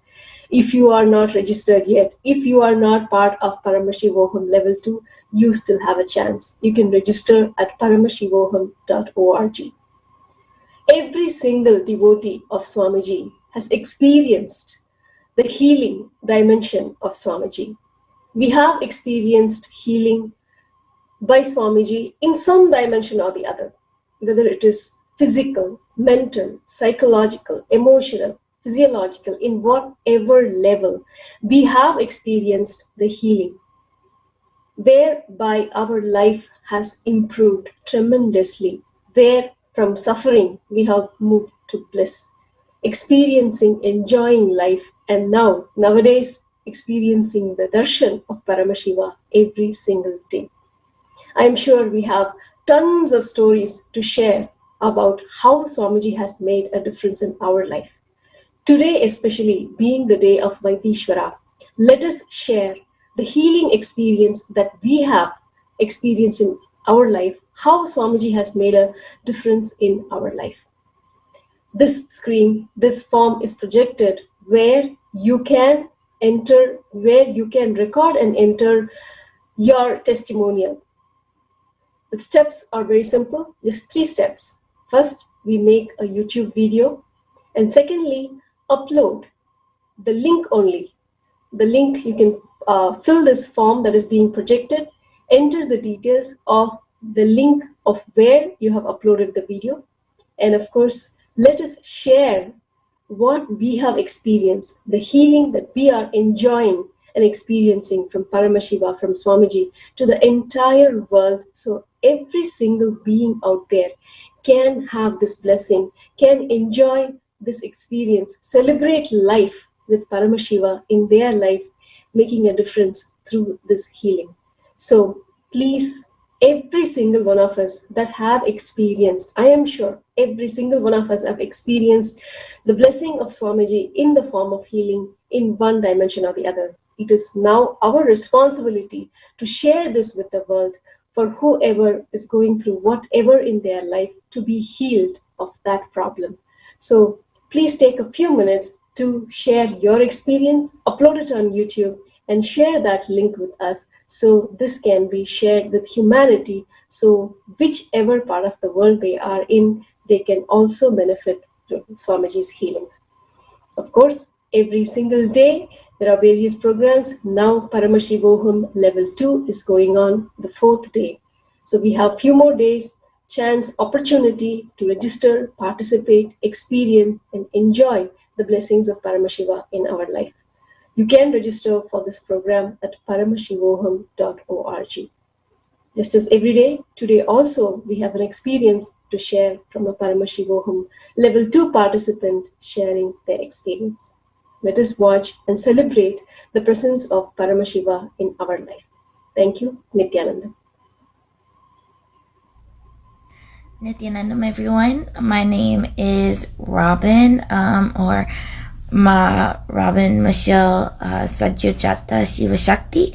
I just had the incredible experience. I didn't see anything when I was sitting there chanting, but what happened was, normally I get this intense feeling of energy and it makes my body move, and I said, you know, I'm Paramashiva, I am Swamiji, and Swamiji doesn't move, so neither do I. So I just kept that, and I just kept feeling more and more intense energy, and the more intense I felt, the more calm and still I was. Then I felt like there was something on my nose and on my face. And after the chanting was over, I looked in my mirror and there was nothing on there. But then I looked at Swamiji's murti. I don't know if you can see, but he's got bhasma on his nose exactly where, and on his face exactly where I felt it, on my nose, and then like right there on his face. So that was just really, really exciting to experience. So thank you so much, Swamiji, for this experience.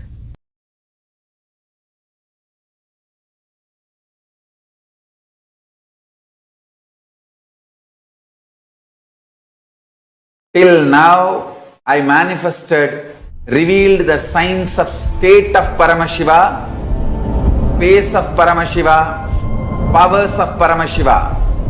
Now, direct process, directly from Paramashiva to manifest the being of Paramashiva, because the world is ready. Akash Bhairava is the God who makes all our beings ready for Paramashiva to manifest. It will be centered on Akash Bhairava and making Paramashiva manifest in all of us, the program will be Guru Dakshina based. It will be dependent on you. You can't put any monetary value for it. If 10,000 of us can sit together and manifest the being of Paramashiva, not only we will heal the coronavirus in the whole world, we will give a super conscious breakthrough to the world.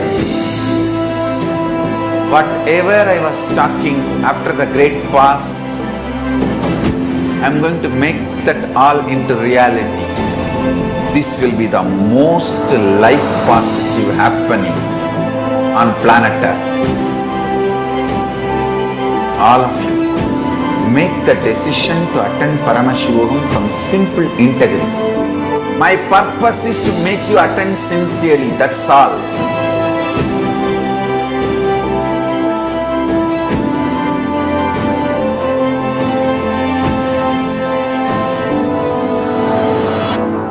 Have kumkum. Please apply the ash and have the kumkum and sit straight. Visualize Bhagwan in your third eye and let's start with the Sadguru Vandanam. Nithyanandam Paramasupradam Kevalam Jnanamurtim Vandvatitam Gagana Sadusham Tattamasya Vilaksham Ekam Nityam Vimalamachalam Sarvadi Sakshi Bhutam Bhavatitam Trigunarahitam Sadgurum Tam Namami. Nithyanandam, with such a beautiful space, the powerful space that Bhagwan himself is taking every day live session for us to get the darshan, diksha and initiation into the higher reality. Now, first, let's see what is power manifestation.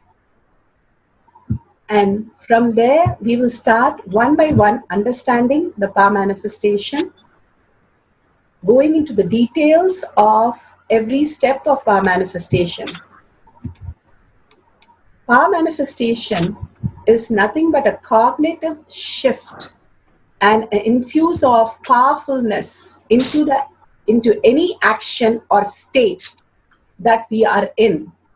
It raises the frequency of our body and mind to the ultimate powerful space, which is Turyathita. We know three states: waking state, deep sleep state, and dream state.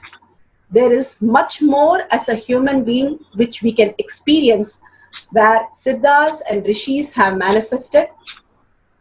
That is the Turiya state, high awareness, the trance state, and the conscious state, Turiyathita state, the consciousness itself as our reality. So here we have a small clipping that Bhagwan himself speaks about the power manifestation. What is power manifestation? Understand all the 25 states of consciousness. When they happen in you, due to your chemicals and hormones ups and downs, it is powerlessness. When it happens in you out of your free will and consciousness, it is powerfulness. That's all. When you fall into sleep, it is powerlessness. When you enter into sleep, it is powerfulness. When you fall into dream, it is powerlessness. When you decide to dream, it is powerfulness. So I have added the ultimate powerfulness, Turiyatita, in your whole being and doing. Manifest all the powers. Understand, power manifestation is nothing but cognitive shift. It is not work. It is cognitive shift. Understand? It is just cognitive shift. It's not work. Work is a 4-letter word.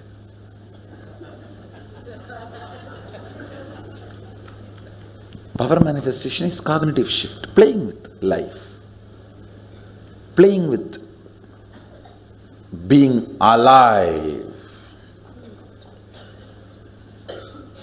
Static matter, dynamic activity, strategic existence, all these three has no boundary. You are one with it. You are alive in everything. Everything listens to you. Everything decides as you want.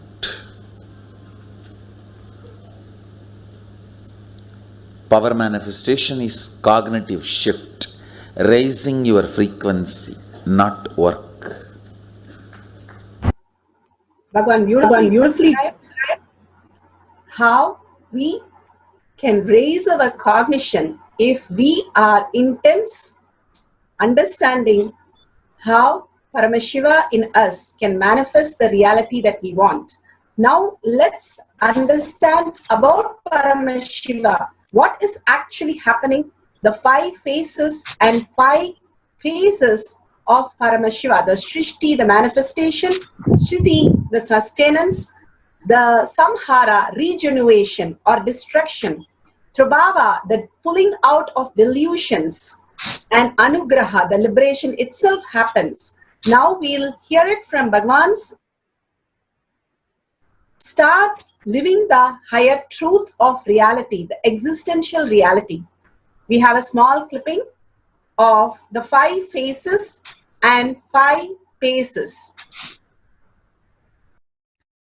Through the 5 phases, Paramashiva does manifestation, maintenance, rejuvenation, pulling out of delusion and liberation.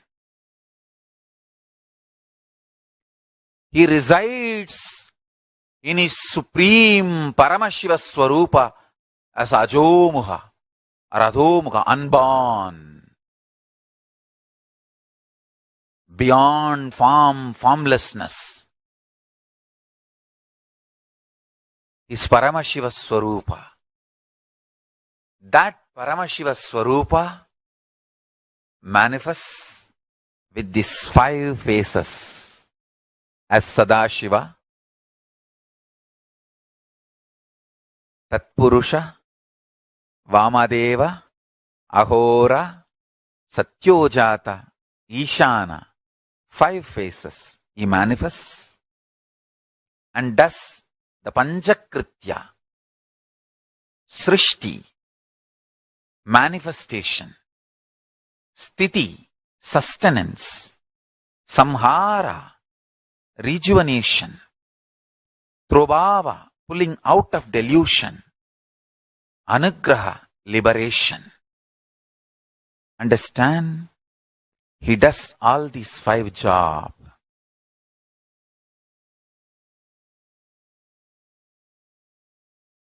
Through these 5 phases. Now listen carefully. Tatpurusham, Vamadevam, Satyojatam, Ahoram, Ishanam. These 5 phases does Panchakrityas. Each phase, each dimension is not just one F-A-C-E phase, P-H-A-S-E phase. It's not just F-A-C-E, P-H-A-S-E. Understand? The creation. Not just creation getting created. Even sustenance need to be created. Destruction need to be created. And pulling out of delusion need to be created. Liberation need to be created. Then creation, manifestation need to be maintained. Maintenance, sthiti itself need to be maintained. Destruction, samhara, the rejuvenation need to be sustained, maintained when it is happening.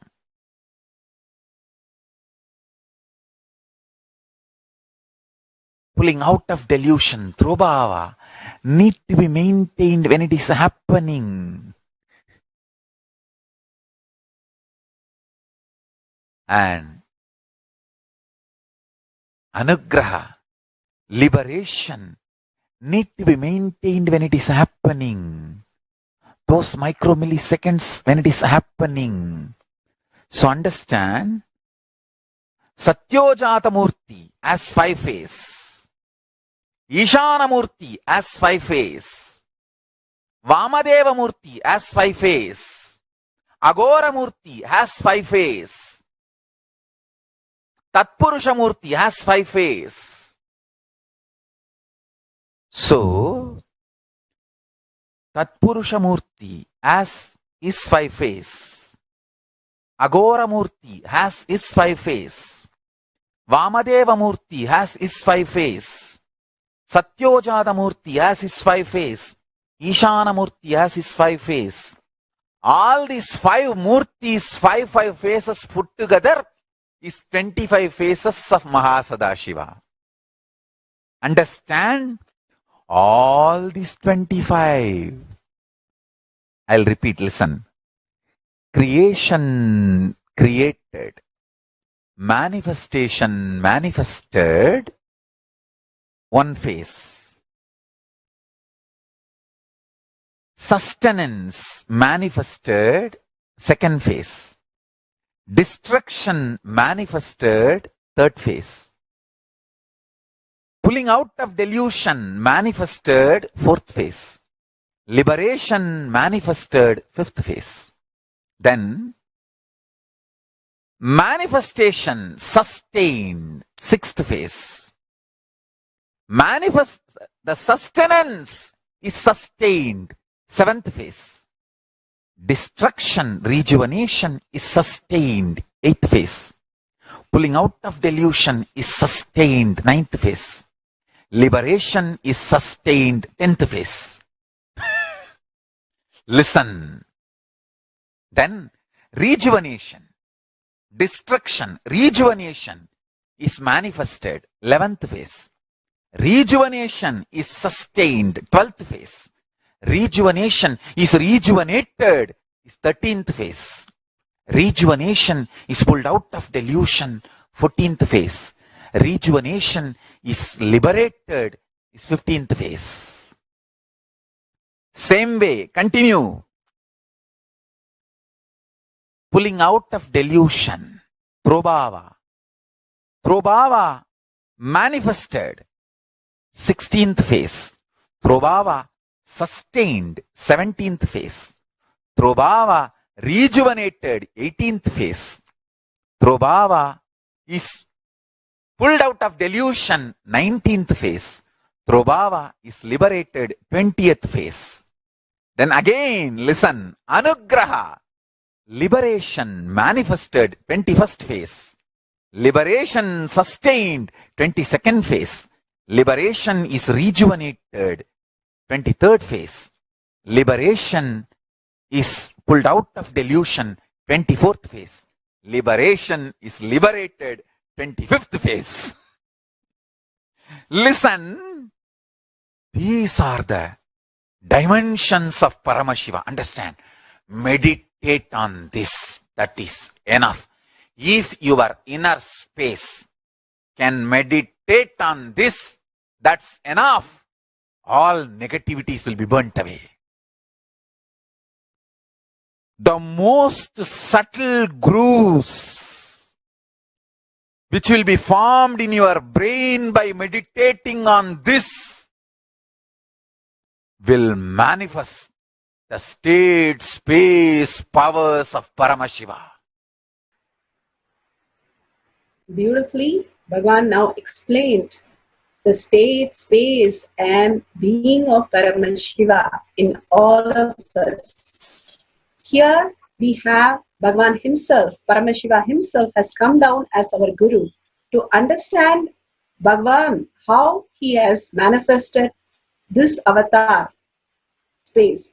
His Divine Holiness, Nithyananda Paramashivam, is a reviver of Kailasa, an ancient enlightenment civilization, the great cosmic borderless Hindu nation. His Divine Holiness, Nithyananda Paramashivam, is an avatar from Hinduism and a supreme pontiff of Hinduism. His Divine Holiness, Nithyananda Paramashivam, made science of power manifestation, yoga, temple-based university, user-friendly for the modern world. And he survived the worst prosecution in the multi-level by anti-Hindu elements.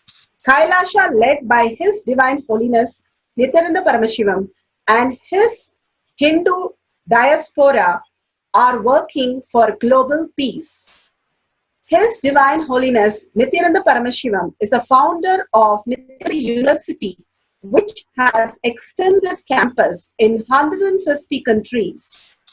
His Divine Holiness Nithyananda Paramashivam is 293rd Guru Mahasannidhanam of Shamala Pita, Sarvanya Pitam, and Swaragapura Adinam, and present Maharaj of Suryavamsa Surangi Samrajyam. We'll have a small clipping of Bhagavan himself, how he has manifested this reality from the he has manifested from a village boy to how he has manifested in Kailasa. A small clipping we'll be playing now.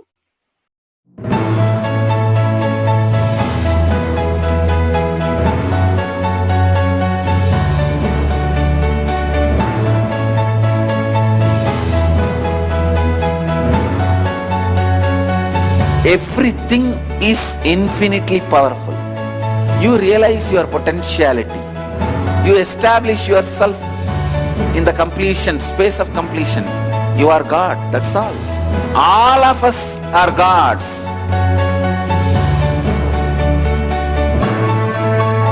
The first experience is that I was able to see everything around me, above me, the whole 360 degree. I realized not only I was able to see, I was able to feel, experience the skin of the stone on rock on which I was sitting and the skin of this body. Both carry me equally. In both I exist equally.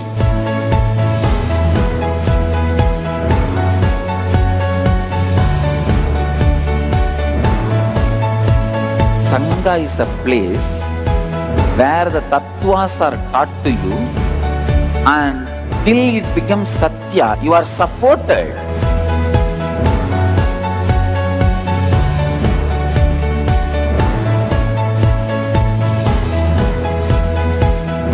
Akhadas are basically founded by Sadashiva himself. All is ganas, Shiva ganas. Exactly the word gana means. In your length, breadth, depth, if you are filled by Shiva, you are Shiva gana. All the Shiva ganas formed the first Akhada. Later on, much later, Kapila Muni organizes Mahanirvani Akhada. Then all other Akhadas.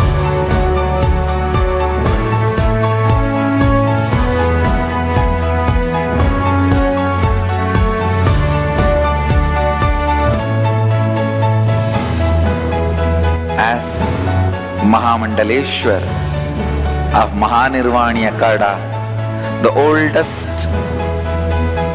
apex body of Hinduism, I welcome every one of you .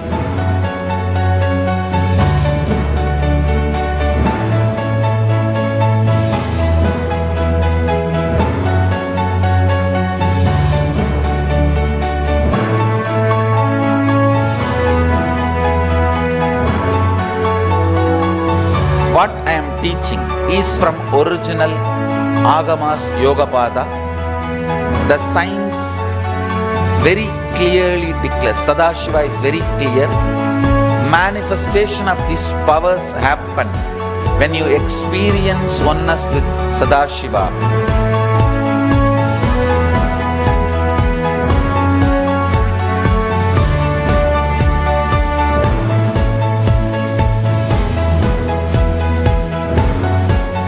When you choose your Guru, the best thing is find a person who is enlightened, experienced, who can play with energy, who can directly transmit experience to you, and who is in tune with the original Shastras, the source of the knowledge.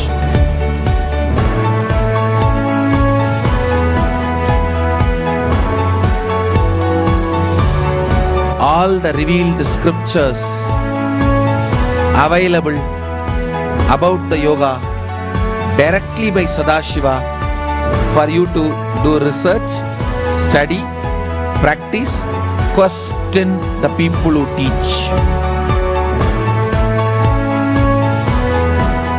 Let us go on contributing.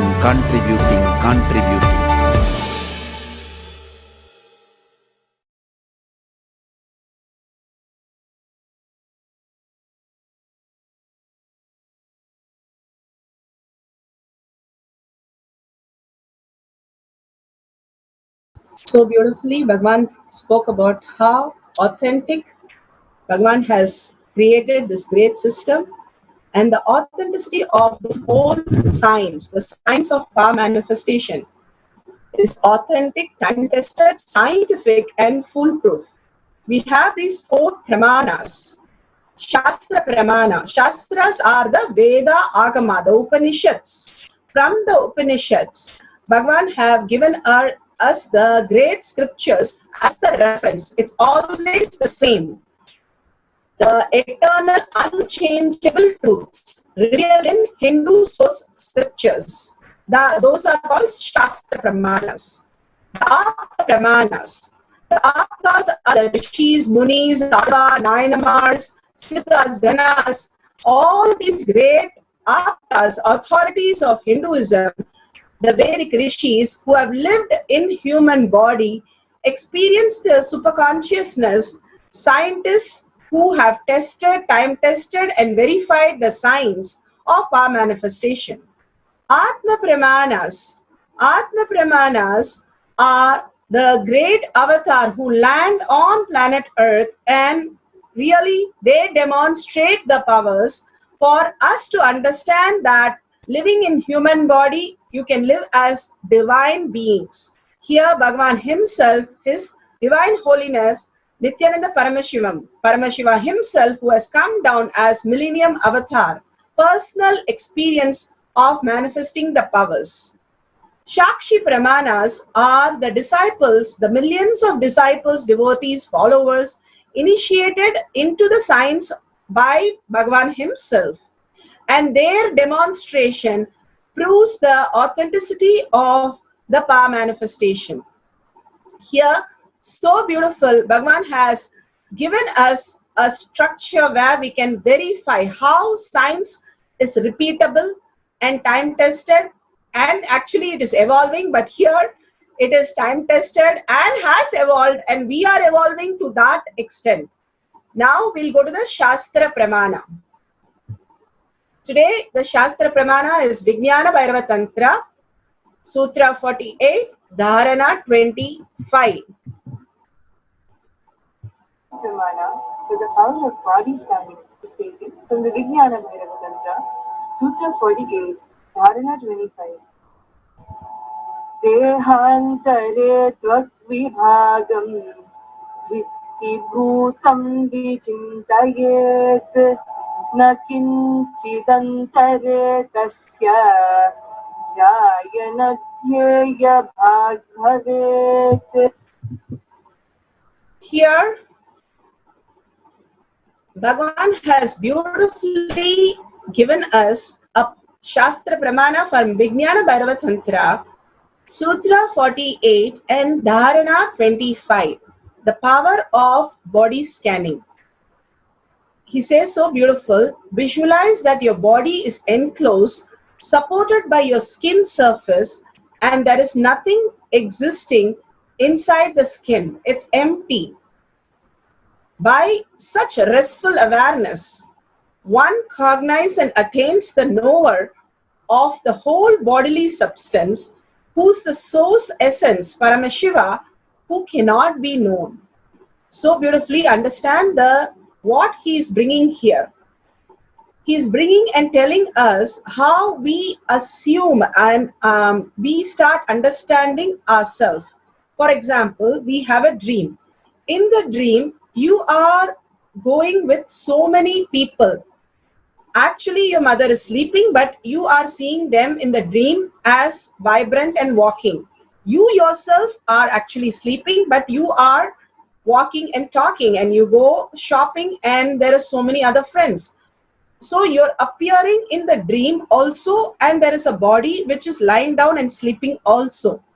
Same thing, if you see the deep sleep, your identity is not there, your name is not there, form is not there. Even who has gone into a war and who has gone into even his legs or hands are cut, he is simply there completely in restful and peaceful space in the deep sleep. So seeing all these states, we take the 3 shariras every day. We go into the Stula Sarira, Shushma Sarira and Karana Sarira. Karana Sarira, deep sleep state. Completely as Kala, as Akasha. Into the oneness we go, but as powerless, Bhagavan says. When we unconsciously go into this dream and deep sleep, it is powerless. If you consciously enter the sleep, it is powerful space. If you understand that even now, you are in different bodies. It's not how you understand you are living only in the body that you are seeing now when you're awake. You're also in multiple bodies. Same thing, all these states are the base essence which creates all this is awareness. Here beautifully he says restful awareness. You're not a body, you're not a matter, you are not a mind. You are consciousness. You are the awareness. You living as awareness which creates these bodies is the space of Paramashiva, Bhagavan says. Here he says, under your skin, understand it is empty. It is completely nothingness. It is not just this body, but everything pervading. You are Katakasha, Chidakasha, Maha. Pervading in everything and also in your body. If you take the stand of awareness, you will start understanding the higher realities. You are looking within the seer. You are with the seer who is manifesting all these states. You are Paramashiva. But if you think you're a body, you're a mind, or you are a matter, you are stuck with the outer world. You would be wondering, what is that if I am just understanding I am awareness, I am consciousness, I am Paramashiva, what will happen? If you start experiencing, you will see how the reality changes for you to cause whatever you want. The more you live as the restful awareness, you will start seeing it maps into your reality as multidimensional logic and cause whatever you want, whether you want health, wealth, anything you want to get over the body structure. First thing, Swamiji beautifully says, anything with the body that you want to do healing, that you want to do anything, first thing you have to understand that you are going to live eternal. You are Nityatva. Not structured for just one life, but we are going to be eternally there, taking whichever body we want and dropping what we want, just like the clothes. If you understand you're going to be eternal, first your body heals to a very great extent. You're going to be living with Bhagavan for 200 years. If you visualize that, your body space is raised into such restful awareness. Anything in your body starts just withering away because it is only body or mind related, all the discomfort that we have. From that space, when we start scanning others' body, we are also raising their frequency into that level. We are eternal. The body issues all come in when we start shrinking, bringing the boredom and tiredness, and completely we start getting into the disease and death. Instead, we expand into understanding we are eternal. We are going to be just in even this body. As long as Bhagavan is going to be there, we get into the higher space of frequency. First, the positive, life positive in the body makes you manifest this power extraordinary. The beautiful space. Now I'll go to the Apta Pramana. Apta Pramana, the Shiva's devotee. One day, once Shiva's devotee was in the verge of delivering. That time there was a huge flood, and because of the flood, the mother could not come for the delivery. So the Shiva himself takes the form of mother. That's why he's called, the temple there is called in South India Thayumanavar. He became the mother, took the form of mother, and he delivers the baby for the girl. And he himself delivers the baby for that person who is so dedicated to the Shiva there. So beautiful. And then the girl asks the mother, "Did you come?" And she says, "No, I was not even there. What happened?" She said, "No, you came and delivered the baby. Then who was that?" Then they understood that Bhagavan himself had come as her mother and delivered the baby. The heights of the space of creating the reality. Simple village girl is able to create such a beautiful devotion where she created that space where Shiva comes as a mother, Thayumanavar, and delivers the baby. The Apta Pramanas, we have so many Apta Pramanas of so many healing that is happening. How each one got healed and simply manifested as reality. We have the beautiful Arunagiri Nadar, who had so much of problem in his body, wanted to commit suicide, and he was to jump from Tiruvannamalai temple. Muruga himself appeared and initiated him and completed him, and immediately he completed and he started singing the Tirupugal, the greatest poem. Same way, so many instances where they instantly did completion, healing themselves and healing the other to the ultimate reality. Such amazing possibilities are with all of us. These examples are not just for them. These examples that Apta Pramanas who lived in the human body, just like us, with all the self-doubts, all the confusions, but Bhagavan says is the truth. When you understand that you are going to manifest these powers as ultimate reality, these are the awakening results. With Bhagavan, you can see how he has manifested in lakhs of devotees all the powers, whether it is blood pressure, whether it is addiction, whether it is insomnia, arthritis, everything. We have a statistic here, how the healing has happened in the 21 days. This is physically measured by doctors before and after program, and the recovery was really amazing that we saw that in the people that they simply are recovered in whatever they are, including cancer. Millions of people, Bhagavan himself, are healed so beautifully. Such an amazing space. Bhagavan's healing is known to the world now. Of anybody believes anything or not, they believe that he is the greatest healer and only greatest avatar Purush can heal anybody to this extent. In any areas, he was able to heal and bring about the transformation that is required in the people.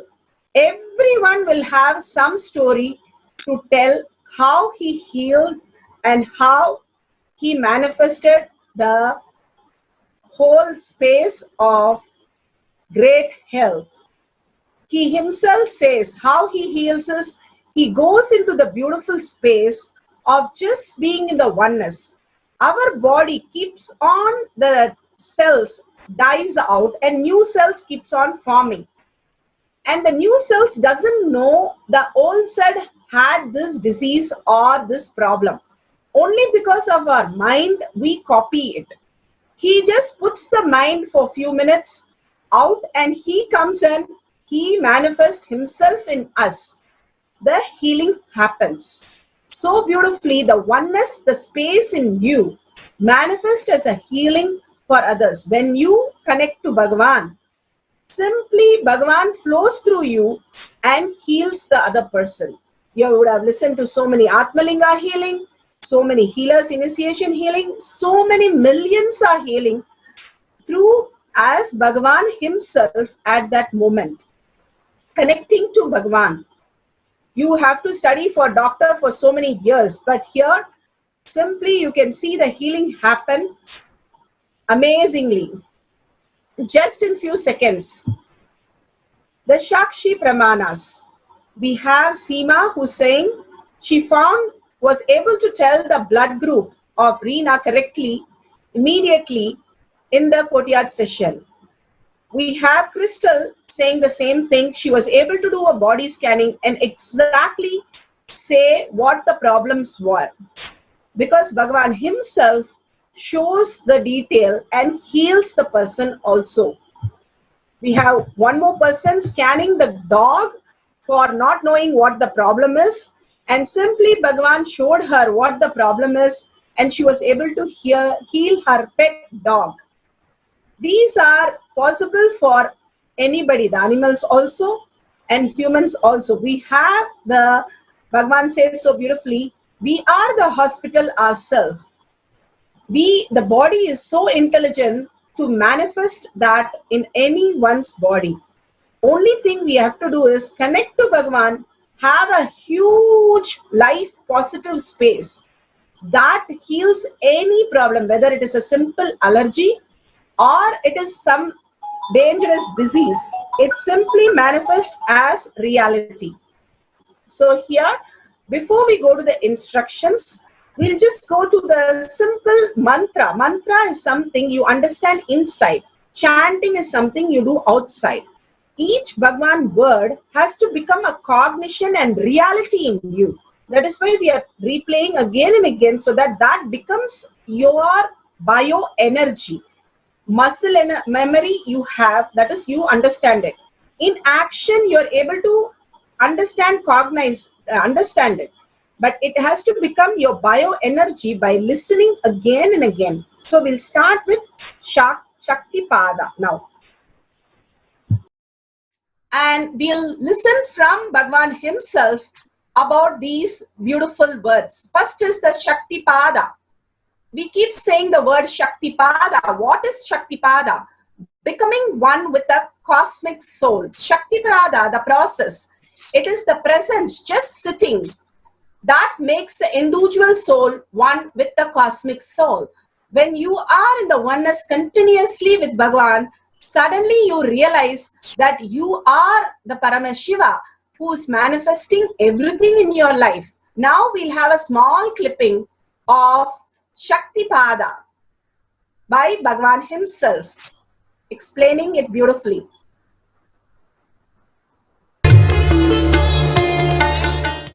Let me give an introduction about what is Shaktipada process. Please understand.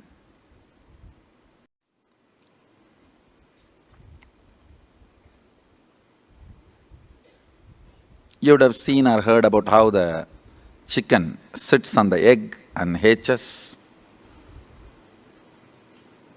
Of course, in the modern countries, this does not happen. Machine sits on the egg and Our egg sits on the machine. In those days, originally when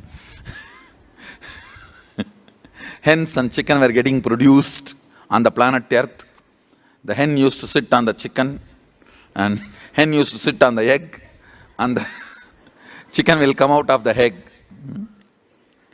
See, same way, Sadashiva, sitting means the ultimate cosmic energy sitting on the individual soul and making the individual soul into cosmic energy is Shaktipada.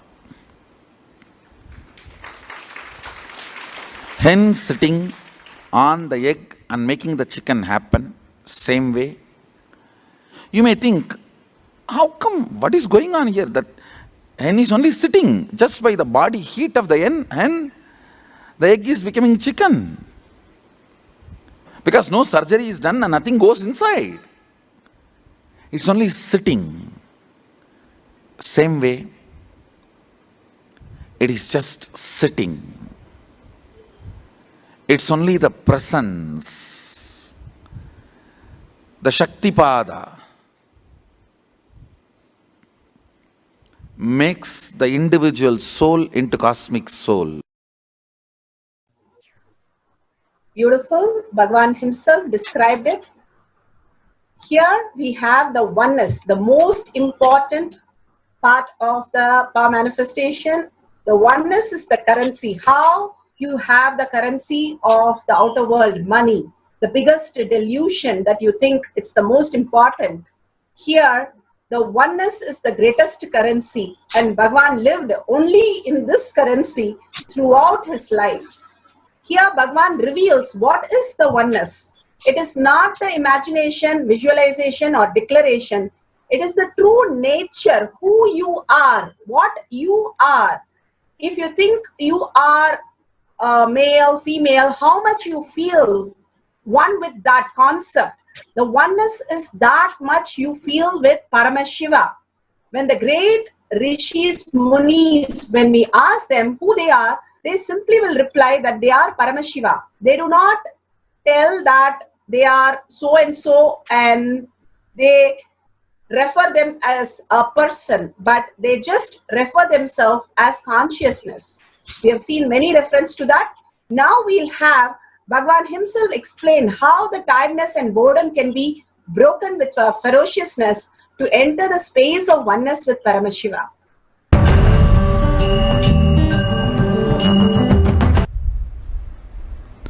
Oneness is not imagination. Oneness is not visualization. Oneness is not even just declaration. It is your existence. An idea which is you is oneness. The idea which has become part of your very space, which does not tire you or bore you by the passage of the time, is oneness.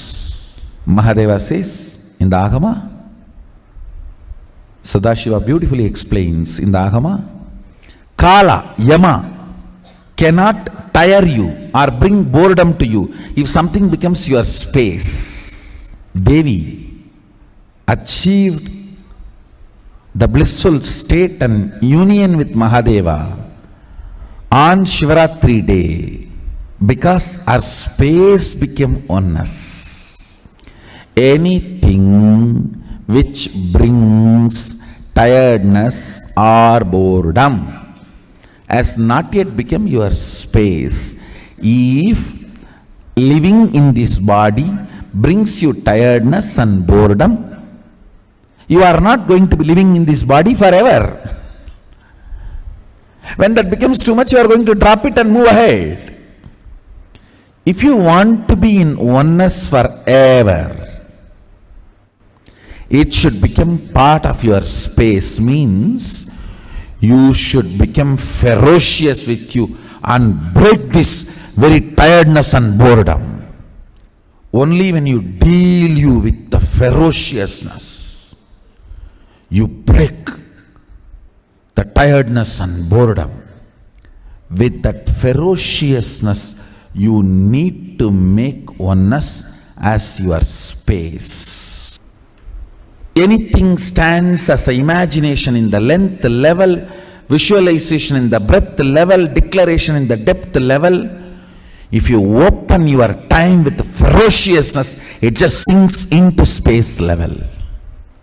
With this ferociousness, the time layer in you opens, and the oneness from imagination to visualization to declaration, it becomes your space, the way of existence. So beautiful. Bhagavan explained how the oneness is the currency, which is the space, who you are. That's all about it. Be unclutched. What is unclutched? The neutral space between two thoughts is to be unclutched. When you are continuous happening, the thoughts are continuous happening, we are in connection with the outer world. When we unclutch from that, let go a little bit and step out of that, how you step out of the room for a nice breath, like that, when you step out, something vast is there. And which is the space of unclutch, which is silence, which is the bliss, which is the ultimate space that you can experience. Now we'll listen to Bhagavan's words itself, because each of the words become the mantra. When we listen and get initiated into all these from Bhagavan's words, again and again listening to this, just by listening, we can experience those words into reality. That is the power of listening to a guru, because he speaks from no mind. We also fall into the same space. When you keep on listening to the guru, you start really experiencing this. That is why we are again and again playing this beautiful clipping. Now we'll be seeing a small clipping on unclutch.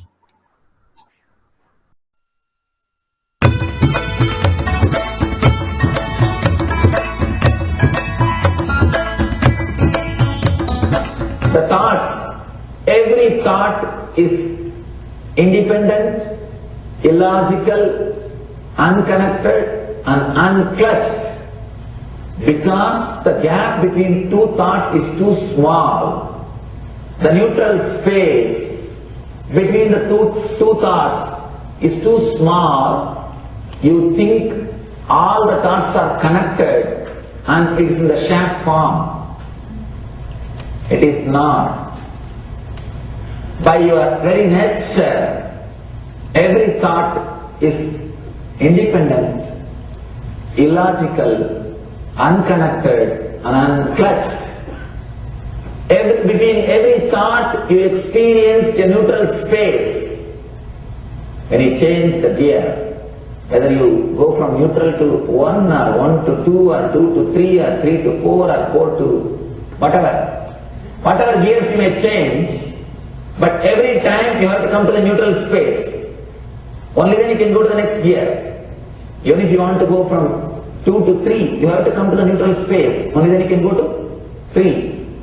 Same way, between every thought you experience a neutral space. You experience a neutral space between every thoughts. Between every thought. That neutral space, that silence is what I call peace or bliss.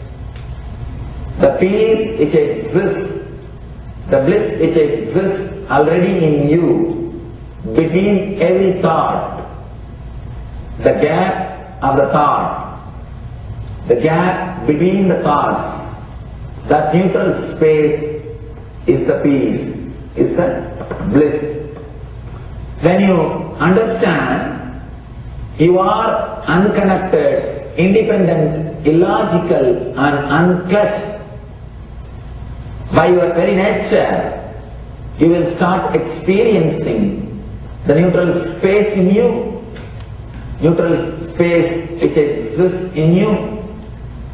You will start living from moment to moment in spontaneity.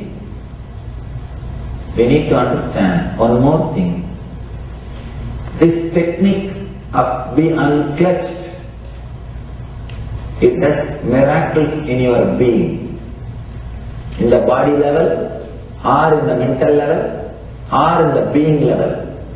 In every level, when you understand the truth, by your very nature, you are unclutched. The tremendous quantum transformation. You take a quantum jump. The transformation happens in quantum, not step by step. Just on jump. You take a quantum jump and experience the truth awakening in you. Yes, beautifully Bhagwan gave us how the unclutch works. Now, few more things which we want to go through is initiation, the most important. Bhagwan's darshan is so important because the whole space that shifts when Bhagwan initiates us. When you go into a temple, the frequency changes in you. That is why you experience the peace inside. Suddenly your thoughts just drop to a very low level. That is the frequency increase in you. That is exactly which happens when you see Bhagwan in even a flyer or even one small corner. Something else happens in all of us, which is the initiation. Bhagwan initiates through everything, Facebook or in real, putting his hand on your head. Everything is an initiation. Every word is an initiation. Understanding that it's beyond words that Bhagwan is giving us, that which cannot be grasped by the words, because the words are still in the mind. Mind cannot grasp what is consciousness. How the wave cannot understand the ocean. The ocean is too large for the wave to understand. It can only just merge. It's not a work, but it's just an experience. Same way, when we move from the words to the experience beyond that Bhagwan has initiated us into the higher reality. So we will hear a small clipping on initiation before we go into the instruction for power manifestation.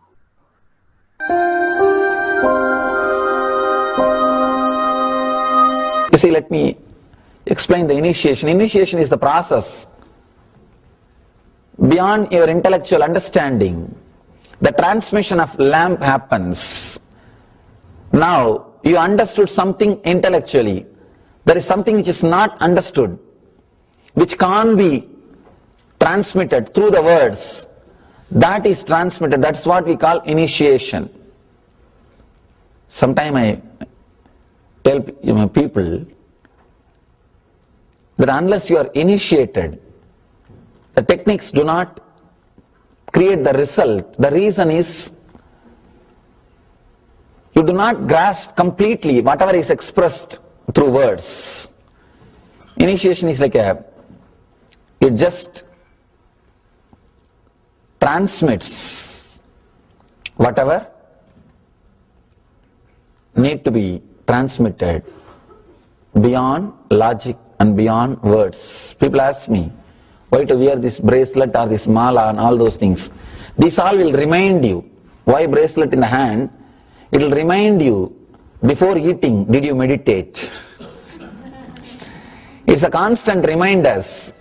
Before eating, let you be reminded, did you do the meditation? That is why this bracelet.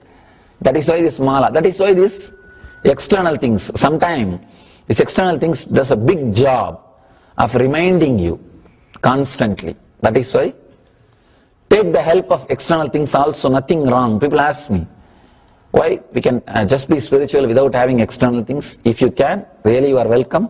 But I don't think anybody who speaks in that way is successful. I've never seen people becoming successful avoiding the external things, just having internal things. And it is just nice way of escaping from yourself. So we listen to the initiation, which is Bhagwan's presence itself. The initiation is what which makes the whole thing open up in us. The next dimension, next reality opens up in us. Bhagavan speaks about Mahavakya as the password, because most of us, we are not integrated. Even though he keeps talking about it, we have some incompletion or some pain or something which is going on in the outer world, which is standing much more important to us than ourselves, the higher consciousness that we are to realize ourselves. So to bring that consciousness back to the higher reality, Bhagavan has given the greatest technique, Mahavakya, which opens the Dvadashanta. There are 12 energy centers in your body, and it opens the Dvadashanta like a key, which opens a huge temple and opens into a new space for you.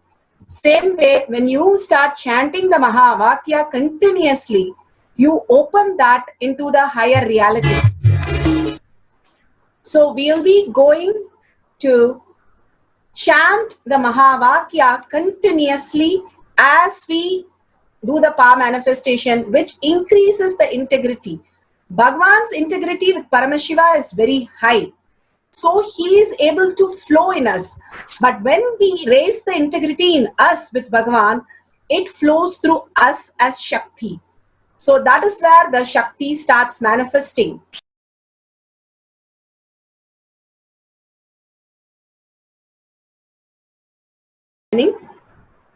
First, you're going to do the scanning of your own body. And you're going to write down whatever you see in the third eye. It's not the problems that you know in your body as pain or as problems, but you're going to write down all the things that is shown in through the third eye. And as you do it, you can see, you can raise the volume of the blood in your palm and you can see it turn pink. You can take a picture of it and you can take a picture after the time stamp and then you can take another picture of it. Once you write down whatever you're scanning in your body, the next cycle we will have the other person scan us and write down the very same thing and verify whatever you saw in your third eye is the same thing they see in the third eye and write down. So you can verify after the second cycle what you have written down. The first cycle we are going to scan our body and write down the details. And at the end, in any of these sharings, please do not record any of the others' detail. Each one can do your testimonial videos and you can post. But you cannot take others' details and post it.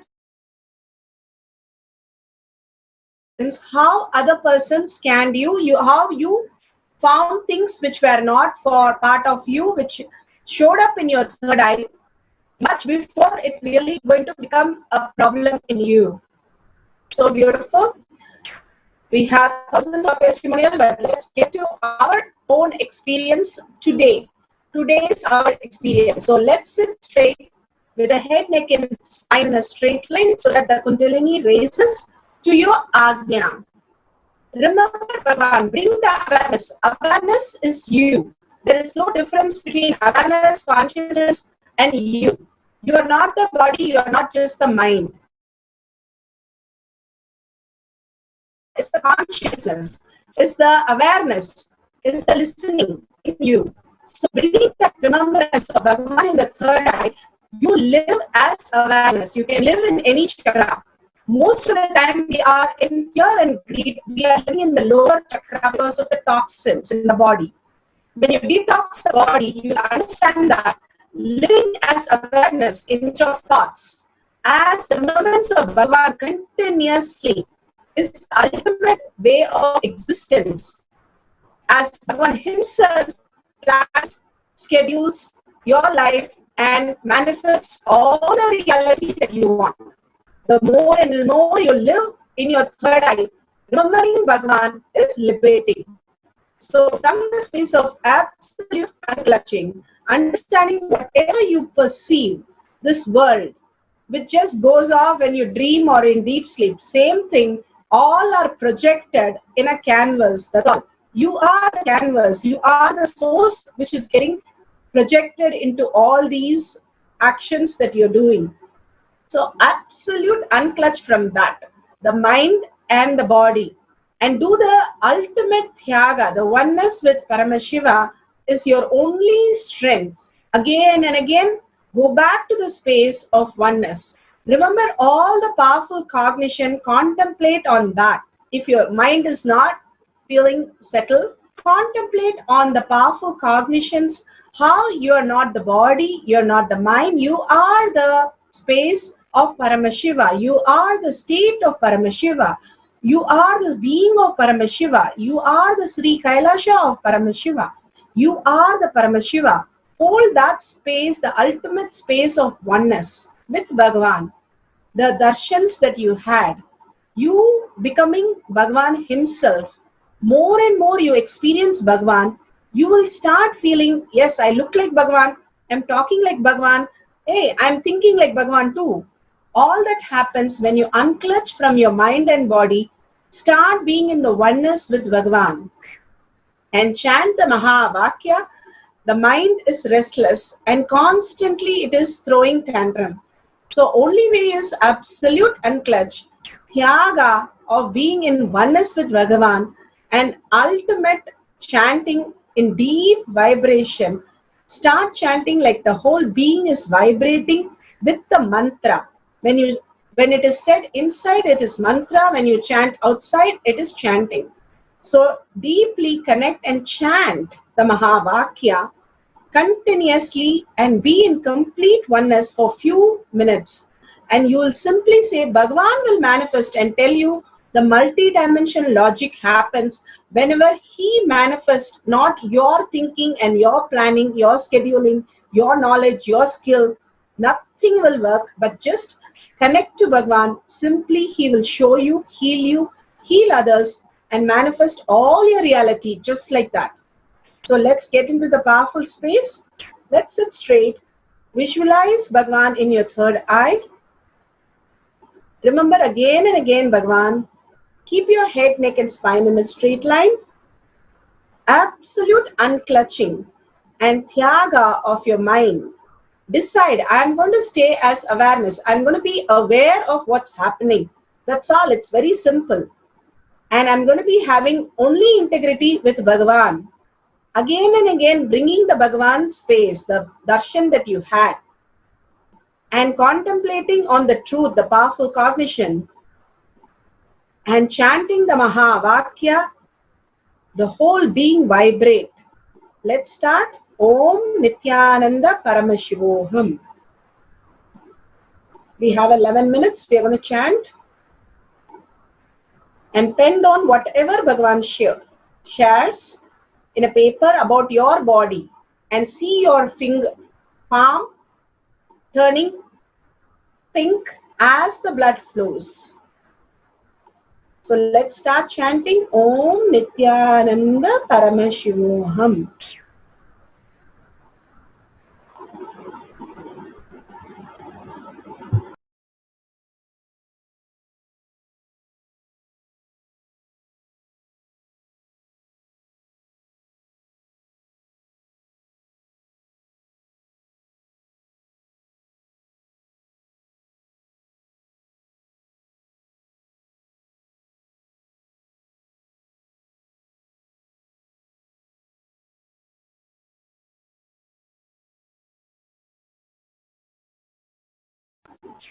Chanting, we take a few minutes, the Mahavakya and one capsule. You continue to chant and continue to see what Bhagavan is showing and down. Continue the oneness stages of Bhagavan.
Paramashivam.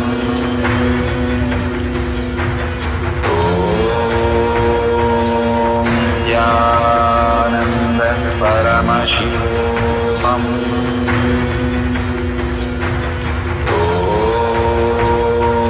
Nithyananda Paramashivam.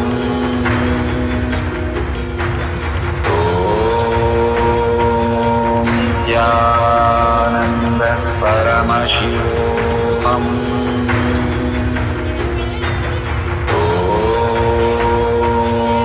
Nithyananda Paramashivam.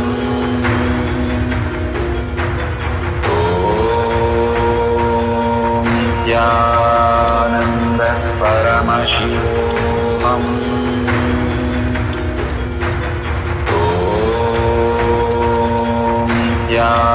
Nithyananda Paramashivam. Nithyananda Paramashivam.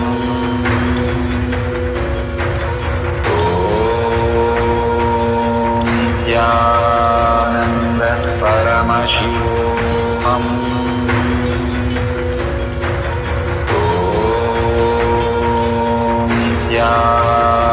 Nithyananda Paramashivam.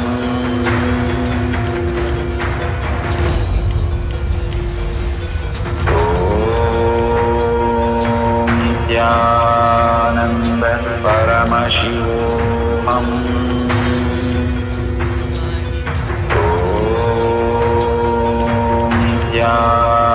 Nithyananda Paramashivam.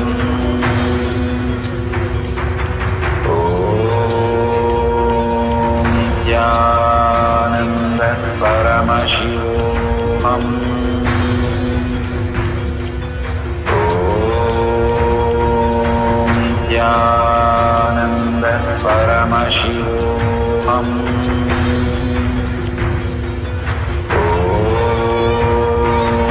Nithyananda Paramashivam.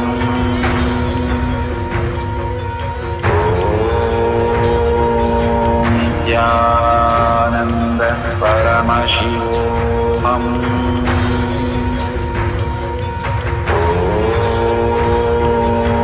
Nithyananda Paramashivam.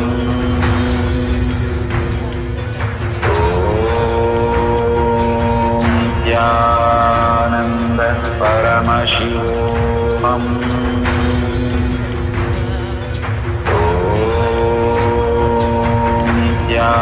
Nithyananda Paramashivam.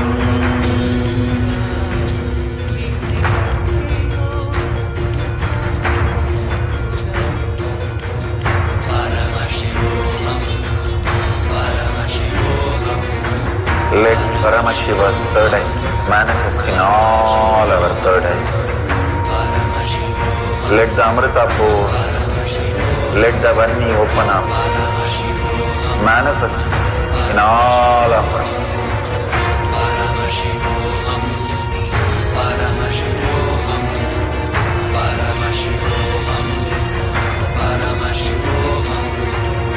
Let Paramashiva overflow, manifest the powers in all our third eyes. Nithyananda Paramashivam.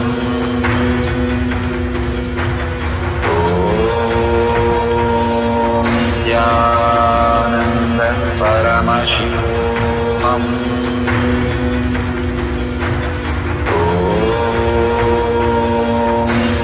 Nithyananda Paramashivam.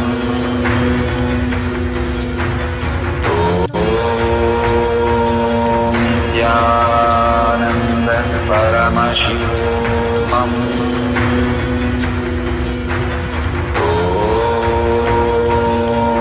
Nithyananda Paramashivam.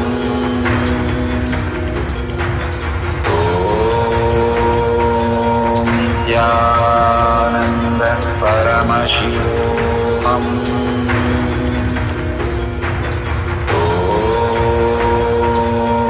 Nithyananda Paramashivam.